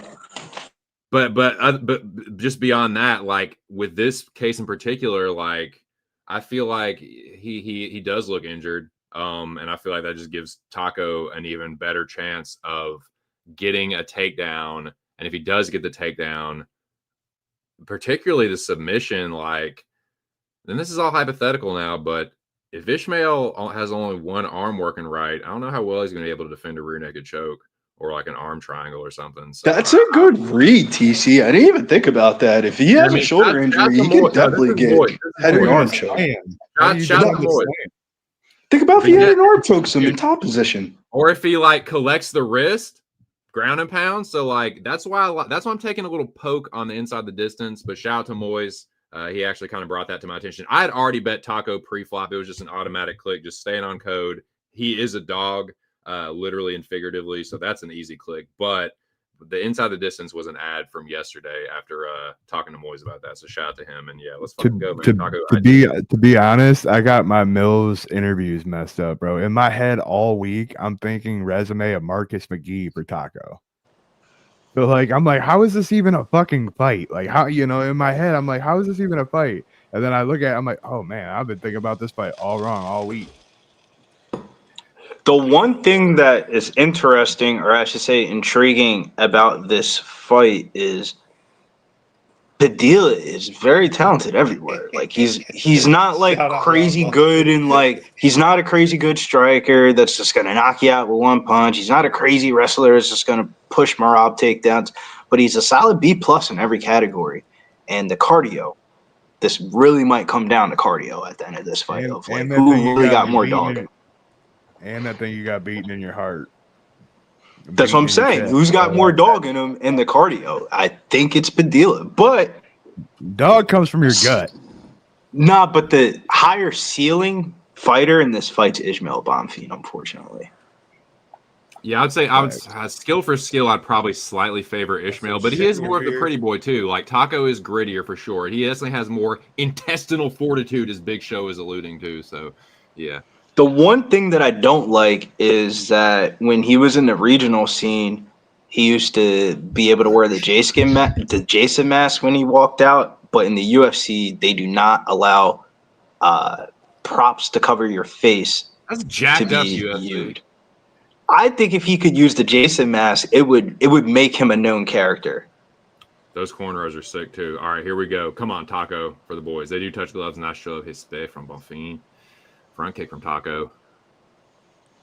Bonfim in the yellow. Taco. What are you in. chewing on? What are you doing, Tommy? Taco goes for the takedown. Ismael lands the right hand and tries a flying knee. Hits Taco in the sack, but Taco says, I'm good, dude. It's all good.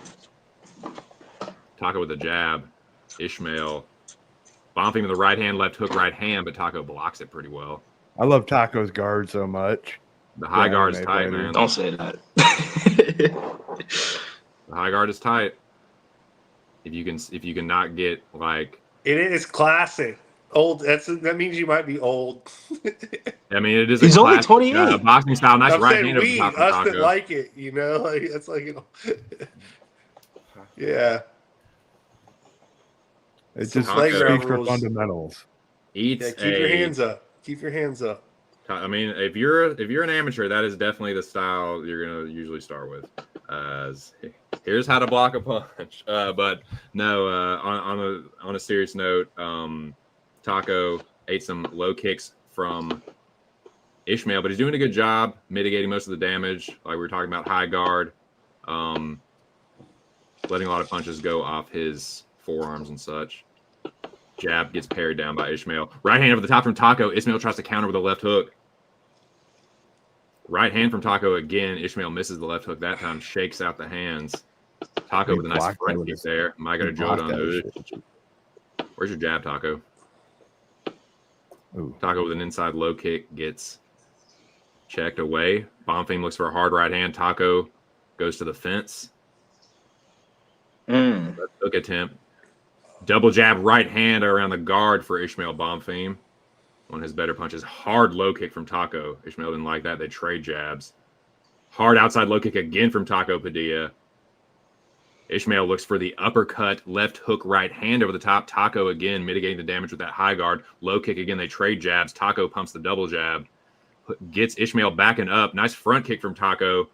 Ismael tries a spinning back fist, but Taco gets the body lock. Taco with a body lock, upper body lock, using us a bit ahead of position. I thought he would have gotten the takedown. Ismael tries the takedown, but Taco's not having it. That was a good outside trip, though. It was a nice cheeky little attempt there. Nice.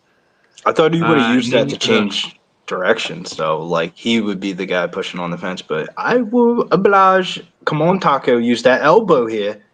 Yeah. Come on, Taco. Taco in the clinch. Devastating. He just knees to the thigh, brother. Nice knee to the body from Ismael. Taco answers to the knee.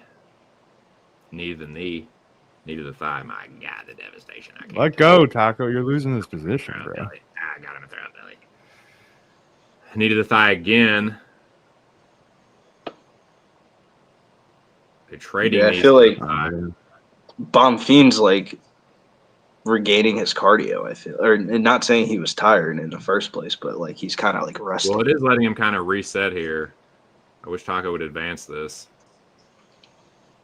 But I think it is I think it will drain Ismael a little bit, and Taco does have better cardio, in my opinion. That's what Taco's probably doing this for, is to drain him. Yeah, just kind of wear him out a little bit. Bonfim is dangerous early. He is super dangerous. Bonfim was using a lot of body work, too, trying to slow Taco down himself. Yeah. Taco pummeling underhooks. Ismael with a whizzer on the left side. On his left side, Taco's right. Taco still got him up against the fence, though, which I like.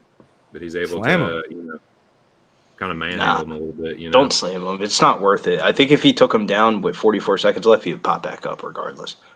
Yeah, I don't know. With a fucked up shoulder, with a fucked up shoulder, you slam him on that motherfucker, bro. It's not 100% that his shoulder's fucked up. We'll fucking Well, find out if you slam him. I don't disagree necessarily, but I don't know. I the juice might not be worth a squeeze this late in the fight.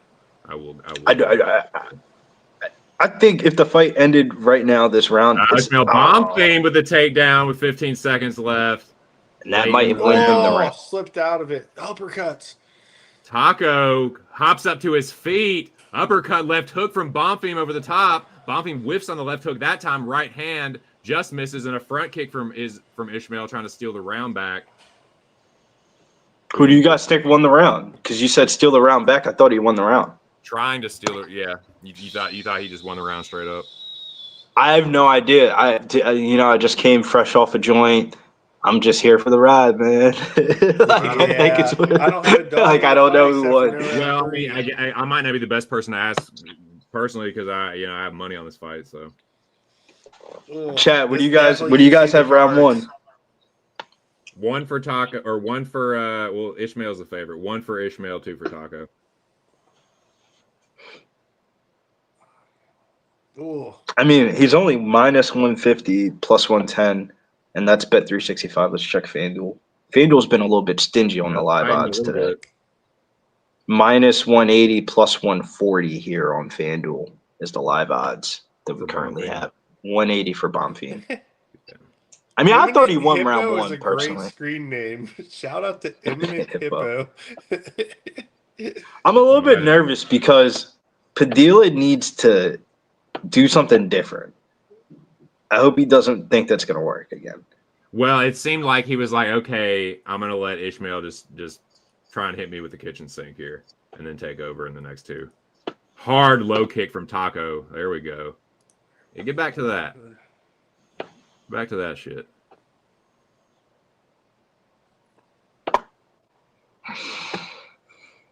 Right hand over the top from Taco after Ismael landed the 3-2.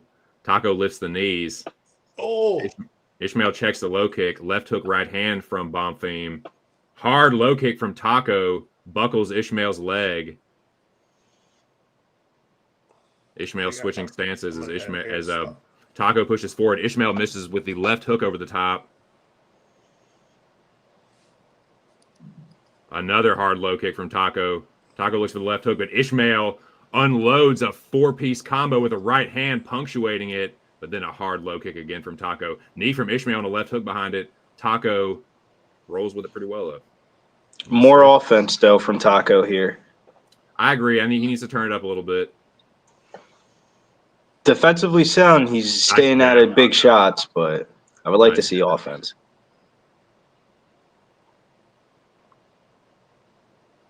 Come on.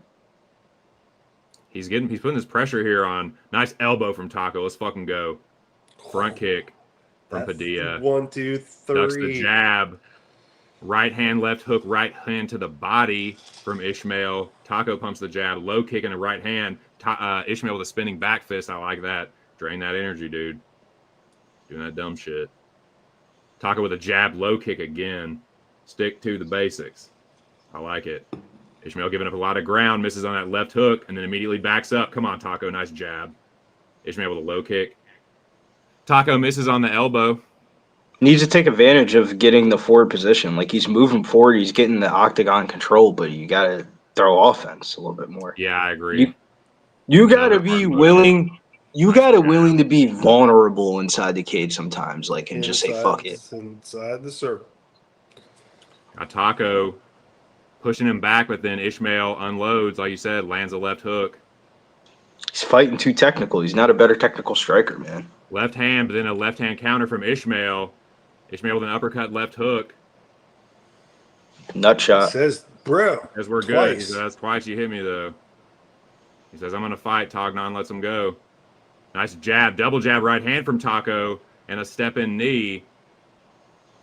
That did not hit you low, Ismael. Stop. Low kick from Taco. Right hand over the top from Ismael. Taco with the right hand over the top. Ismael looks like he might be flagging a little bit. Front kick from Padilla. Uppercut, right hand over the top from Ismael. Gotta take over A now. lot of time left. Right hook left hook to the body from Ismael. Right hand left hook. Nice jab from Taco. Take over. A right hand to the body from Taco and a knee. And a knee Take upstairs over. from Padilla. Ismael not showing some good visuals here. Yeah, he's getting tired. He's starting to capitulate. Taco right in front of him. Don't get taken down here, dude. Do not get fucking taken down here. If he gets Look taken away. down here, I'm leaving. I'm leaving. Yeah, he stuffs the takedown. Nice chopping elbows from Taco. Yeah, he don't want There we none. go. I'm not liking it. Anaconda don't want none. Elbow from Taco. He drops Woo! down. He flops to his back. Woo! Taco with some punches here. Finish him, Woo, Taco. he's He's just gonna be a rat. He's Right hand capitulating. from Taco. He's dropping some punches here. Do not get. Oh, heel don't hooked by get your this leg. rat. Don't Do not get your heel hooked by this fucking rat. leg trapped, you Do fucking not get heel hooked idiot. by this rat. Yes. Taco steps out, drops some right hand. Oh! Come on, He did Taco. not like that. Come on, Taco. He 15 did not seconds. like that. Hammer fist. He's Elbow. capitulating. They're telling him to fight back. They're telling him to fight back. Come on, Taco. Get him. Come on, Taco. Let's go. No round two. Let's fucking go. Taco inside the distance. It's Taco over! money line. Cash it, boys. Let's fucking go. Chris Padilla for the boys. Go. It's Taco Tuesday. Taco Tuesday, Taco Wednesday, all the way to Let's Saturday. fucking go. I told you he was God. capitulating. We're on that way. What's that one challenge, Campino? It's like, Let's go! whoa. God, This is man, let's America. fucking go back to back. Chilling. This is America. What is you This tripping is for? America. They're saying it's script dog. Go. You just got to get the script dog. Shouts to Let's Billy go. Bill gives the script dog. Let's go, Let's go. man. Damn, Been telling man. y'all about Chris Padilla Taco, man. Plus 135 through the window. There's 3 G's and you stick to them. Stick to your guys, stick to your gut, and stick with your guns. That's my guy right there, man. Come on, This plus is America. 135 close. That's the favorite. Minus 130 for fight not to go the distance. Come on now, man. I had too much riding on that. I had to enjoy it on the big screen out there, man. Hell That yeah, was man. great. Gardena, California, stand up. That was great. Shouts to Taco, man. He really putting I'm about to on. watch. Hold on, I gotta watch all. Damn, just printing Bro, money. This let's go. shit's too easy. This shit too easy. That was a crazy print right there, though, because there was a second or two in the second round in the beginning where I was thinking, is he about to go down 2 rounds here? And just as I thought that, he started taking over a little bit. Like, Yo, all right, probably let's go. That Ismael Bonfim was landing. Oh my God, they would have dropped people. He was hitting Taco Padilla with combo after combo in the bodies. I'm not even lying. I was sitting in the couch squinting because I'm like, oh my God. I'm like, he's taking it, and then just coming back with pressure, kicking that leg, coming back with pressure. Man, come on now, man. Let's go. 2 bets in 1 at the same damn time. Try to give that out for the podcast play too. But what happened? They didn't want it. They didn't want the 2 bets, so I gave them 1. Hands I up, tried to don't give them shoot the it, won't premium, me. Billy. They didn't want it. This is They didn't hilarious. want it. Shit. Am I lying? I'm not gonna hit him with the Lloyd Christmas finger point, but it won't me. I'll just say that. Shit. Let's go, man. And I was thinking like this as he was walking out. Billy sent me the clip the first time that he was smoking on IG Live. I'm like, bro, you're just barely catching it that day. He was doing it like on media day and shit. Like he was smoking media day and shit. But like he smoked yesterday and media day. And he's just like, bro, like that's something I've always been doing. So why would I like? I like stop the now? answer. I told you I like the Like, you answer. know what Somebody in the IG live said, "Why are you smoking? Did you have a fight in 2 days?" And then he was explaining the reason why he smokes before the fight, and I was like, "All right, that sounds good to me. Fuck it." I just don't think that you will be a long-standing champion if you smoke weed. Sean O'Malley stopped smoking weed, and the first time he stopped fucking smoking weed, the motherfucker became champ. So, you know what I'm saying? Like there was that little. Fuck me, I'm just gonna- easy, just jumping in with the boys. Not It's even it's just a good jumping in with the time, dude. boys. Just hop in the car. It's a fun ride, man. Hopping in, chilling. Hot. That was crazy. 135 and then into the 125. I'll take that. That's cool with me. Let's go. That's fucking sick. And the party don't stop here. It just keeps on going. Let the good times roll, boy. Next. Yep. Here we go. Next. Oh, Ron Lofton. Shout out Uncle Ron, dude. Ron's a fucking G, dude. Salute Uncle Ron. Yeah, shout out to Ron, Gangster. man. Shout out to my I'm dude just a Ron. pup. Shout out to I'm everybody just a else in the pup, chat. dude. I'm just crawling, trying to learn to walk. You got fucking big dogs out there like Ron. Fucking Shout out to the H in the OGs. chat, man. Yeah, Ron Lofton, Zofe, Nasty Nate, Yeah, and them on boys Biz, killers. You oldie, Zofe, Random Gamer. Shout out to Jesse Nunez, man. Good to see you, dude. Twizzler Sticks, T Mouse. Let's fucking go, boys. Yeah, man. Matthew Green, what up? Carl Ketchum, what up? Aaron A back in this. What up, Kevin? I see you, dude. Dan Doughty. What do you reckon? Shout out to you, man.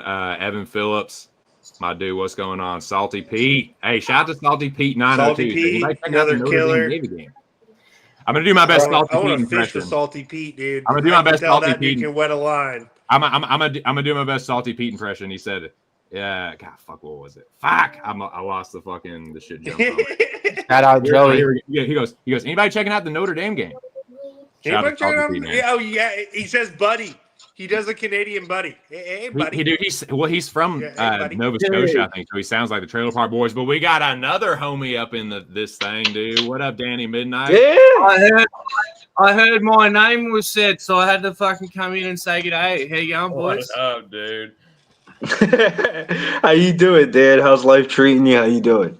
Call down the thunder. Good, man. Look, I missed the early fights. I was up late watching EPL, so I missed every fight previous to the Padilla fight. But I got on Padilla, the Taco Man, with you boys. So Let's cashed go. that shit.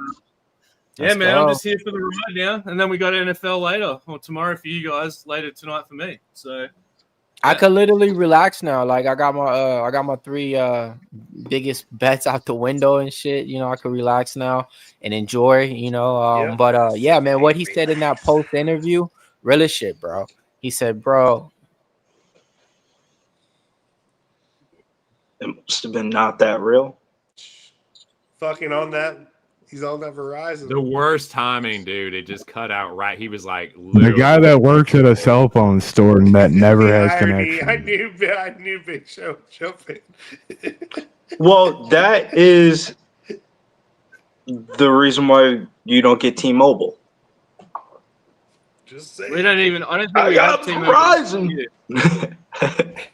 I mean, T-Mobile didn't give out all the fucking SIM data either, like Verizon did either. So I would chill on Verizon being anything accountable.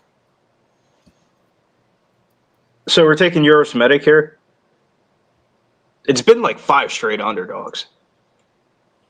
I got Medics. I think he knocks him out, but I just parlayed him. I with, have him pre-flop Ishmael's too. brother. I got a Yoda. All right, let me look at this.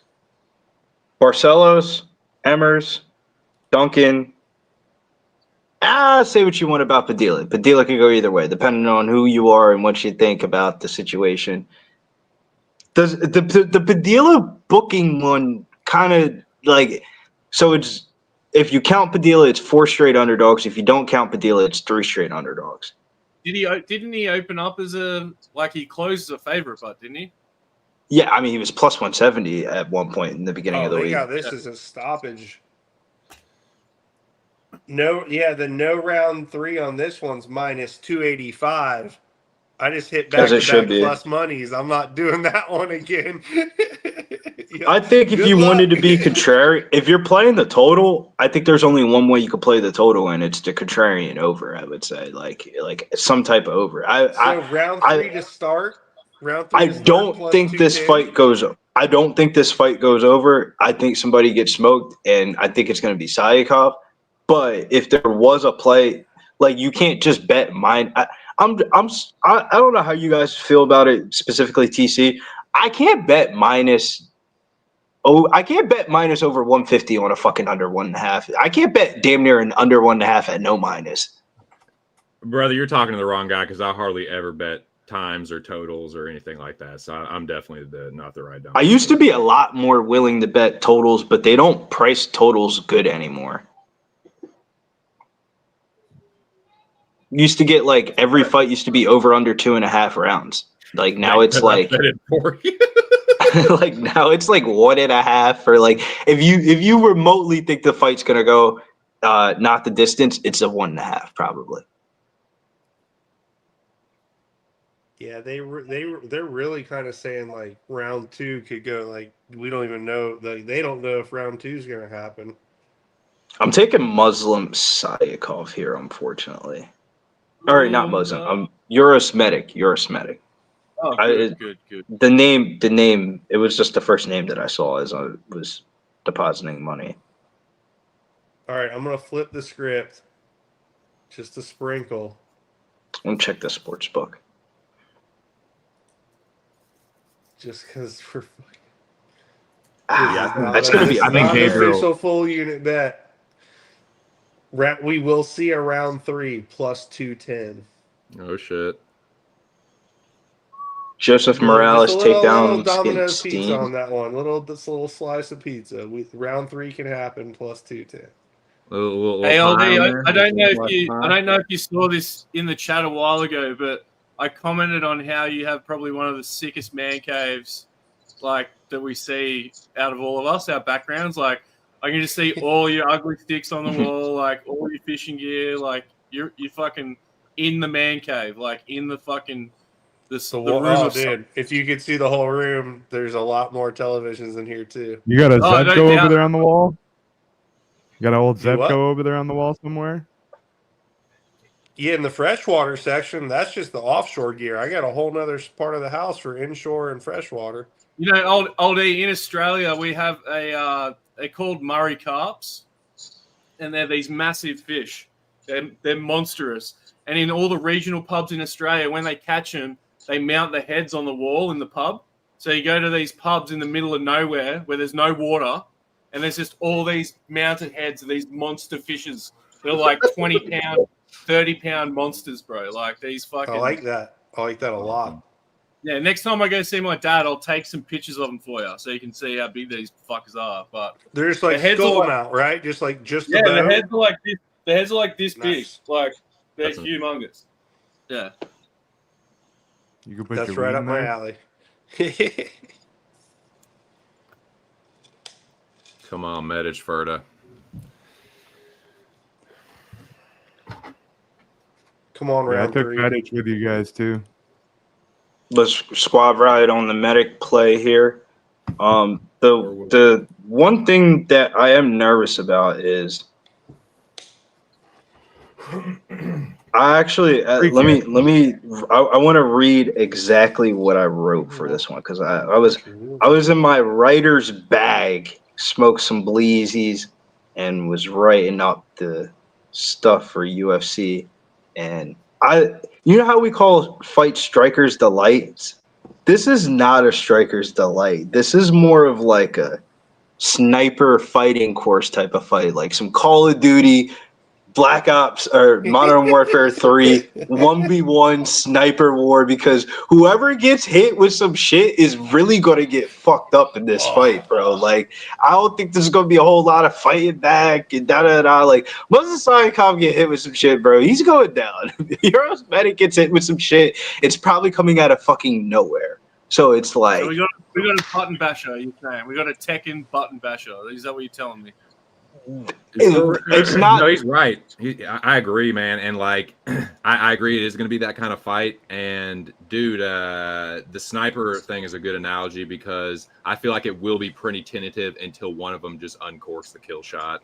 I think it's going to be Medić. I think this. Now he's not going to be that fast. Salikhov is really fast for a 41-year-old, so the speed might be comparable. But I just think the younger guy is going to get to the punch first here. And I think, like, he's not that much more durable, but I think he's a little bit more durable. And I think people forget, I'm not going to say Salikhov is, like, the chinniest dude ever, but, like, he's been knocked out bad a couple times.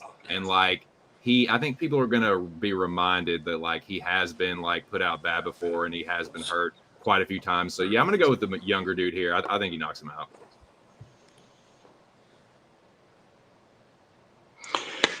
Oh man, Greasy time. Time to get greasy, boys.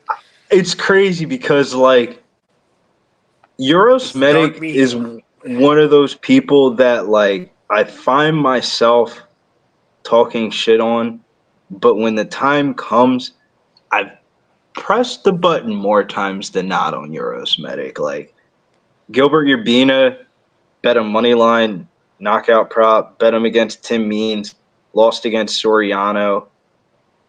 We bet Orabai. That was a Locker Room Talk podcast parlay, actually.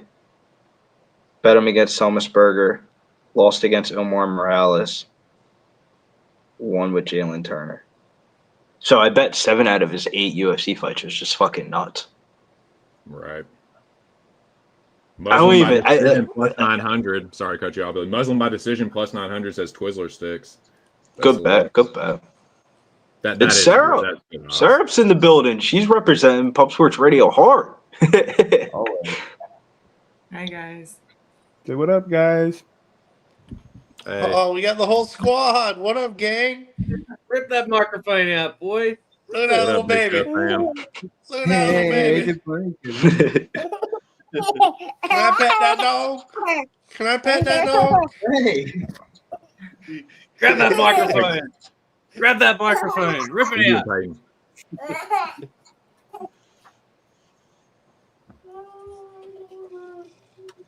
Shout out to the Big Show fam. Let's fucking go. Best of luck, everybody. Well, I got my own little section up here. Top right. The top right section. That's hilarious. Old show being a responsible human. I'm so high. I'm just so high up here. Dude, Can I get a towel? Give me a towel to dry off. Let me get a towel. Dude, that's a good towel. Just for the cameras, only just for the cameras. Stretch out those creamy hamstrings. Yeah, Big Show don't want to make us jealous, man.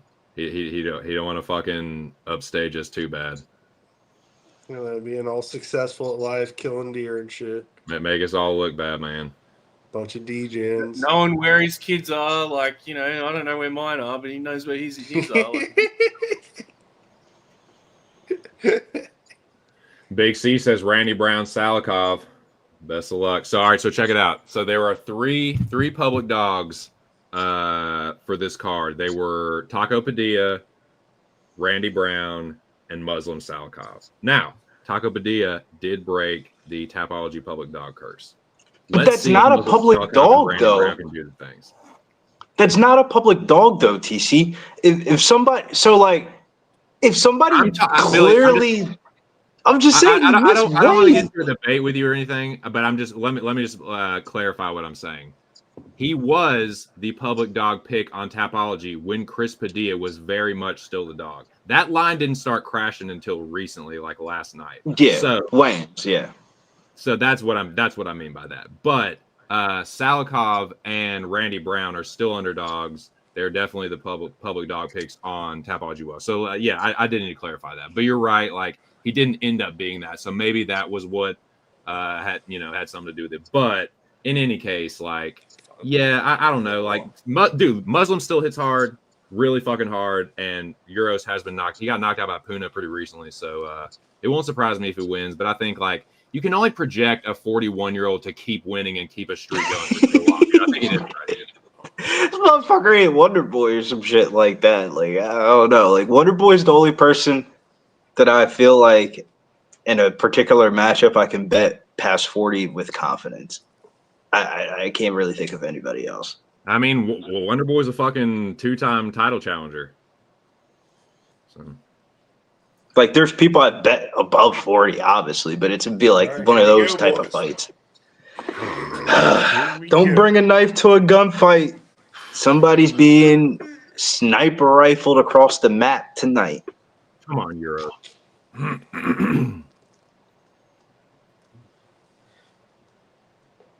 I hate when they put Anchorage, Alaska. He's not from Anchorage, Alaska. He's from fucking wherever it's just bad aura around Anchorage, Alaska. For I know, dude. The Alaska MMA scene is not good vibes. Remember that? I met a guy from Anchorage, Alaska, in Melbourne. He's a UFC. He was an MMA fighter. His name was Jake Hine. He fought in Ryzen. I became friends with him, and then he got arrested for smuggling. He's in jail. Fuck. Was he good though? Well, shout out to him, man. He's okay. I hope he's at least able to keep hustling inside, you know. Look him up, Jake Hine, the Honey Badger. Man, He was a heavyweight. He was a big boy. He was about my size. I would write the name down after this Free fight Jake and look Hine. at his topology. Free Jake Hine. My All right, back is Medić. killing me. Free the knockout blow from the chamber. Jab from Medić. Salikhov in the southpaw, or Salikhov in the orthodox. Uroš in the southpaw. Medić with a couple stabbing shin kicks. Knee to the body from Uroš. Old lady hollering about the Hogs game. Basketball. Old lady hollering. Just hot, just screaming, blast. Say, where's the travel? I love that. I love that. Oh yeah, dude, she's a 42-43. Damn, dude, that's body a kicking fuck. straight left from Uroš after Muslim tried to catch the kick. Muslim on the southpaw, Muslim on the back foot looking to counter. Head kick from Medić. He clipped him a little bit. Body kick after it. Front kick straight left from Uroš. He hurts my Salikhov, sits him down. Uroš, let's fucking go! Medić! Fuck, that was good. Let's fucking go! Hey, the Tekken button basher fucking knocked him out. I'm about Easy my for y'all, paper. boys. I'm Who's about chinning my it? money. Uroš Who's last Medić. Oh yeah, okay. The 41-year-old. Oh yeah, okay. Bow, bow, bow, bow, bow, bow. Squad ride, Uroš Medić, public underdog of the week. They told me Muslim Salikhov was the Kung Fu Panda, king of Kung Fu. Well, let me tell you something about you. It's Uroš Medić season. Let's go. That is a huge dub, bro. He made that look like probably the easiest fight of the night, to be honest with you. All right, what are we going to talk about next? Cash it, boys. Let's fucking go. Shout out to everybody in the chat, man. Shout out to the guys. Bro, that literally looked like the easiest fight of the night. Like, he literally just punched him 3 times and he quit. Shout out to all the boys in the chat, Casher, man. That's fucking awesome. That makes me So, feel do we like bet the Hogs? that Is warms this my the time to soul. bet on the Hogs? Bet Billy trying to the momentum ride the wave. It's like I could spend half of what I want on that on a Hog bet here. Plus 172, down by 3. Down by 3. I wish I would have had this basketball game on though. I was watching like how the vibes of the game was going because we've been just crazily cashing in the UFC for like the last hour, I would say. Let me get this game on. What's this game on? Fox? FX1? Dude, we rock. Yeah, I'm pretty familiar with a lot of the fish you guys catch over there in Australia. Like, I keep up with that Australia scene, that saltwater scene. You guys have like a really beautiful fishery. Like, it's really cool what you guys can catch. Oh, and mate, a lot closer to shore for a lot of those fish as well. The pelagic. Even like our dam fishing here, like we used to go trawling with like trawling pink Tassie devils. Well, think about it. Like your whole shit comes out of the ocean, like real steep. Yeah. You know, like deep water, very close, and then like you Florida can is get in like a very boat and shallow water. Oh, in all directions. You could go on a charter. Yeah. You could go on a charter and you'd be on the boat for 30 minutes, and they'll be telling you to cast like because you're that. Yeah. No, it's cool. I'd love to come over there. And I've like snowboarded, and I have friends from Australia. We got you shit guys have the same snowboarding problems here, as bro. us. You know, it's not like a beautiful mecca, but you guys do have some cool shit. Yeah, there's some fun stuff to do for sure. Talking about hits, I fucking cashed a nice plus 244 last night at the death. Burnley over 1.5 goals. I don't know if you saw that big show, but Burnley have been making me some money in the last 2 weeks. Fuck. You know? I can't get back.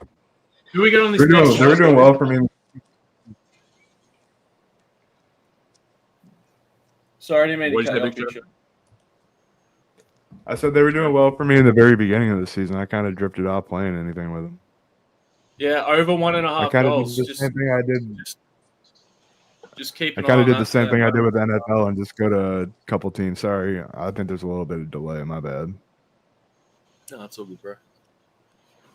It's all good. Fuck, man. Give me my Uroš Medić money so I can go bet fucking Arkansas. Same, bro. I'm waiting. I'm like trying to get paid so I could like just on, not on the Hogs, dude. Dude, it's really like I can't express this enough. Michigan State gets coached up. They're not grabbing the best players in the country. It's NIL season where it's like money can only buy you but so many players, where you seen the number one player in the country just went to fucking BYU. Best of luck, brother. That's all I got to say. The Hogs, dude, when they win the big games, the upsets you don't expect them to, dude, it is just the biggest party ever, but they will break your fucking heart. So best of luck. What about Pine Bluff? What about Arkansas Pine Bluff? Oh, Hey, Arkansas, I don't know about the Bluff. university. Dude, you're in the weeds Hey, now, boy. But hey, I got You're in the family down there. weeds I now. got family from Pine Bluff. That's where my family's Why from. am I not surprised? Nah, there Oh, is yeah. a certified smoke game tonight. There's a game at 10:30. It's the last game of the card. Oklahoma versus Gonzaga. They're projecting a lot of points in that game. The line opened up 162.5 for a total, up to 166.5, 10.5 point spread. That line has came down. They're basically saying Oklahoma's going to score. There's a lot of points. I think the over in Oklahoma at Gonzaga when we get off a stream is something I'm going to look at a little bit more because it's 10:30. We'll have a little bit of time, but that looks like the best bet of the card for me. The Holy Cross BYU fucking total is huge as well. It's 165.5. I would stay off of that though. Oh, obviously, BYU at home. with dog shit. No, not even BYU at home. That final score could be like 80-46, and you would be fucked. Oh well, the line's 38.5 points. So like That's what I'm saying. That sounds like 80-46, like some weird shit like that. maybe like BYU total, maybe like an over for them. So, That is the second highest total left on this card tonight. The highest total left is the Seattle's pretty short though. Seattle's a really short line, -9.5 against Cal Poly. I don't know who Cal Poly has this year though. they got the There total we go. like BYU total of 102.5, 104.5 plus 125. All right, and we're in. Whooping! Let's go. Fuck the points. We're taking the money line plus 128.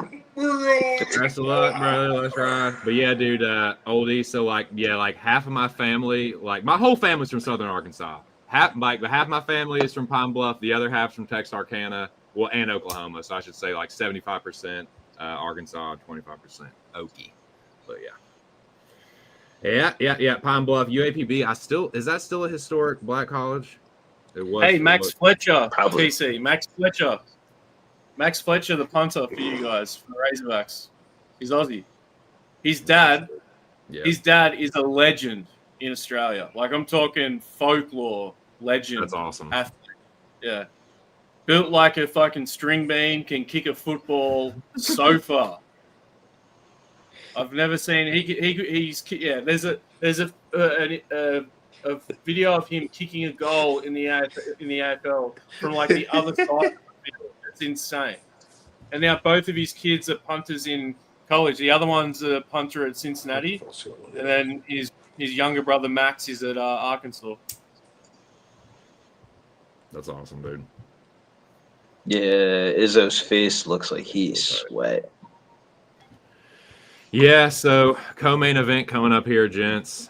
Joseph Morales, the returning Joseph Morales' second stint in the UFC, facing the returning from retirement Matt Schnell.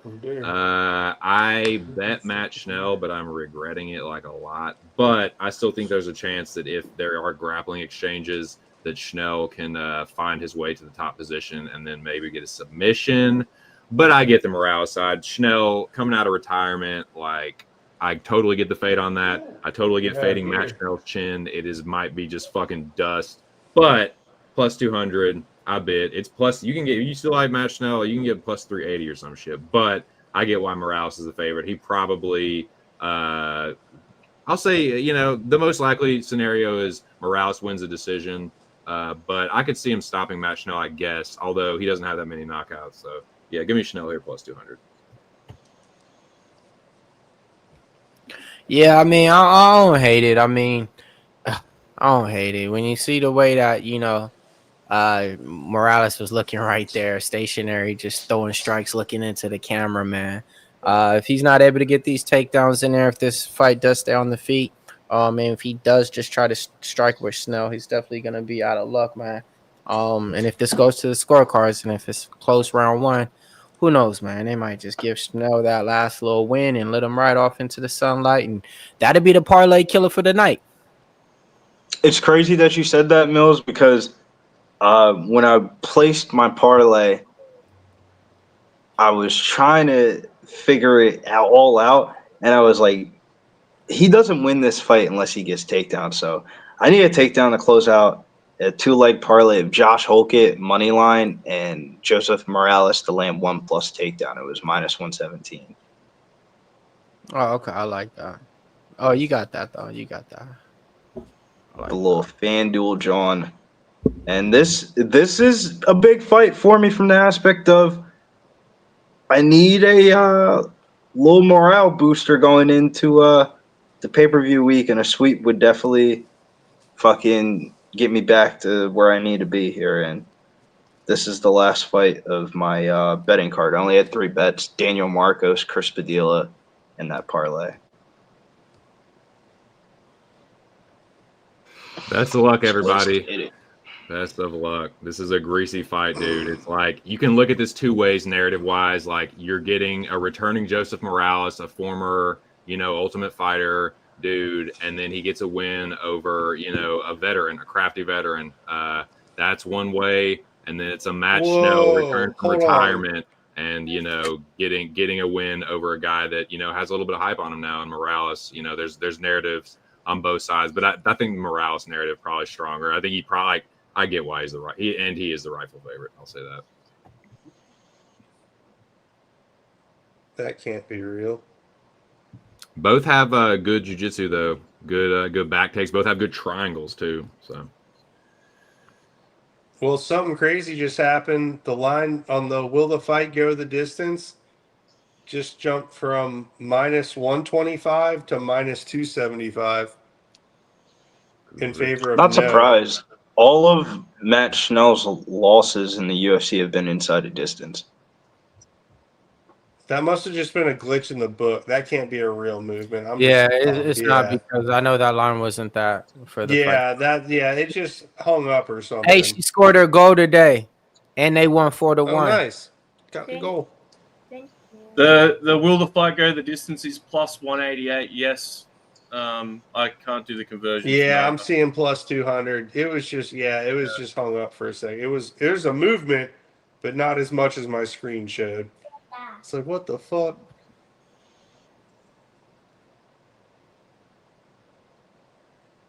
Yeah, I don't think I can get to the window with anything on this one. yeah, probably not the worst stay away fight, honestly. Y'all ready? Here we go. What you got on this one? Colorado Avalanche taking on the Edmonton Oilers. I'm taking Connor McDavid over 2.5 shots on goal, and I'm taking Nathan McKinnon over 3.5 shots on goal. That's plus 130. Okay. Sounds like a lot to have happen for plus 130. You know who I've been loving this year? I'm fucking with you.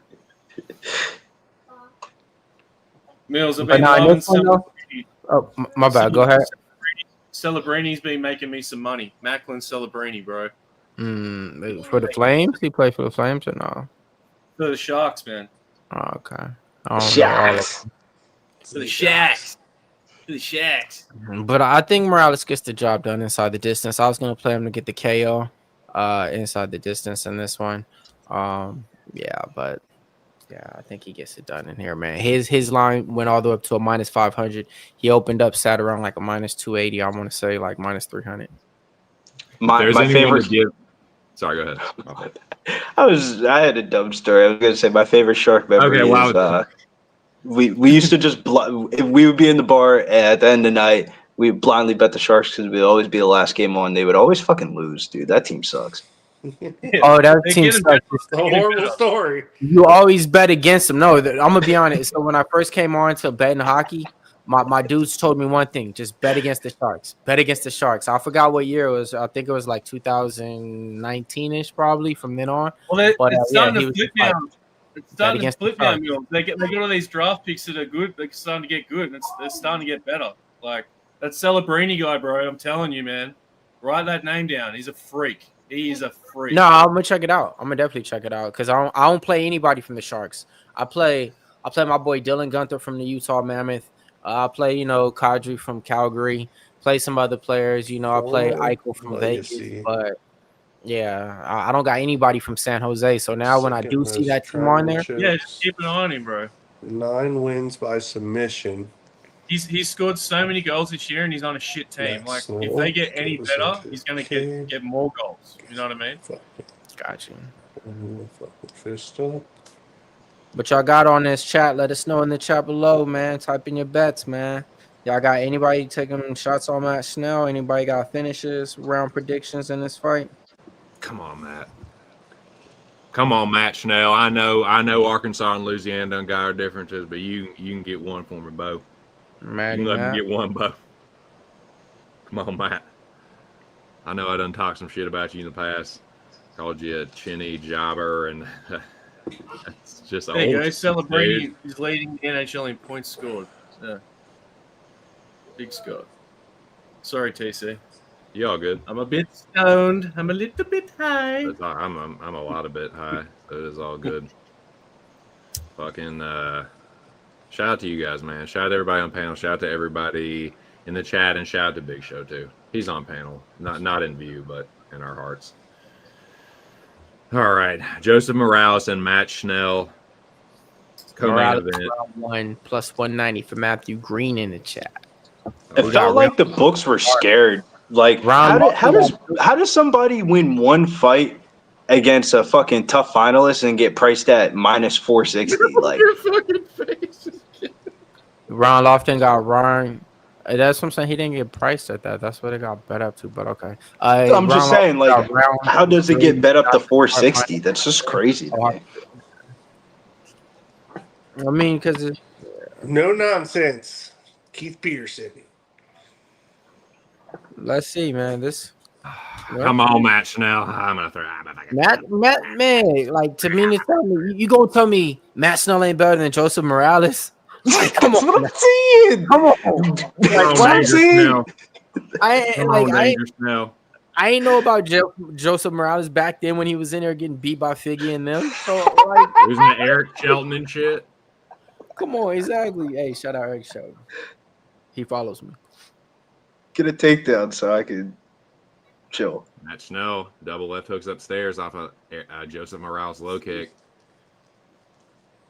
Joseph with the left hook. It's that chin when Schnell gets hit, he goes like, "Oh, comatose!" Like, bro. Mm-hmm. Left hook from Schnell. I mean, offensively, he's not bad. Oh, all day. Well, he's Matt Danger Schnell. He just likes to brawl though, doggy.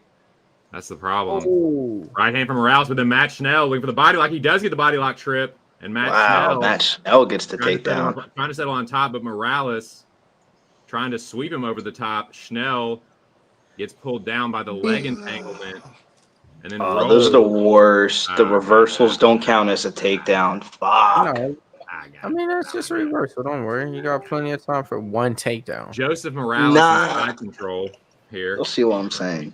Great. You'll see what I'm saying, Mills. God. This is exactly what I didn't want to happen. Match. He's already capitulating. He did, man. He already capitulated. He rolled to his back like a fucking hoe. Come on, man. Back elbow from Morales and a front elbow. I just now reminded myself how did I put in those picks for the NFL contest with Pop. I was like, hell yeah, I did. That's just time. Little short elbows in there. Little next short elbow. This is Schnell's got to do something. Get the fuck up out of this. I know, dude. He's Turtle's going, bro. He's full turtle right now. Yeah, dude. He's just letting him do this though. Like it should be you, Gabriel. Gabriel's gonna have to be you, brother. I don't know. We're gonna give him Matt Schnell trying to pull an armbar.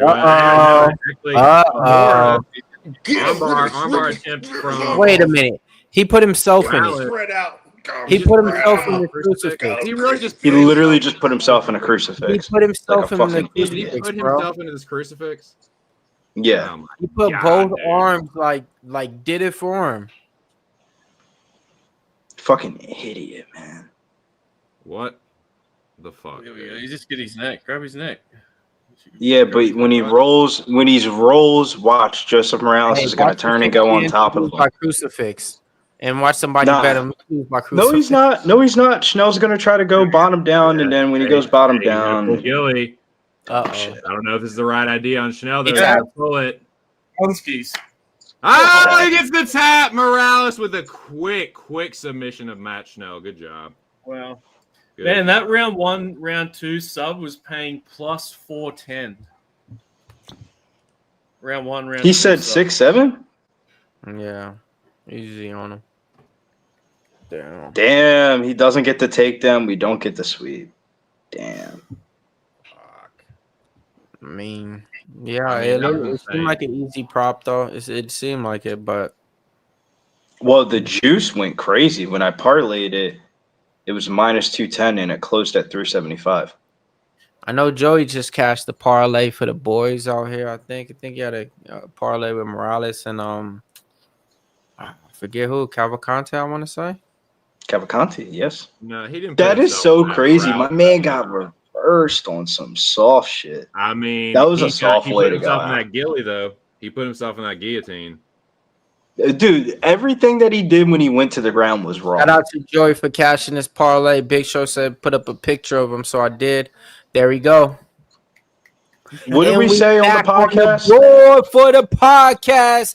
Go ahead. Minus 111 for the boy Joey DFS, Cavalcante, and Morales, man. I mean, we damn near swept the board for you guys, man.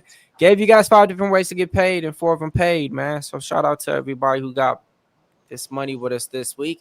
If you guys want to see us exactly how we cook up these podcasts, we do it every single Tuesday for you guys on our podcasts out there. And then we put out this beautiful graphic for you guys.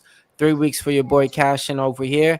I think my boys is about to put on a win streak for you guys out here, though, man. But yeah, man, able to get everything out the window. Hey, 2 cents. Tell me about that Chris Duncan money line. Oh, it felt really good to cash that. Just it was just a system play, dude. Line felt off, and he ended up coming through, man, with a knockout. That shit was real fucking tight. And shout out to everybody that tailed that and everybody listening to the podcast, man. Hope you all made some money with these plays, dude. Yeah, 4 out of 5 ain't just too bad, brother. Take that any night. Man. Let's go. I don't know how to remove this shit, but let's see. There we go. The graphic. There we go. But yeah, man. Shout out to the chat, man. There we go. And lessons learned, it's just some things that people are addicted to.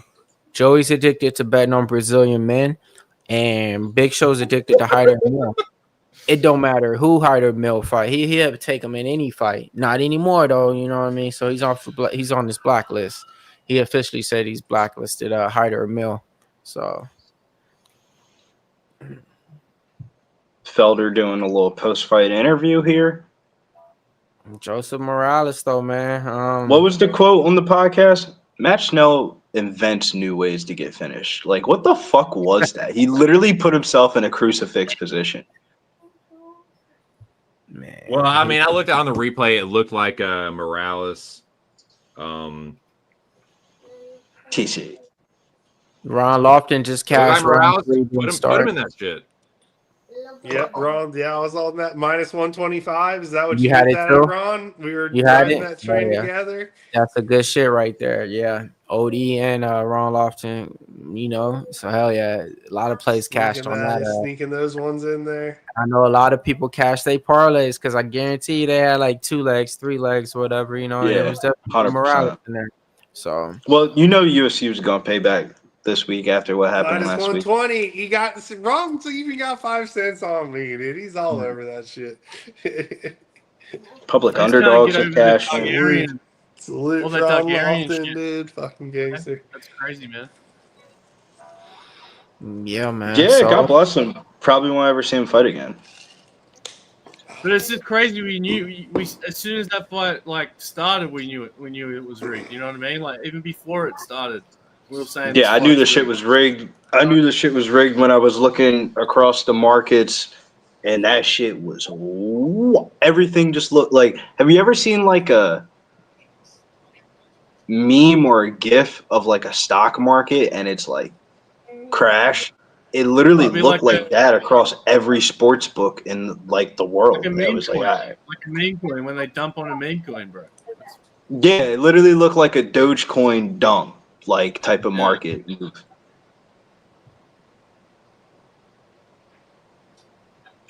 So we'll see how everything goes here. It goes all dandy. I'm glad this is the main event, right? this is it, boys. No fights fell off the This card. is for the the weigh-in main now. event. People was talking like, they was going to take that Bonfim fight off because the line went so drastically and they thought he might have been Stand dealing up. with an injury. Nothing like that happened. Everybody who weighed in. Our we got seat's these a 5-gallon bucket. Fucking dogs. This is what I'm sitting on over here. He didn't look injured in my opinion. I mean, now we got the last Bonfim brother. So the last one went out there. He's not the good one, though. He's the one that quit before, you know what I mean, on the stool, stuff like that. This Bonfim brother, he's actually been getting better. He improved his striking. He's lethal with the submissions. His cardio, he showed that he could do it in his last time out against Wonderboy Thompson. Say what you want. Guess what? He won. All right, a lot of people think that he didn't win. He blah, blah, blah, blah, blah. Cry me a river. Now with this one, man, Randy Brown, I think he's gonna have a good chance in this fight. If this fight stays within standing grounds for 5 rounds, which I don't think.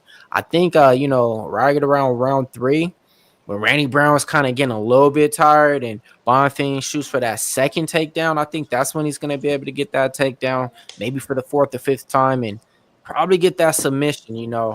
So my prediction is either Bonfim by submission. But my actual pick was Randy Brown to win. I'm not really invested in this fight betting or anything, so it really doesn't bother me who wins. But yeah, and I couldn't get a confident read on it good enough to go all the way to the window. 2 cent, what you got for the people? And then I'm gonna read my out. dude, I had started out this week with nothing on this card. As a matter of fact, when the podcast aired, I had nothing on this card. But as the night has gone on, I reconstructed a parlay, and it just so happens that Gabriel Bonfim is the anchor. So if Gabriel Bonfim wins this fight, it will cash the 2-legger with himself and Medić for plus 182. So let's fucking go, Bonfim. That will give your boy a slight dub, if I'm not mistaken. So let's fucking it's Bonfim or bust in the main event for your boy. Let's fucking go. Billy Briz, what you got for the people for the main event? Weird one. I think Gabriel Bonfim wins, but I just couldn't. What submission or decision minus 110? Well, you don't got it's a tough one. parlays with him or anything like that. That you're like. No, I don't have any parlays active. Okay. Night's basically over for me. How would you tell these people to bet this fight? Just to give them one bet, then. So, if you like the Bonfim side, I think you bet submission or decision at minus 110. If you like the Randy Vroboy Brown side, There's a couple of ways you can. I feel like if you want more plus money, you can get Randy Brown. Randy Brown to win in round 3 to starts plus 280. You could bet Randy Brown rounds 4, 5, or by decision. Because the later this fight goes, the more it favors Randy Brown. So you got Bonfim, that one, and then get Just one. listen. I'm literally listing off all the bets that I wrote down. Gabriel Bonfim by submission or Randy Brown by points. FanDuel special minus 115. I think the fight that made me kind of backtrack from Randy Brown was I rewatched the JDM and Randy Brown fight when JDM was like first coming up. And the way JDM got Randy Brown to the ground and got the head and arm choke makes me think Bonfim could do the same exact thing, unfortunately. Which kind of makes me not better. He hit him to do that. He dropped him with something and then submitted him. That was how he got it, though.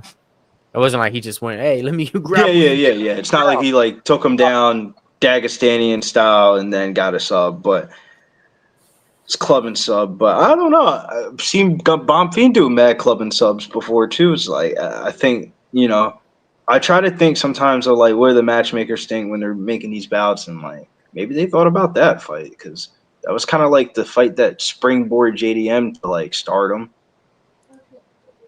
Nah, yeah. What about you, Dave? What you got? And his name Dave. Damn. Dan, you're up, bro. damn. I reckon I was looking at maybe the fight going to round 4, but like I'm probably not going to have anything on this fight. That was like minus 101. Oh, man. So I don't know. There's just been I just looked at both of these fighters like records, and they both haven't had a 5-round fight, and like most of their fights have resulted in decisions. Obviously, Bonfim's got a few subs and Brown's got a few KOs, but they have had a lot of decisions in their fights. So I don't know. Randy Brown getting submitted by Jack Della, like that just scares me a little bit. Like if Jack can sub him, like fuck, I think Bonfim can probably sub him pretty easily. So I don't know. That's the one thing that scares me. So if there's a winner in the fight, it's going to be, I think, Bonfim by sub. That's plus 180. So I think he can get it done, man. If Jack can sub Randy Brown, Bonfim can. Bro, that's what I'm getting towards. Hold on. That was like if you watch the JDM the JDM Brown fight. This is what I want. I don't know, man. It feels like you get copy and paste the same as that game plan. Hey Dan, what was that player's name? Because I'm looking at the Sharks right now. The Shacks. Celebrini. Macklin Celebrini. Who? Matthew? Macklin. MACK. Yeah. Oh, yeah. Over 2.5 shots. I see him. All right, cool. Yeah. Macklin Celebrini. All right, cool. Yeah, bro. 71. 71 for the Sharks. The other one I like is Bonfim by sub or points, and that's pretty much plus 100. So I'll probably go that. Sub by Gabriel Bonfim by sub or on points. Maybe sprinkle on the Bonfim sub as well. Odie, what you doing on this main event? Chewed on this one for a second. The one thing that jumped out at me was the fight to not go to round 3 was very similar to all the 3-round fights we've had this evening. So the line is identical to 3-round fights, but this is a 5-round fight. So what I kind of did, just another little Domino's pizza bet. So I took Bonfim inside the distance minus 110. I like it. Okay. Yep. So we got off my drink. I'll be right back. Yeah. So Bonfim inside the distance 110. Got a lot of. I feel like a lot of his win conditions inside the distance. Like, would you guys agree with that? Yeah. Well, we'll see if Randy Brown can break the Tapology public underdog curse tiebreaker, because we've had one Tapology underdog pick cash with Taco Padilla, and then we had another one go straight bust with Muslim Salikhov. Randy Brown has been an underdog all week. He was the Tapology public underdog pick. Let's see if he can break the curse. Rude boy for the island, or will it be Gabriel Bonfim for Brazil? Come on. Yeah, Jamaica definitely needs a little bit of buzz that isn't fucking hurricane devastation news. That would be big for Jamaica. Like you want to talk about bolstering some spirits, man. They could definitely use a big win right now. Because it's not like sometimes I feel like when we watch fighters and they represent flags, they be kind of on some bullshit. Like the Brandon Allen, now he's Canadian and shit like that, or like Joshua Vance, which in his heritage is like, nah, Randy Brown always did the rude boy Jamaican shit. Like he's really like when you think of a Jamaican fighter in the UFC, I think of Randy Brown and Nody Osborne. That's about it. For sure. It's not like he's going to make it all better. Like, it's not going to, like, fix what happened, but it's like, at least it gives him something to, like, cheer about. Something, you know, like, for all the devastation that fucking went on there. Man, a lot of people do it in international soccer. There's some people playing for Indonesia that are fucking definitely not from Indonesia. You know what I'm saying? Like, they're just bending all the rules. Same with China. China got some Brazilian dudes playing for China. I don't know how those guys are Chinese, but No, I like seeing that though, man. That's cool. Showing the support for the disasters. It's like it is like that. That just goes beyond anything. It's like no one can. That's a fucking natural disaster, man. Big Show, are you here? What do they say? Hey, yo, dude. Yeah, I hear a baby in the background. Hello. Because Joey texted me. Could you read off a super chat? Shouts to Joey DFS for the $4.99 super chat. Calvacanti, Morales, -111. Cash it. Hoke it. Medic by knockout. Cash it. Hoke it. Medic. Round 1 knockout. Smash it. 3-0 on the parlays on vacation. Shouts to Joey DFS for the cash. Make sure you guys follow him over on X. We're champions fly, baby. We're champions fly. Get ready for the thrill. You're the man, Joey. Shout out to you, dude. Appreciate it, man. Hope you're enjoying your vacay. And let's continue He's kicking walking ass, out my all friend. fucking. Okay. Joey in them damn mountains. Them Smokies. Mean mugging. He mean I mugging. would show the coming out comment, the tunnel. but I don't have StreamYard access. I get it. Oh, wait. Hell yeah. There you go, boys. Shout out to Joey for the dono out there. I think he's out in Tennessee getting it from like Tennessee or something, you know?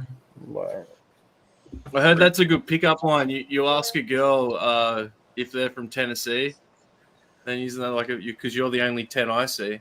Hello. Like, yeah, singer. If I lived in Tennessee, I would so use that line. Like if I was out there on vacation.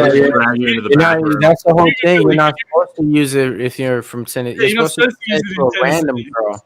Like, hey, are you from Tennessee? They're gonna be like, no. No, I'm saying like if I was in Joey's scenario. Get out of here. They're They like, just pay your say that dues, it's get out not of from here. Tennessee, bro. That's the whole thing, man. And it's just a conversation starter. And she's like, why would you think I'm from Tennessee? I'm from As soon as Philly. you say bro. it, she's like, all right, my place or yours. Let's get out of here. Right. Like, come on, Billy, man. You still probably dating on websites instead of real life. I can't hate on that shit, man. That's how Me fucking neither. my wife and I There be some are hot a dating ones out site there. success story, dude. And I did some dirt on Tinder and OKC, man. I did some damage. Dirt on You're Tinder worth and the damage on OKC. It's like it worked for me. It worked for me. Had that plow out, turning the soil I over.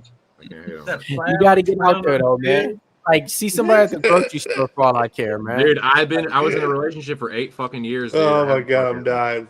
Get some shit out of my All right, system. here we But go. in any Boys are case, entering the cage. yeah, the fighters are the thank you, LD, for keeping us on track. Jesus All Christ, dude. right, We can't be jumping to fucking Oklahoma City all of a sudden. Oh god. Yeah, that's where the Dust Bowls and the Great Depression was back in the there's- 20s, wasn't it? Big Dust Birth Bowls. of penicillin. Fucking no, that's a good call. Shout out to you, man. Gabriel Bonfim is in the cage. Randy Rude Boy Brown. Ooh. I think somebody gets finished in the third round. If I could play it, I'm playing both fighters now to All right, no win in the distance. third. Let's go. Come on, one more. Ooh, Randy Brown is even nicer in third round. Randy. Plus 1,400 for Brown, plus 650 for whatever the guy is, and then let me go 4-2 because it's the last fight of the night. Oh, you always got to sprinkle something on it. What's the other guy? There we go. This fight will come down to durability, potentially cardio, but more importantly, who makes the first mistake. There we go, boys. Let's ride out, man. Hey, man, UFC 322 is so freaking stacked next week, man. So many good fights. So, like, yeah, man, I didn't go too hard on this card this week, but yeah, man, we made a lot of money. I just took a brick to the face with Muslim Salikhov loss, though. I took a lot of opportunity. I thought I was gonna win. Oh man, looks like I might be paying that bookie again. Hey, you got to spend money to make money. That's how it goes. Got to pay to play.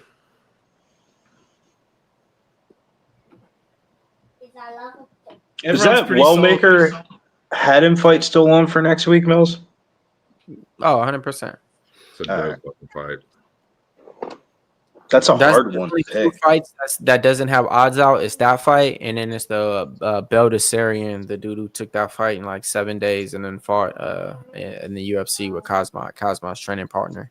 Those only two fights out that don't have odds. Everything else has odds. Please make one. Oh my god, Bong Soar is going to be like minus 1,000 against fucking Moicano. It's going to be that's going to be bad.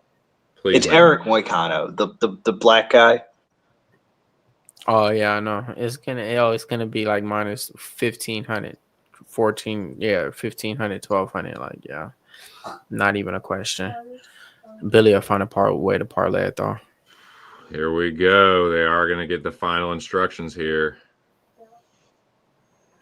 Man, last fight of the night. Shout out to everybody rocking with us at Pub Sports Radio. If you guys didn't, make sure you guys hit that like on the way in or out. Helps out the algorithm. Lets us know. Lets YouTube know, hey, man, what we was doing. Not a great card of fights, but as you guys see, man, it was ways to make money, man. We goddamn swept the board for you guys. Sweaty one, boys. Sweaty butcher style. Everybody. No glove touch after the final instructions. They get right to it. Gabriel takes the center. Bonfim in the yellow, Brown in the green. Yo, what's your time at TC? I'm at 4:48. Okay. If I was Randy Brown, I would mess with him and be like, hey, didn't your brother just lose? Jesus Christ. Hey, because think about it. It's like basketball when somebody's at that free throw line. You got to talk shit. You got to get in their head, right? Yeah, but like, do you dip into the well? I jumped to 4:23. So Bonfim in the orthodox as well as Brown. Bonfim pumps the jab. Nice jab there from Bonfim. Brown looks for the check left hook. Hard low kick from Gabriel. They meet on the monster can, doing the man dance. Low kick check by Brown, and he lands an inside low kick of his own there. They trade front kicks to the guts. Outside low kick from Bonfim lands with authority. Inside low kick from Brown just misses, but then he lands an oblique kick behind it. Putting the pressure on Bonfim, trying to push him back. Brown checks the low kick, pumps the jab.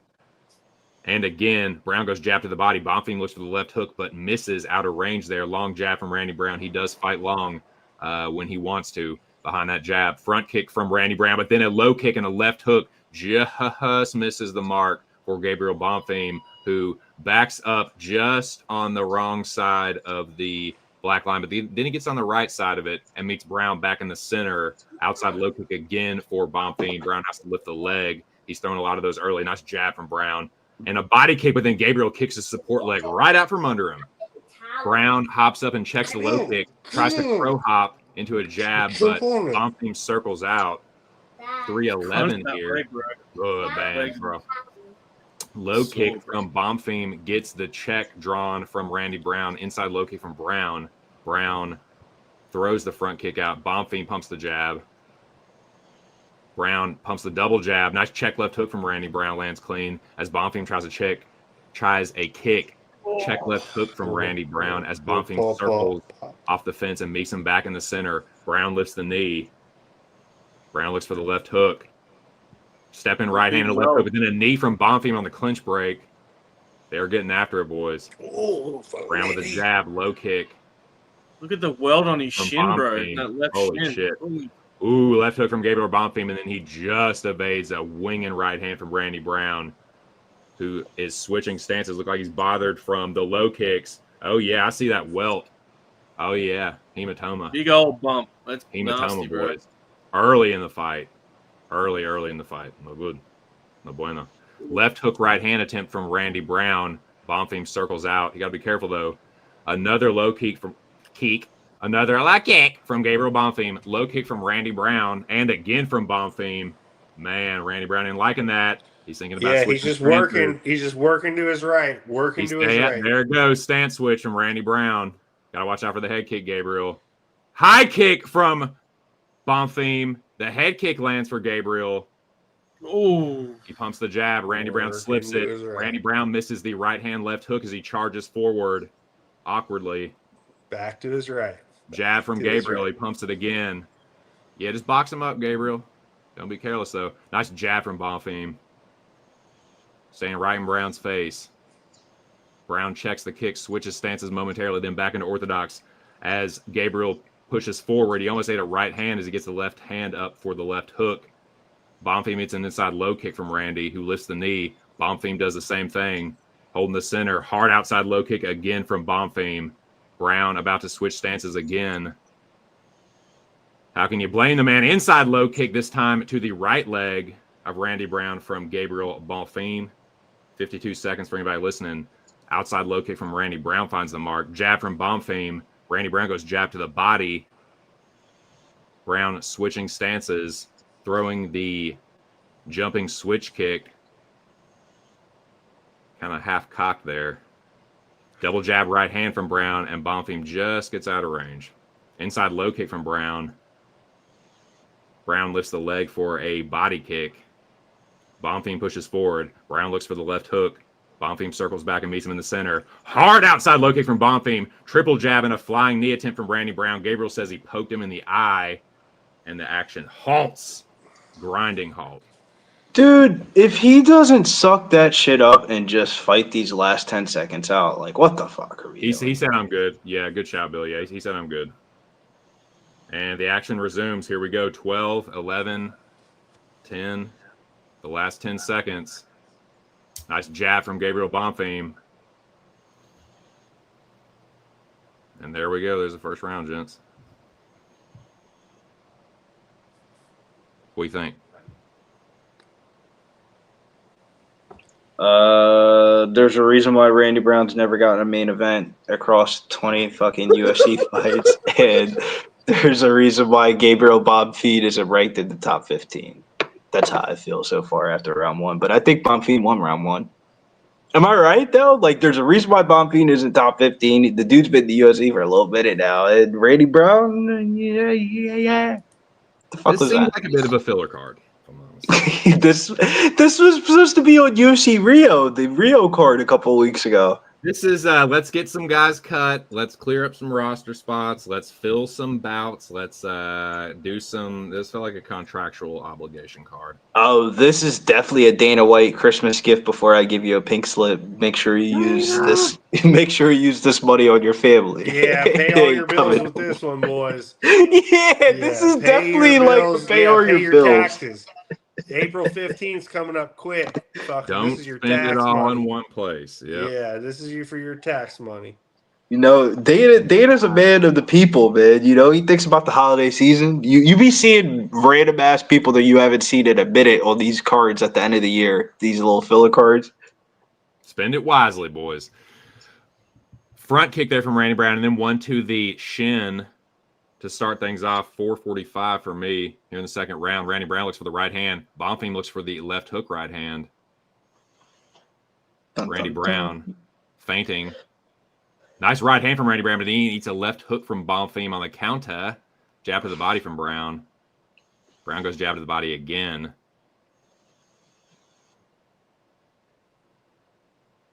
Gabriel looking for the left hook. Randy Brown lands the right hand. Ooh, Gabriel just misses the jab there. Randy Brown with a front kick there. Something good must have happened with the Hogs. Left hook just misses the mark for Randy Brown. Right, left hook to the body, then right hand upstairs for Brown. That just missed. Hard low kick from Bonfim again on that leg.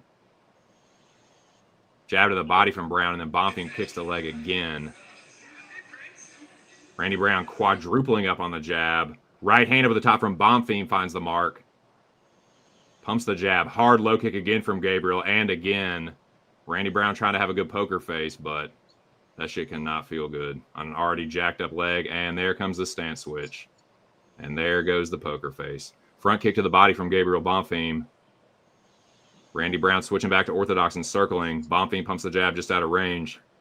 Nice jab from Bonfim. Nice knee to body! And Randy Brown's out cold! Gabriel Bonfim knees Randy Brown unconscious! Let's fucking go, boys! Cash it for the fucking win at the end of the night! It ain't how you start, it's how you finish. Let's fucking Oh my go. god. That was fucking filthy. What did I say? I was like, weird. They're treating the line movement like there won't be a 5-round fight. And there was definitely not a 5-round fight. Let's go. Pow. That was crazy. Rude Boy got rudely wakened up. Bro, I give that Mark was Smith a bad lot of shit. He stoppage. saved Randy Brown from taking a lot. That of was a bad unnecessary stoppage. punches, dude.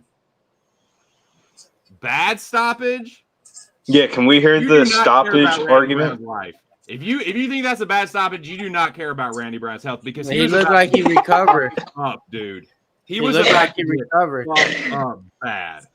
No, that's Yeah, he was not covering nice to up. do. Like, That would he not be. You wouldn't do that to your friend. I don't know. I think that was a Yeah, bad he's stoppage. Depends on which no, one. like he would have gotten 1 or 2 in there, in my opinion. I mean, In it's my a main opinion. event fight, and it's 2 grown men. Let them In my fight. opinion. Yeah. Contract I feel like obligation. If you care the main about event, Randy he Brown's deserves a life little or more of health, an ass whooping. nah, that was Life about. He was or death? about to get Oh, fucked up really, really badly because Bonfim said, "Oh shit," hopped up. Smith waved that off quick. He saved Randy Brown from taking a lot of unnecessary punishment, in my opinion. Damn, I wish I would have took the points. I was tripping. I was acting all high and shit. And this money line's Who gonna would be have a sweat. predicted Bonfim to get the knockout instead of the sub? That's why you. I'm glad I didn't play sub decision. Sub decision, why- I would have lost. the distance. Yeah. Because I was gonna play sub decision, and I was like, no. Right. Right. Yep. Bonfim inside He the needed distance. that because if not, man, they're going to be Big looking at respect. two brothers like, hey, bro, y'all. I think that was the finish that they've been kind of wanting for Gabriel Bonfim. You know, boost up that highlight reel a little bit. Oh, he's like trying to push down the bump on his leg. He's like, "Oh, don't mind that little bump. Don't mind that." Damn, boys. Okay. Gabriel Bonfim came through, delivered in the main event, you know, so didn't take too much of our time. 2nd round finish. Winner by knee knockout. So, all right. Can't say too much about it. Ain't too mad. Shout out to Bolo for winning the contest, boys. When I won? first saw that, I thought that was a clash of heads. I thought it was a double they knockout. kind of like. I saw that too. Shout out to Bolo for winning the contest, boys. I think it's his 2nd or 3rd time winning it, too. Damn, Bolo, man. Shout out Bolo. Yeah. Won it by Shout 5 out to- points. Hit up Slaughter, hit up Hub Sports Radio. Get your money sent to you so you can go ahead and spin that and invest in some more bets and win. Yeah, man. Let's go ahead and kick it around, man. How'd everybody do on the night, man? Wrap it Let's up. go ahead and start Billy Briz. Wrap it up. Let them know where you catch you at and everything like that. Yeah, and be quick here. Follow me over at Billy Bridge DFS. Till next time here at Postworks Radio, pay-per-view next week. You already know what the deal is here. 2 Cent, what you got going? That. For sure. Man, shout out to all you guys, everybody on panel, everybody's been on panel. Big show behind the scenes. Appreciate all the work you're doing and taking care of the fam, dude. Shout out to all you guys. Shout out to everybody in the chat. Make sure y'all smash the like on your way out of here. And we'll see you guys on the next one, man. We're coming back next Tuesday for a big pay-per-view. A lot of good fights. And a good fighter that somebody on this panel may have interviewed, but I'll let him say more about that. But it was a winning night for me. Shout out to all you guys. There's no place that I would rather be winning money than right here on Pub Sports Radio. Shout out to the whole Pub fam. And, yeah, catch you guys on the next one. Peace! Cheers, boys. Thanks for having me on. Made a little bit of money. Almost all my bets were plus money. That was a grindy card. NFL tomorrow. I'm going to jump right out, dude. I got food in the oven. Thanks for having me on, boys. Fucking until next time. Let's go. Dan, what you got going for him? Hey, man, catch me over at Twitter at Doherty. I'll probably have a Danny Midnight play coming out at midnight my time. I'm not sure what time it comes out when I drop them for you guys, but when they come out, it's midnight. So, yeah, I'll drop a Danny Midnight play. But, yeah, thanks for having me, boys. Hell yeah, man. Shout out to everybody in the chat, man. Appreciate everybody rocking with us, man. That's the most important thing. So I'll shout out y'all first. You guys know who you are, man. I'll be typing up in there, a lot of words and shit, a lot of sentences, right parentheses and everything like that. I ain't got time for that shit. So shout out to y'all, man. And I know y'all made a lot of money too, because I've been seeing y'all saying cash it too with us, man. That's always the best feeling over here. Shout out to everybody on the panel. You guys already know. Great week out here. Got another win off the board. Got the Chris Padilla out the window. Jacqueline Cavalcante money line. That was me. I didn't care the money line price talk on it. 4 plays off the podcast for us. So that's what's the most important. Malcolm Wellmaker interview is already out right now. He fights this week. So go ahead and check that out on the channel. Hit it up with your comments for us and everything. Let's get that thing, those looks that it deserves. So definitely you might want to check that out, man. Besides that, man, swept the board in the LFA predictions too. Got another one dropping this week. Alex Pereira's sister fights on the card. We went 5-1 on the MMA grades. We're gonna keep going over all these regional scenes on ways to get you guys paid. Shout out to Big Show behind the scenes. We'll see you guys next time next week, UFC 322. It ain't about me, it's all about you.